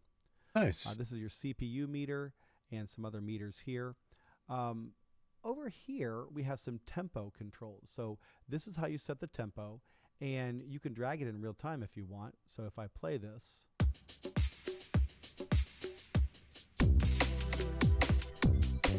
slow jam.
Nice. I gotta use the restroom. You can also I'm sitting weird. temporarily nudge the tempo up with these buttons. This would be more like for DJs because it will bounce back to the original tempo when you let go. But if you're trying to match it to something that's playing in the outside world, you can do that.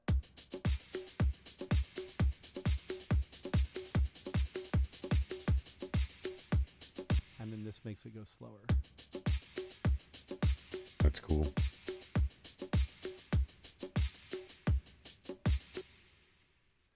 This is a very important button. This is your metronome button. So this is really important when you're recording or if you're trying to quantize MIDI or audio. It has this click here.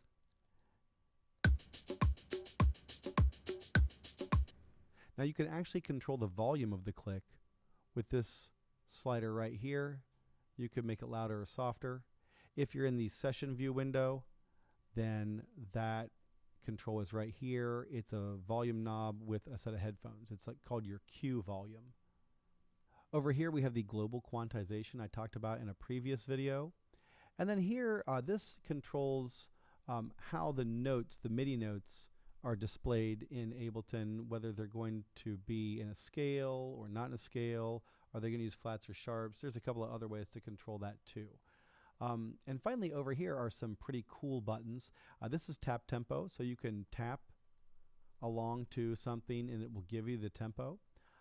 Link is a really cool thing, but you have to have multiple devices running Ableton or at least running Link. There are a lot of hardware and software and computer devices. I don't see that. Where you can sort of I don't tie have the that. transports together and sort of jam out. I don't have the wireless. tap or the follow. That's fun. And then the follow button is if you want to set Ableton Which is to actually detect here. and follow the tempo of incoming audio. Finally, this button right here just hides and shows the browser, and this button all the way over here switches you from session view to arrangement view.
Not even.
In this video, we're going to take a look at the track controls in Ableton Live.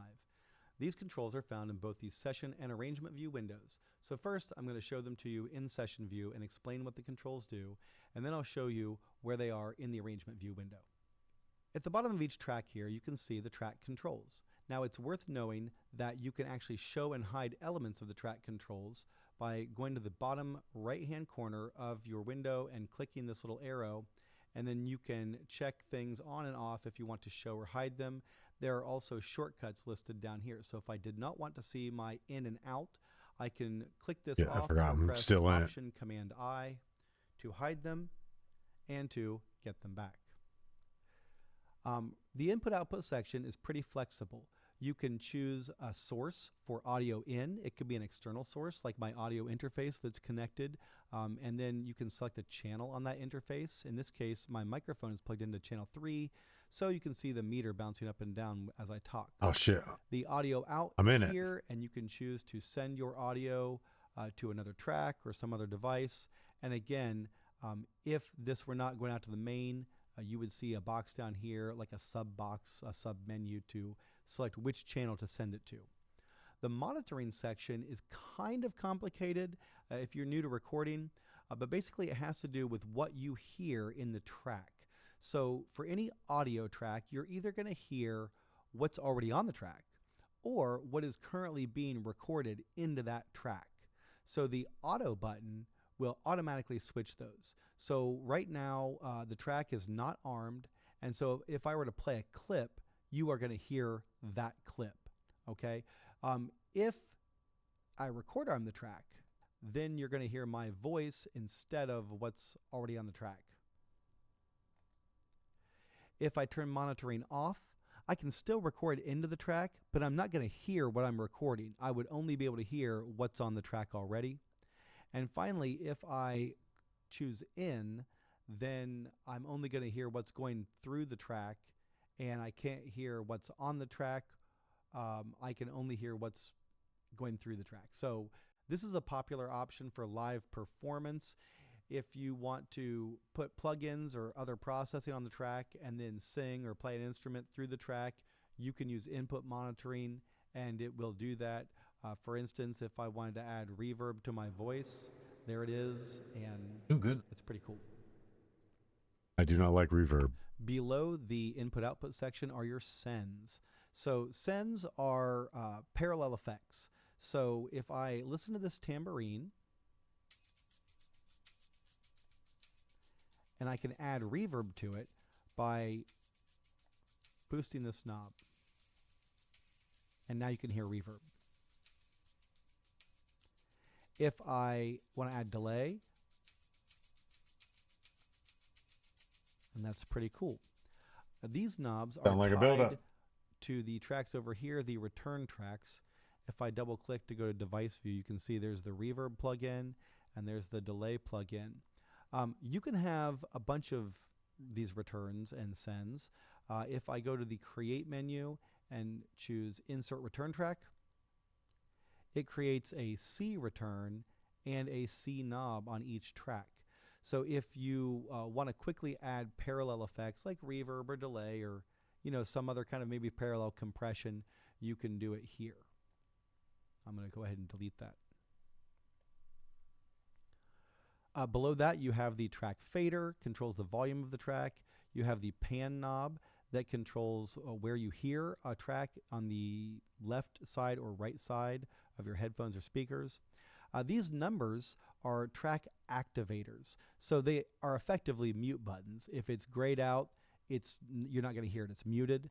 And if it's not grayed out, if it's in yellow or orange or whatever this color is, then you can hear it. There are solo buttons below that, record arm buttons, and then down here you have these A and B buttons. And what these are for is if you are DJing somewhere.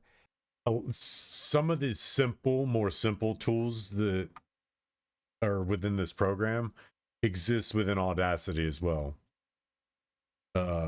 Super simple, but that's where I've been doing all of my audio. It's where I've learned that I needed to bring this back out because this microphone doesn't pick up real well. It does, but everything that I say sounds like a lisp. All my S's sound like lisps. Because this microphone's not meant for super high quality audio.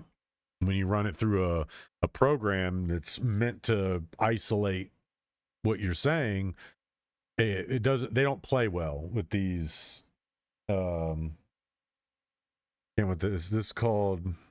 A proximity microphone or directional? There you go, directional microphone. This isn't a directional. Though I talk to it in this direction, that's because I have all the settings set up to where it picks up me talking better like this. I could tweak the settings. If I was in a room that I could cancel out almost all outside sound, then I can essentially pull this off my arm, the hanging arm, and hold it like this. And no matter which way I talk into it, it's going to pick up my sound, pick up my voice. But I have to go in and mess with filters and essentially pull back a bunch of the sound thresholds, because you ought to be able to talk into the microphone almost any direction and be able to pick up your voice. But they're not. A lot of them aren't built to do that. They're built to sit stationary, stay there, and not move. And you have a bunch of songs in this track and a bunch of songs in this track, and you want to like fade in and out between them. You can set one track to A and one track to B, and then over here in the main track, there's actually a crossfader like on a DJ turntable, and so you can use that to blend the tracks or just play one or the other. That's cool. There's a little meter down here for your CPU load for that track, and then a color tab. So those are the track controls in session view. And if I hit tab, I can go to the arrangement view, and you can see the same controls. We have the activator or the mute button, the solo button, the record arm. This C is that pan knob. So now you can see a specific value, and it says L or R. That just shows you your panning. Here is the track fader. It's just a little rectangle now. These rectangles are the send knobs. And when you change one here, it is changed in this window too. So they're not independent controls. They just look different in each window because of how the window's laid out. Here you have your audio routing, your input, your monitoring, your output. And so all the track controls are the same, and they are tied together. If you want to see the mixer style track controls in the arrangement view window, you can do that by clicking this icon again down here, and it brings it up, and that's new in Ableton 12.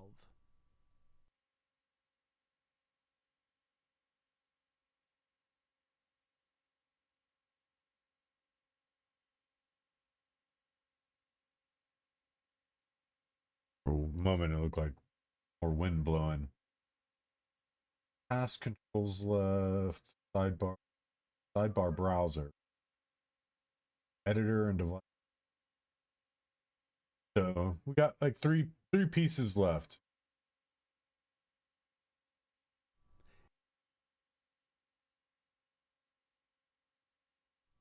In this video, we're going to take a look at the track controls in Ableton Live. These controls are found in both the session and arrangement view windows. So first, I'm going to show them to you in session view and explain what the controls do, and then I'll show you where they are in the arrangement view window. At the bottom of each track here, you can see the track controls. Now, it's worth knowing that you can actually show and hide elements of the track controls by going to the bottom right-hand corner of your window and clicking this little arrow, and then you can I've already check gone things on and off. enabled all of it. Show or hide them. I like it all. There are also Give me all the shortcuts stuff. listed down here. So if I did If I not had a want to bigger see screen, my I'd in be. and out, I I'd could move it to click that this one. off or press Option Command I to hide them and to get them back. The input-output section is pretty flexible. You can choose a source for audio in. It could be an external source, like my audio interface that's connected, and then you can select a channel on that interface. In this case, my microphone is plugged into channel 3, so you can see the meter bouncing up and down as I talk. That's cool. So basically, I can have it have this microphone route into there, and I can speak into the program. The program can record my voice, and I can take and manipulate my voice. Like, damn, son, where'd you find this? Out is here, and you can. I could put that on something, and somebody be like, "You stole that." I'm like, "No, son, I did not." Send your audio to another track or some other device. And again, if this were not going out to the main, you would see a box down here, like a sub box, a sub menu to select which channel to send it to. The monitoring section is kind of complicated if you're new to recording, but basically it has to do with what you hear in the track. So for any audio track, you're either going to hear what's already on the track or what is currently being recorded into that track. So the auto button will automatically switch those. So right now the track is not armed, and so if I were to play a clip, you are going to hear that clip, okay? If I record arm the track, then you're going to hear my voice instead of what's already on the track. If I turn monitoring off, I can still record into the track, but I'm not going to hear what I'm recording. I would only be able to hear what's on the track already. And finally, if I choose in, then I'm only going to hear what's going through the track, and I can't hear what's on the track. I can only hear what's going through the track. So this is a popular option for live performance. If you want to put plugins or other processing on the track and then sing or play an instrument through the track, you can use input monitoring and it will do that. For instance, if I wanted to add reverb to my voice, there it is, and it's pretty cool. Below the input-output section are your sends. So sends are parallel effects. So if I listen to this tambourine, and I can add reverb to it by boosting this knob. And now you can hear reverb. If I want to add delay, and that's pretty cool. These knobs are tied to the tracks over here, the return tracks. If I double click to go to device view, you can see there's the reverb plugin and there's the delay plugin. You can have a bunch of these returns and sends. If I go to the create menu and choose insert return track, it creates a C return and a C knob on each track. So if you want to quickly add parallel effects like reverb or delay or some other kind of maybe parallel compression, you can do it here.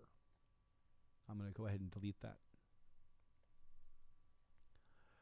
Below that, you have the track fader, controls the volume of the track. You have the pan knob that controls where you hear a track on the left side or right side of your headphones or speakers. These numbers are track activators. So they are effectively mute buttons. If it's grayed out, you're not going to hear it. It's muted. And if it's not grayed out, if it's in yellow or orange or whatever this color is, then you can hear it. There are solo buttons below that, record arm buttons, and then down here you have these A and B buttons. And what these are for is if you are DJing somewhere and you have a bunch of songs in this track and a bunch of songs in this track and you want to like fade in and out between them, you can set one track to A and one track to B. And then over here in the main track, there's actually a crossfader like on a DJ turntable. And so you can use that to blend the tracks or just play one or the other. There's a little meter down here for your CPU load for that track, and then a color tab. So those are the track controls in session view. And if I hit tab, I can go to the arrangement view, and you can see the same controls. We have the activator or the mute button, the solo button, the record arm. This C is that pan knob. So now you can see a specific value and it says L or R. That just shows you you're panning. Here is the track fader. It's just a little rectangle now. These rectangles are the send knobs. And when you change one here, it is changed in this window too. So they're not independent controls. They just look different in each window because of how the window's laid out. Here you have your audio routing, your input, your monitoring, your output. And so all the track controls are the same, and they are tied together. If you want to see the mixer style track controls in the arrangement view window, you can do that by clicking this icon again down here, and it brings it up, and that's new in Ableton 12.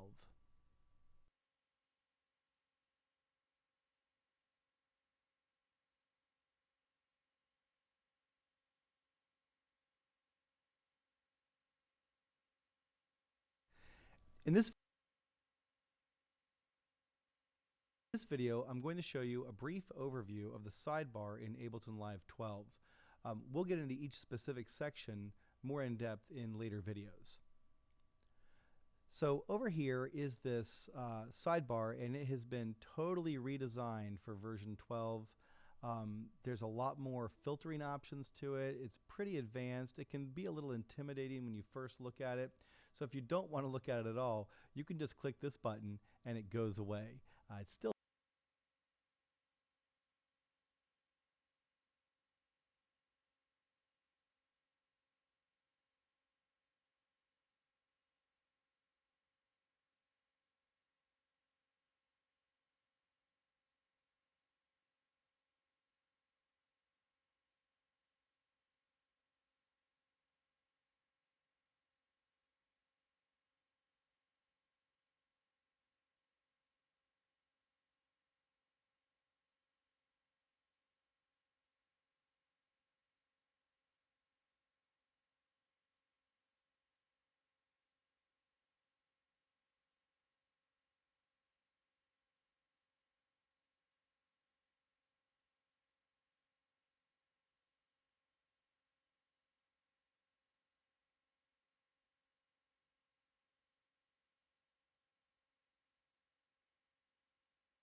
if you don't want to look at it at all, you can just click this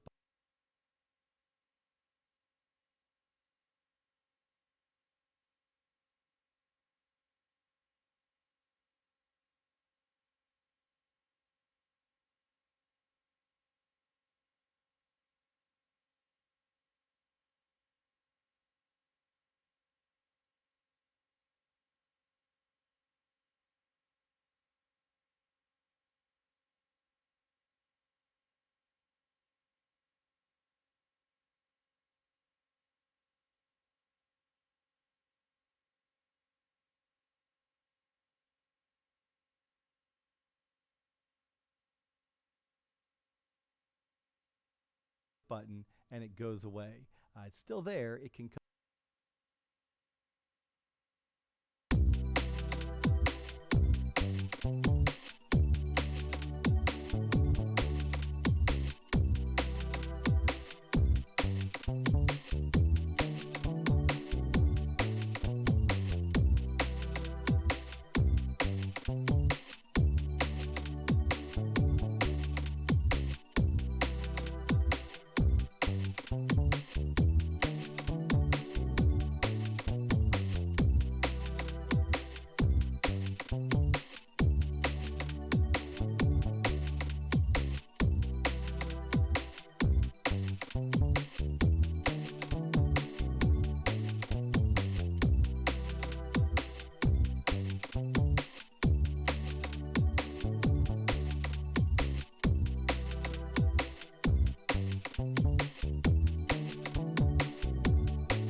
come back, but it is a lot to look at.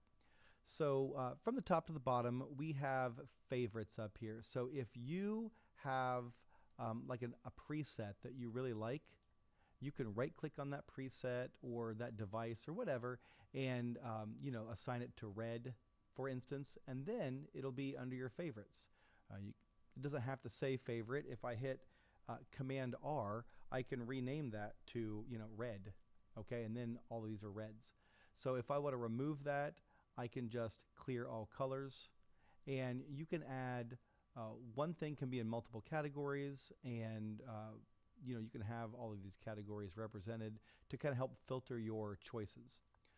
Below that, we have the library. This is everything, and it's a lot, especially if you have the full suite install. It's like, I don't know how many gigs, it's a lot. Sounds. The sounds category is exactly what it sounds like. It's all of the instruments and everything organized into sounds.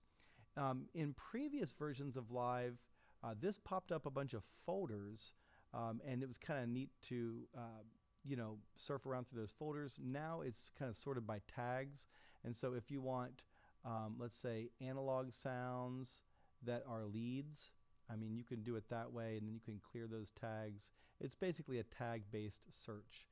Same thing, this library location is dedicated to drum racks.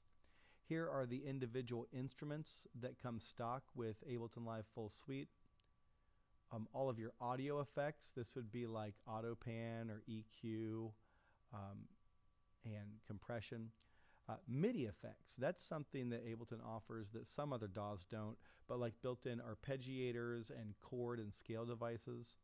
Modulators, these are like LFOs and envelope controls. Again, we're going to get into this stuff later. A Max for Live is like a whole other program within the program, very deep topic. We don't even cover it that much in the course at Fort Hays, but if you go to college for composition or for audio design or something, Max for Live is like everywhere. Plugins. This category is for third-party plugins, so things that you add. So you can see here I have a bunch of non-stock plugins like the Native Instruments plugins or the Isotope plugins. Clips are sort of built-in MIDI and audio clips, like a sample library, but a lot of them are MIDI and you can edit them, and they have a lot more functionality. Samples, these are anything from a loop to a one-shot to anything it can detect in the sample folders.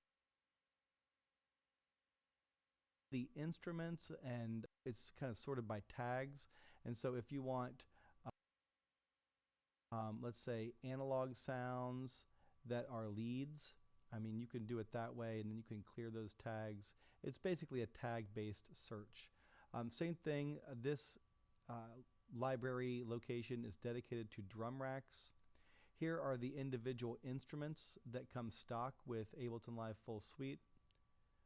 All of your audio effects, this would be like auto pan or EQ and compression. MIDI effects, that's something that Ableton offers that some other DAWs don't, but like built-in arpeggiators and chord and scale devices.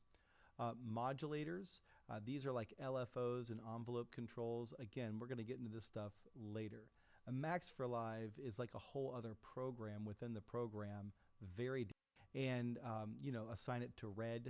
A preset that you really like, you can right-click on that preset or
or that device, DAWs don't, but like built-in arpeggi plugins. This category is for third-party plugins, so things that you add. So you can see here I have a bunch of non-stock plugins like the Native Instruments plugins or the Isotope plugins.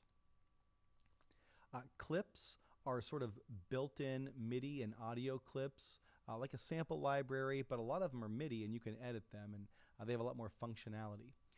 Samples, these are anything from a loop to a one-shot to anything it can detect in the sample folders, it's there.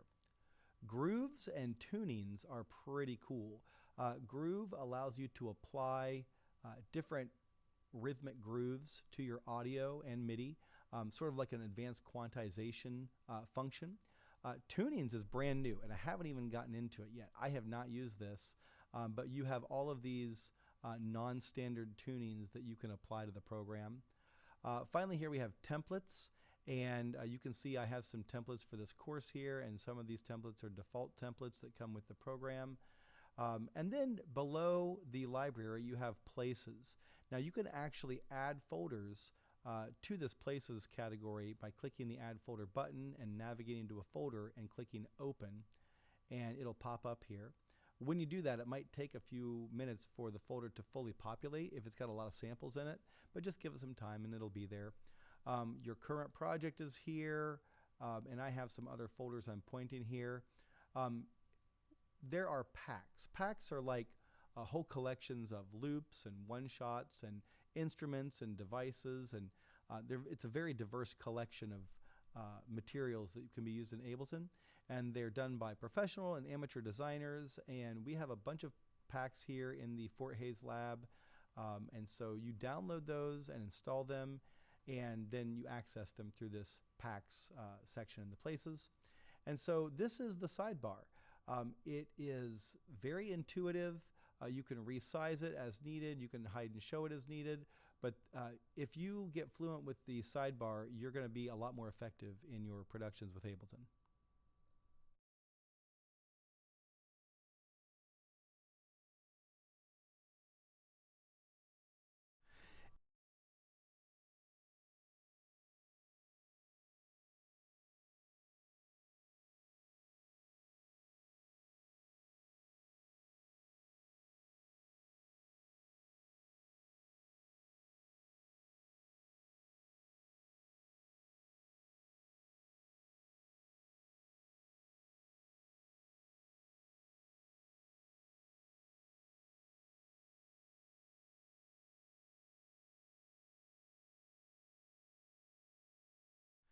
In this video, we're going to take a look at going back and forth between editor views and device views in Ableton Live.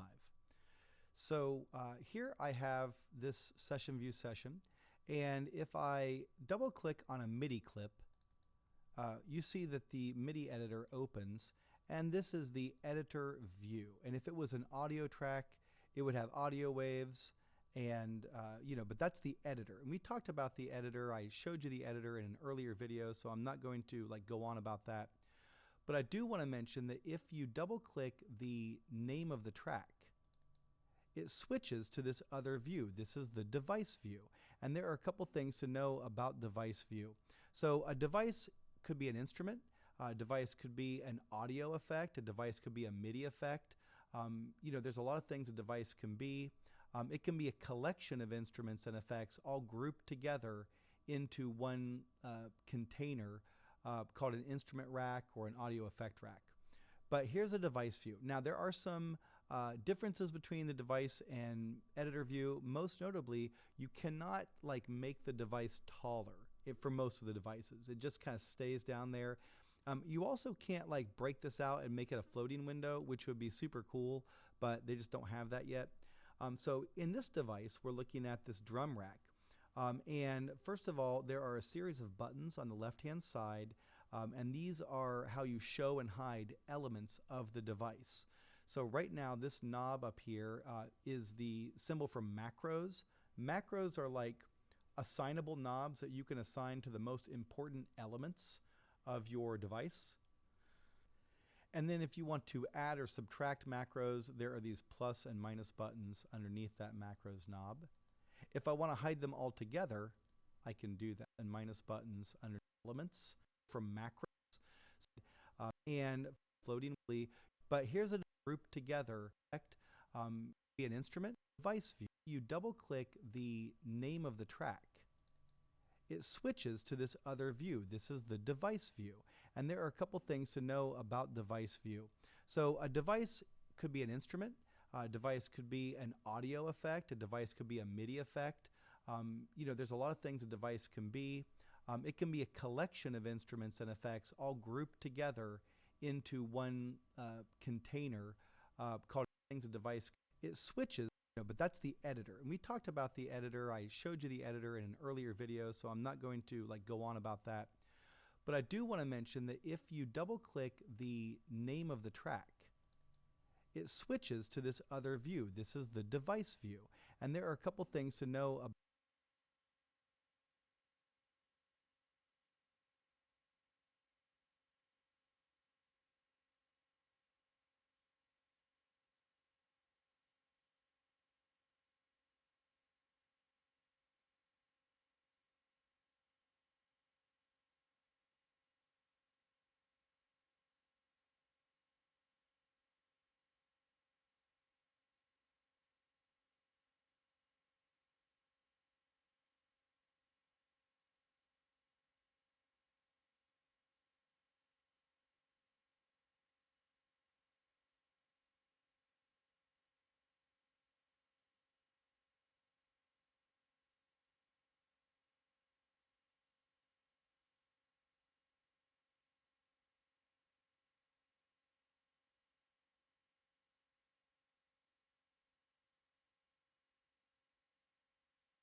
about device view.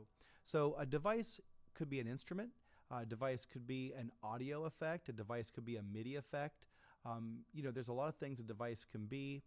It can be a collection of instruments and effects all grouped together into one container called an instrument rack or an audio effect rack.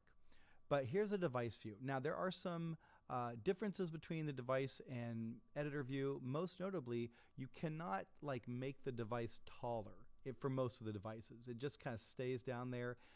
You also can't break this out and make it a floating window, which would be super cool, but they just don't have that yet. So in this device, we're looking at this drum rack. And first of all, there are a series of buttons on the left-hand side, and these are how you show and hide elements of the device. So right now, this knob up here is the symbol for macros. Macros are like assignable knobs that you can assign to the most important elements of your device.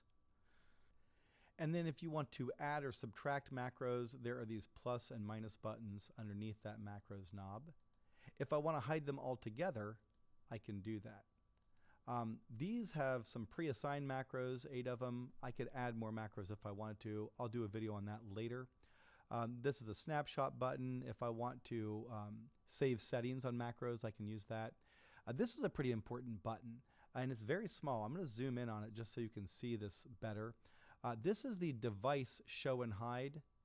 And so in a lot of preset devices you're going to get, they're actually going to be device groups, and this part will be hidden and you'll just see macros. If that's the case, just click this and it will reveal the device.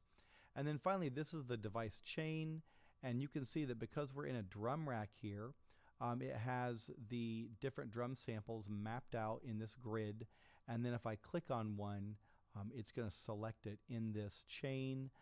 Here you can adjust the volume panning and some other parameters of each sample. If I go to the right here, you can see the samples for each instrument in the drum rack. If I go to a non-drum device, like here is an ambient swell, you can see a little bit more of this. Again, there are macros. Here's the device. If I hide the device, all I can see are macros. That's a very common way to look at an instrument, especially if you're doing live performance. It can be overwhelming on stage to be fiddling with every single parameter on the instrument. So the idea is that you take the most important settings and parameters on an instrument and you map them to the macros. You can have up to 16, that should be enough probably. And then these would map to a MIDI controller and you can control them live on stage. But if you want to see the device, you can do that too. You can tweak the device in any number of ways, and I'm going to do a bunch of videos on that later on. And then you can see that there are nested devices within the device. So for instance, this has grain delay, auto filter, and reverb. If you see a device and it's vertical like this, if you just double click it, it will reveal itself here. All right. The way to go back and forth quickly between device view and editor view is to hit Shift Tab, like that, Shift Tab. If it's an audio track, there is the sample for the audio track, but if I hit Shift Tab, there's really very little here, right? Because it's an audio wave. It does not need a device to play through. Like MIDI has to have something to play through or you can't hear it. It does have this utility device on here, and that's just because I include that as a default device on every new audio track that's created in my session. It's a very handy plugin. I'll cover it in a later video. If I don't want that there though, I can just select it and hit delete. If I do add audio effects to this, for instance, here is echo, and then maybe reverb. Now those are my devices, and if I hit Shift Tab, those are the devices on that track. So device view, editor view, both very handy, and you hit Shift Tab to go in between them.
You guys are the best. You know, I'm not the first to say that you can't have too many rage songs. And that's still true. Always will be.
just gonna stare at a screen all day, huh?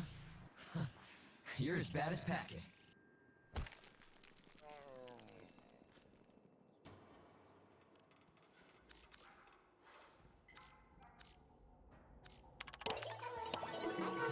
Please select destination.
Select destination.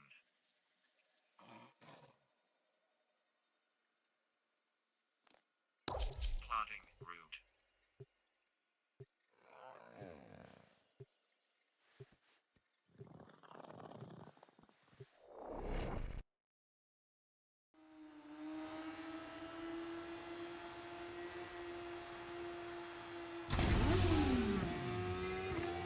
Amir, you have your objectives. Need them done fast and need them done right.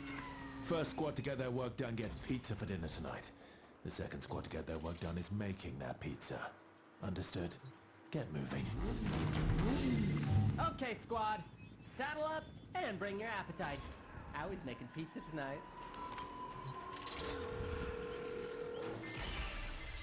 A mysterious box. Multiple keys and a self-destruct sequence. Will one squad walk away with the treasure, or will it all go up in smoke?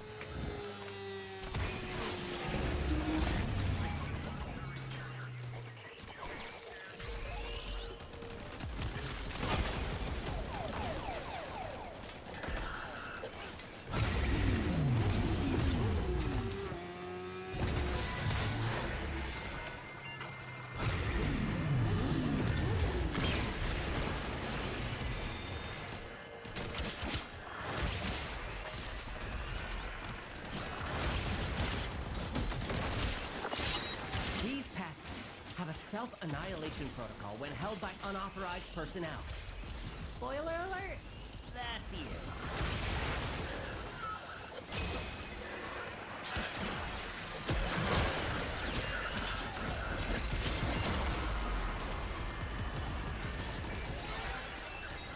I was just going to suggest you do that. I was, really. Look for heavy units. They may carry keys.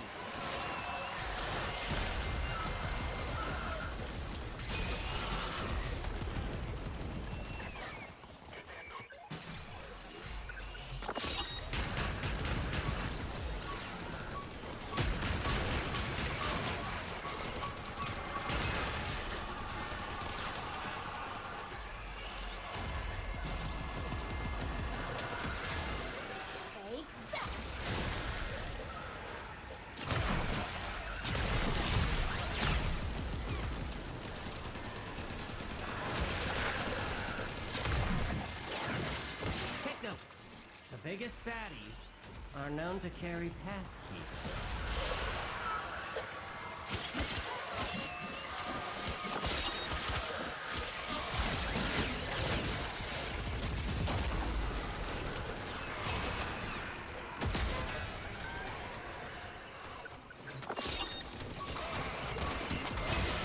Well, what do we have here? Stop data server. It's full of juicy data. But it's not like we can just copy it onto a floppy.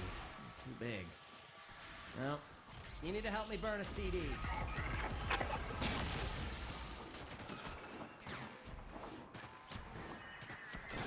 Just so you know, Owls, I like 2 cans of pineapple on my pizza.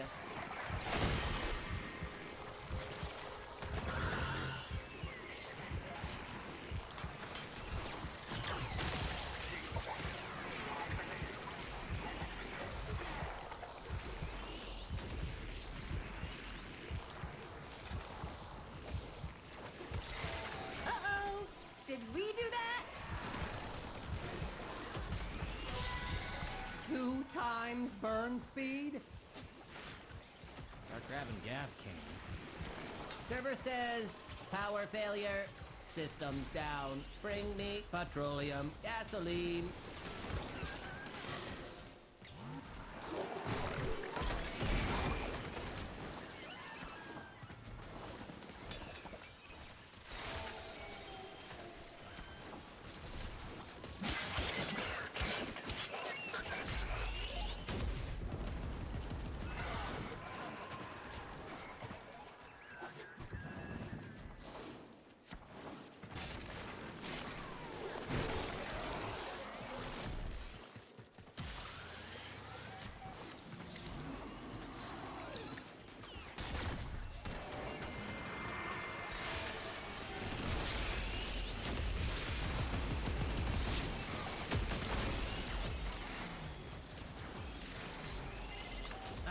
Server's gone dark.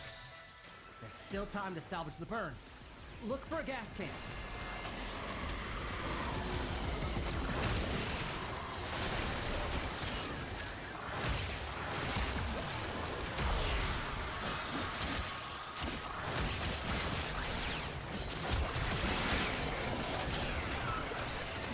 There should be a rule against this, but there isn't.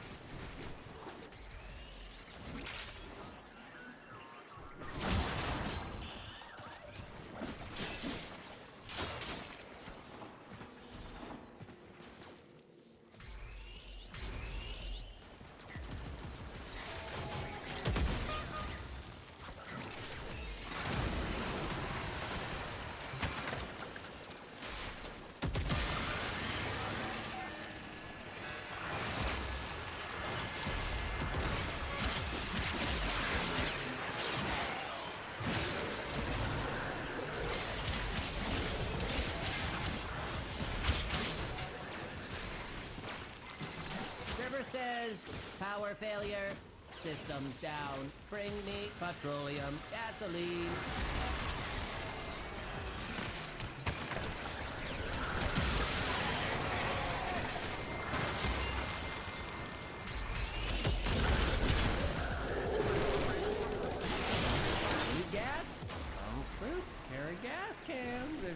my drift. Murder them.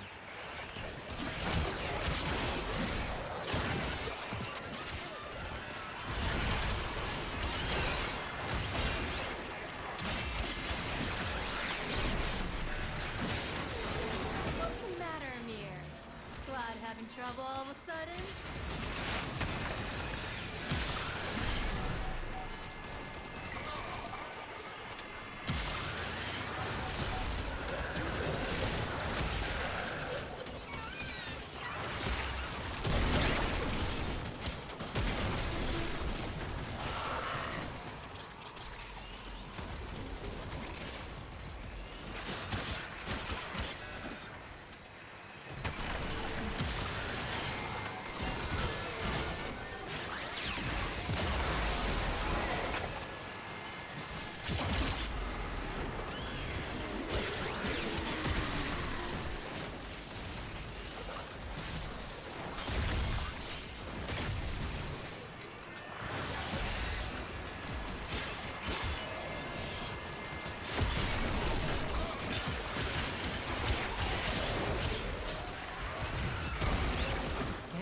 Are nearly empty. Elder must be running low on fuel too.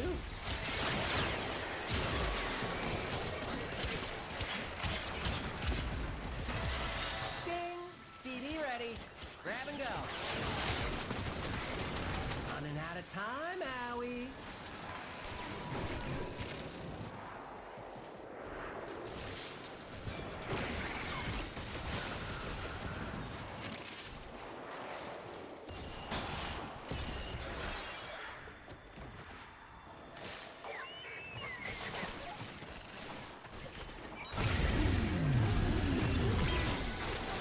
To the left of me. Mutated consumer electronic monstrosities to the right.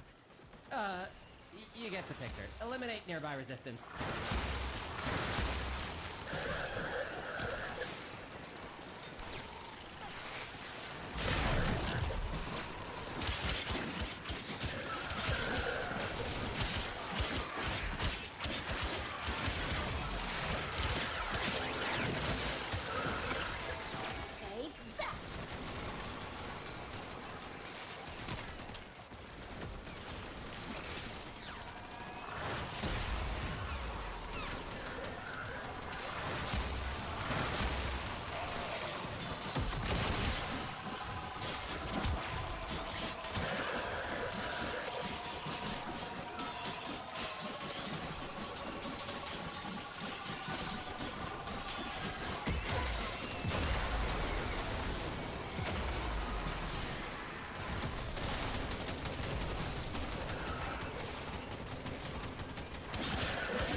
Trouble all of a sudden?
Whoa!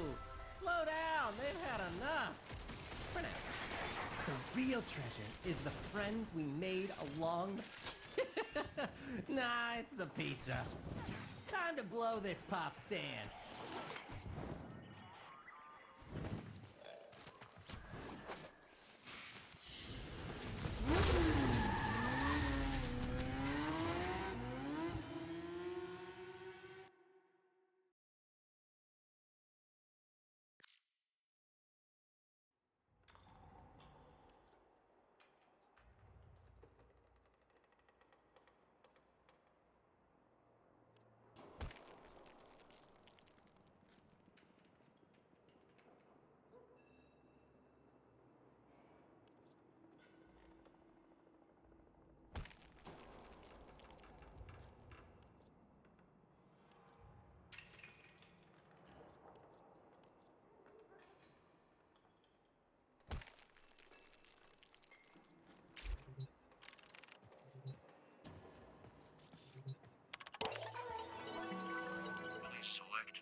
cash clocked you.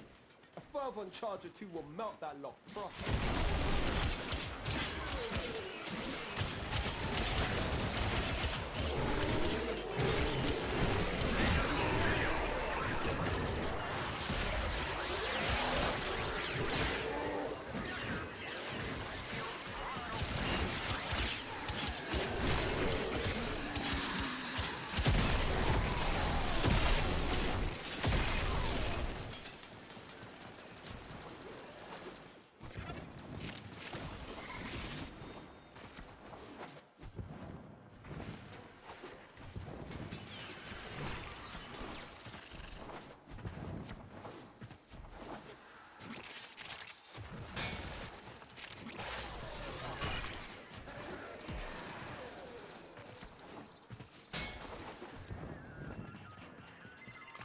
Fam, tech rot's well mad.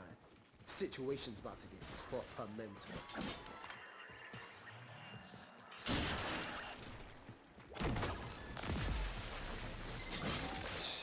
Ain't no man getting bested by no tech rotted fax machine.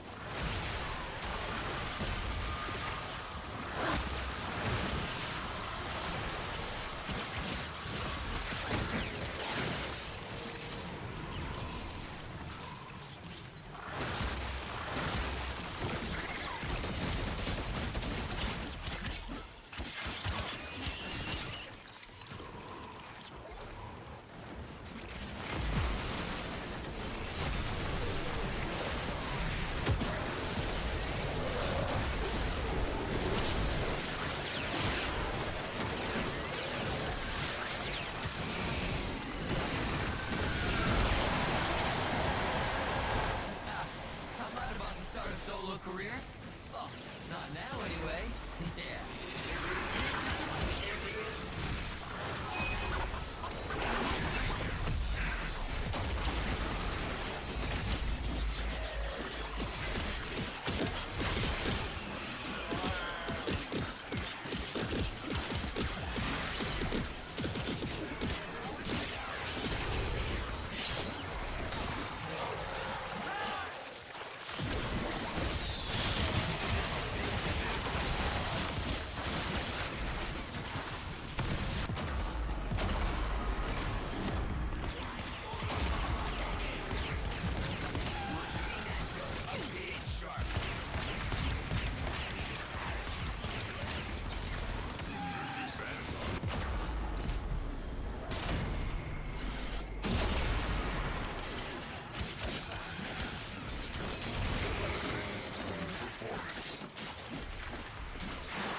nobody gonna mess with the Hex now. Not Skuldra, not Tech Rock. You feel me? Now extract yourself.